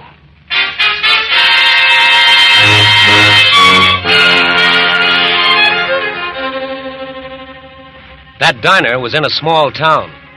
But even the smallest town has more than one road leading out of it. And it's never long before a road branches into other roads, into a network of roads, into highways. As soon as the telephone call came in from the diner, the FBI and the local police drove out after the two men on the bicycle, after the escaped Nazi prisoners. They tried to cover all roads. They kept in touch with each other by radio.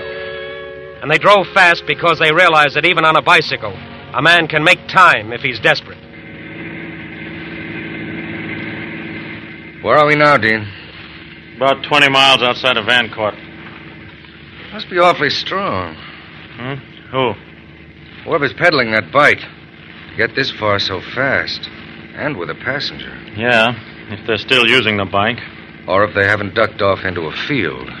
Well, if they have, we should be able to catch them in the morning. The whole area's been alerted.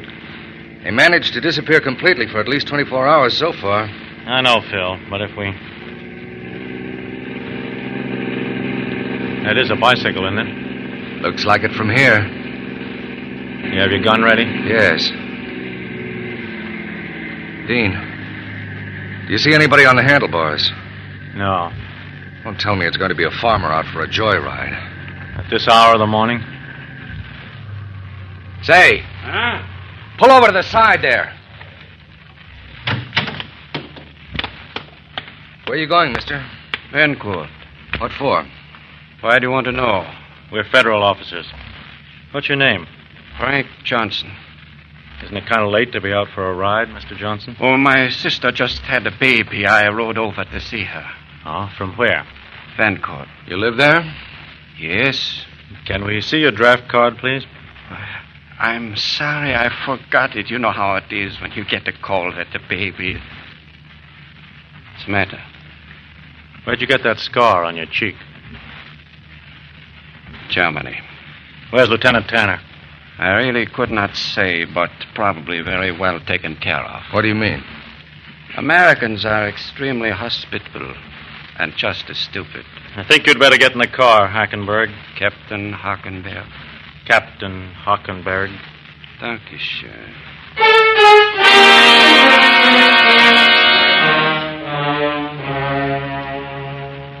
By morning, the Texas newspapers and radio stations had spread the report. One prisoner was captured, but the other was still at large. An escaped Nazi was still free, was still somewhere in the vicinity of Vancourt, Texas. The cooperation of every citizen was requested, and the response was fast. Report after report came into the FBI and the state and local police. Report after report was checked and followed up. The most promising came from a doctor. Well, gentlemen, I was coming home from a late call, and Just as I passed that filling station outside San Angelo, I noticed a man climbing into the back of this truck. About what time was that, Doctor? Oh, I left the hospital at 2. I guess that was about 5 after. What'd the man look like? Well, to tell the truth, I didn't notice him much or think much about it till I heard the radio broadcast about the escaped prisoners this morning. Now, thank you, Doctor. We appreciate your help.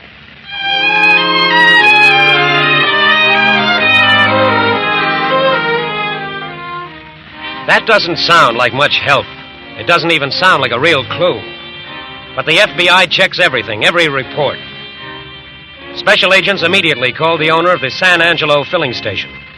He remembered selling gas to a truck driver a little after 2 in the morning before. But he'd only seen one man on the truck. From the gas coupon, the agents learned the license number of the truck. From the license registration, they learned the name and address of the owner. And then they went to him to see what they could learn from the truck itself.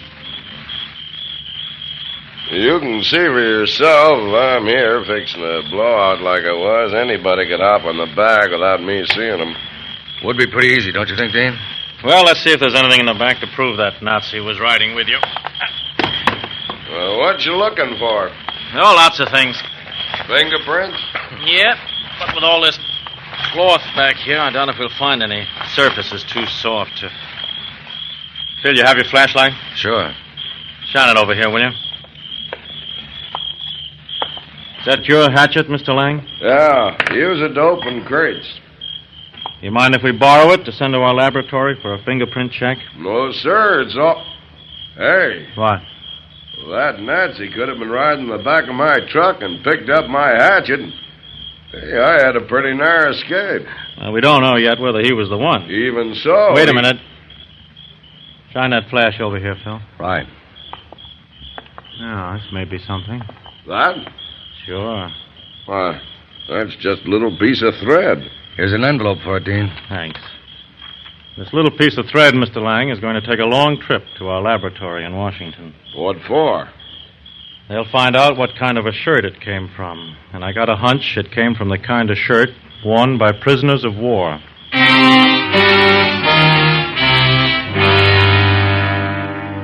The hatchet and the piece of thread arrived at the FBI laboratory in Washington on the morning of June 21st.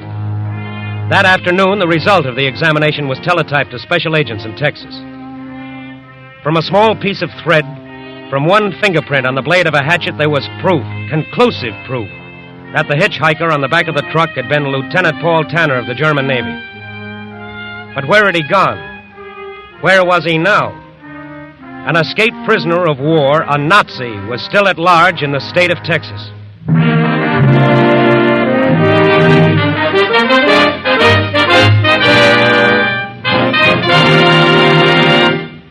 We momentarily close the Federal Bureau of Investigation file of the case of escaped Nazi prisoners of war.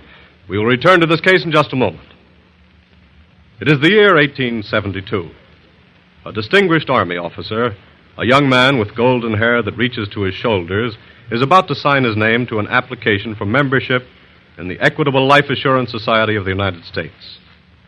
The Indians of the Western Plains call him White Chief with the yellow hair. But you and I will know him better by the name he is signing on the Equitable application.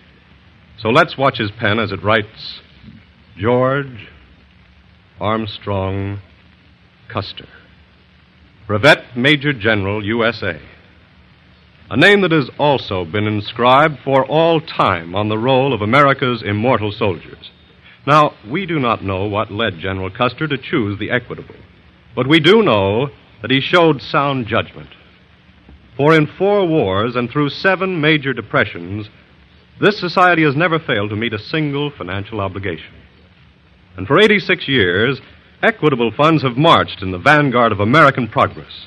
Equitable dollars helped build the railroads. They promoted the growth of our greatest industries. They helped grow wheat in Minnesota, oranges in California, cotton in Texas. So by serving its members, the Equitable serves America.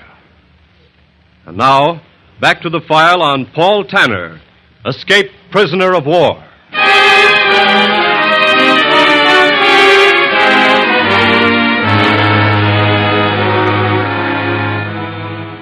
When a convict escapes jail or when a Nazi escapes prison camp, it is fairly easy to catch him during the first 2 or 3 days because the trail is fresh. But after that, just as rain can blot out footprints, the trail can disappear into nowhere. That's what happened to the trail of Paul Tanner, former lieutenant on a German submarine. The search continued all through the summer. Reports came in, but by September, Tanner was still free. Where was he? Still in Texas. As a matter of record, he was working as a hired hand for a farmer named Allen, working under the name of Gene Meyer, working to get enough money to escape to Mexico. Gene! Yes, Dickie. Gene, look what I got done. And, Dickie, don't start pestering Gene with those model airplanes or whatever they are. But, Pa, we want He worked hard today and he wants to rest. Oh, that's okay, Mr. Allen. Let me see what you got done today, Dickie. Say, Gene, are you going to have to go back to that hospital? Oh, no. Merchant seamen aren't like Army or Navy. We're pretty free. Should I glue this on now? Uh-huh. That's right. Still, it's funny they let you do what you wanted after you got out of the hospital. What do you mean, funny? A little further down, Dickie. Right. Well, not making you go back to sea. I told you. I decided to work, to build up my health. Well, I ought to just pray that they let you finish out the harvest. Every time the mail comes, Say, that's no model airplane. Whoever said it was, Pa? Anybody can tell it's a submarine. A submarine? Where'd you learn about submarines? Gene drew the plans for it. Oh, it looks just like a picture, one I saw. Ready? Oh, nuts. Come on, Gene. We'll finish after supper, Dickie. You wash your hands, Dickie. I did. Wash them again. Oh, Pa. That's a darn good submarine. I guess you... What's the matter? Well, I was going to say it's probably modeled of a sub you was on yourself, and then I remembered. Remembered what? They don't have merchant seamen on submarines. Come on, let's eat.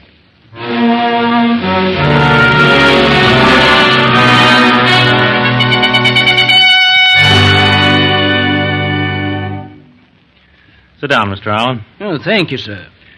Sheriff Ulster said you might have some information for me. Well, I don't know for sure, sir, but I think my hired hand's that Nazi prisoner you've been looking for. What makes you think so?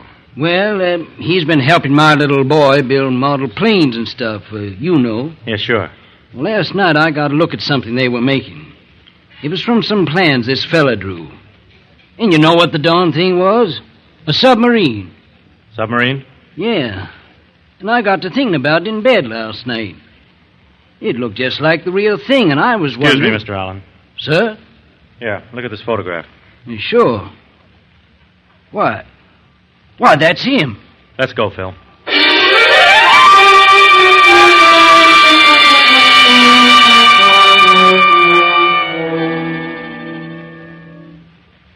Is this his room, Mr. Allen? Yes, sir. Where is he now? Well, I left him cutting hay down near the river bottom. I think I'll go over there. Right, Phil. Doesn't have much stuff of his own, does he? No, nothing you don't see, except that little zipper bag there. Let's have a look at it. Sure. Here you are. Huh. I wonder where he picked this up. It doesn't seem to be... What is it? Something in the lining here. A book? It's a diary. June 20th. We had a close call today. H completely forgot himself in a restaurant. He sure did. I am a soldier of the Reich, and I must get back to the fatherland. Did he write that junk? It's not junk to him or to people like him, Mr. Allen. That's something a lot of us don't realize. Listen to this. These Americans are stupid fools. This miserable country will cry for help when the Fuhrer lets loose his secret weapons, and I will be there to help him. That fella's crazy. Well, he's a Nazi. Dean. Yes? He's gone. What? Not a sign of him in the field. He was there when I left. Did he see you go? Sure. Did he ask why you were going? Well, I said for supplies. Guess he knew you didn't go to town often and got suspicious. He must have cleared out right after Mr. Allen did. Why? There was a jug of water next to the mower, and it's full to the top. But where did he go? I don't know where he went, but I know where he was heading. Where? Galveston. He's got it in his diary. $30 more and I'm ready to leave for Galveston, then Mexico. I guess he didn't wait for his $30. Mr. Allen, that river down there. Oh, we'd take you to Galveston, all right. Once I rode there, me and Dickie and... Rode there in what? An old flat bottom I have. Did you have it beached right near the hayfield? Yeah. I followed some footprints down there. Your boat's gone, Mr. Allen. And that Nazi in it? Yes. And if he gets to Galveston... Mr. Allen, I don't think he will.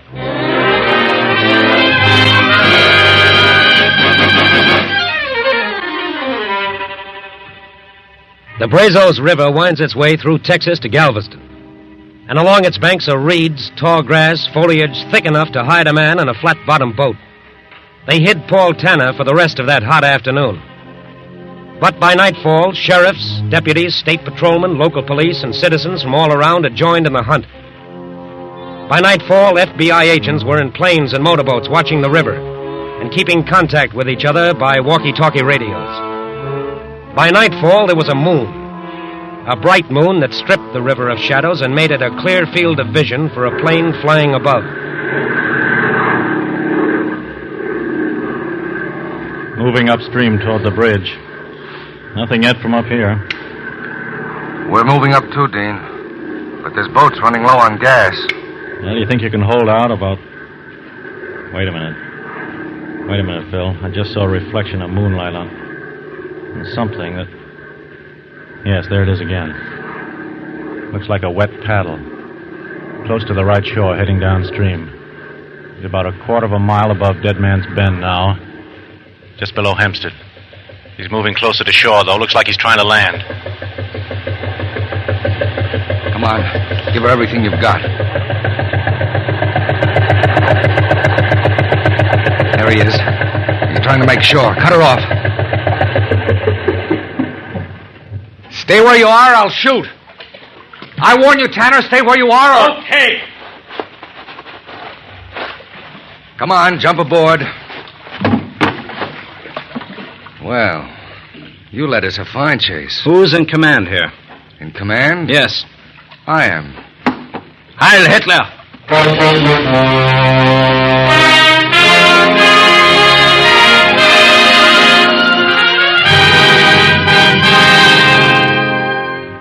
At this moment, there are approximately 390,000 prisoners of war in this country.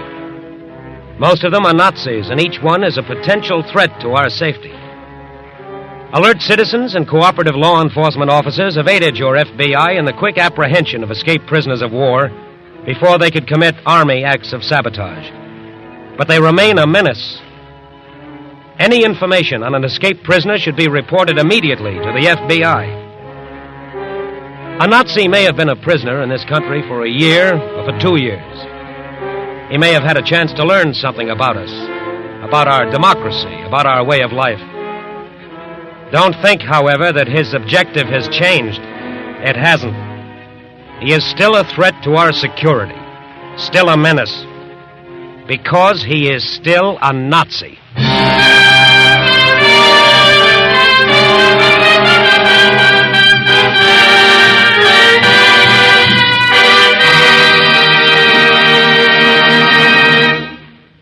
In these days, young Americans are fighting and dying all over the world. So the question, what are you doing here at home to help win the war, is one that deserves a straightforward answer from every American citizen, from every American organization. Members of the Equitable Life Assurance Society of the United States may take pride in their society's answer to that question. In the Equitable Service flag are 2,015 stars. Here at home, Equitable agents and employees are backing up their fellow workers in the fighting forces by selling thousands of war bonds in every drive, by giving hundreds of blood donations, and by performing all the other services that are expected of patriotic citizens in wartime. Of the funds that have been entrusted to the Equitable Society by its members, 44% has been invested in government bonds. In both the 5th and 6th war loan drives, the Equitable made the largest single subscription, each subscription amounting to $500 million. In wartime, Equitable dollars are fighting dollars, and at all times they are security dollars for you, your home, and your country.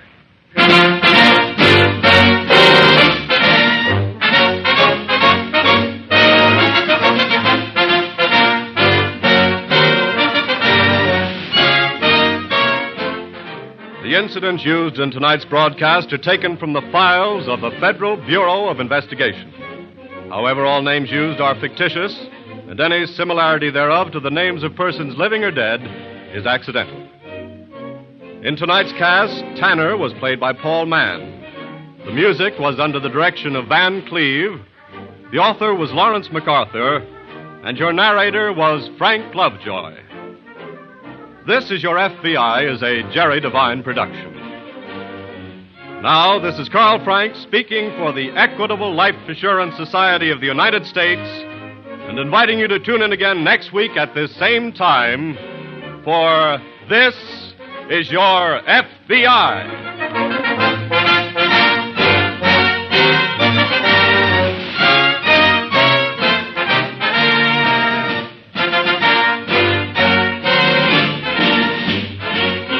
This is the Blue Network of the American Broadcasting Company. CRESTA, BLANCA, Cresta, Blanca, Cresta Blanca.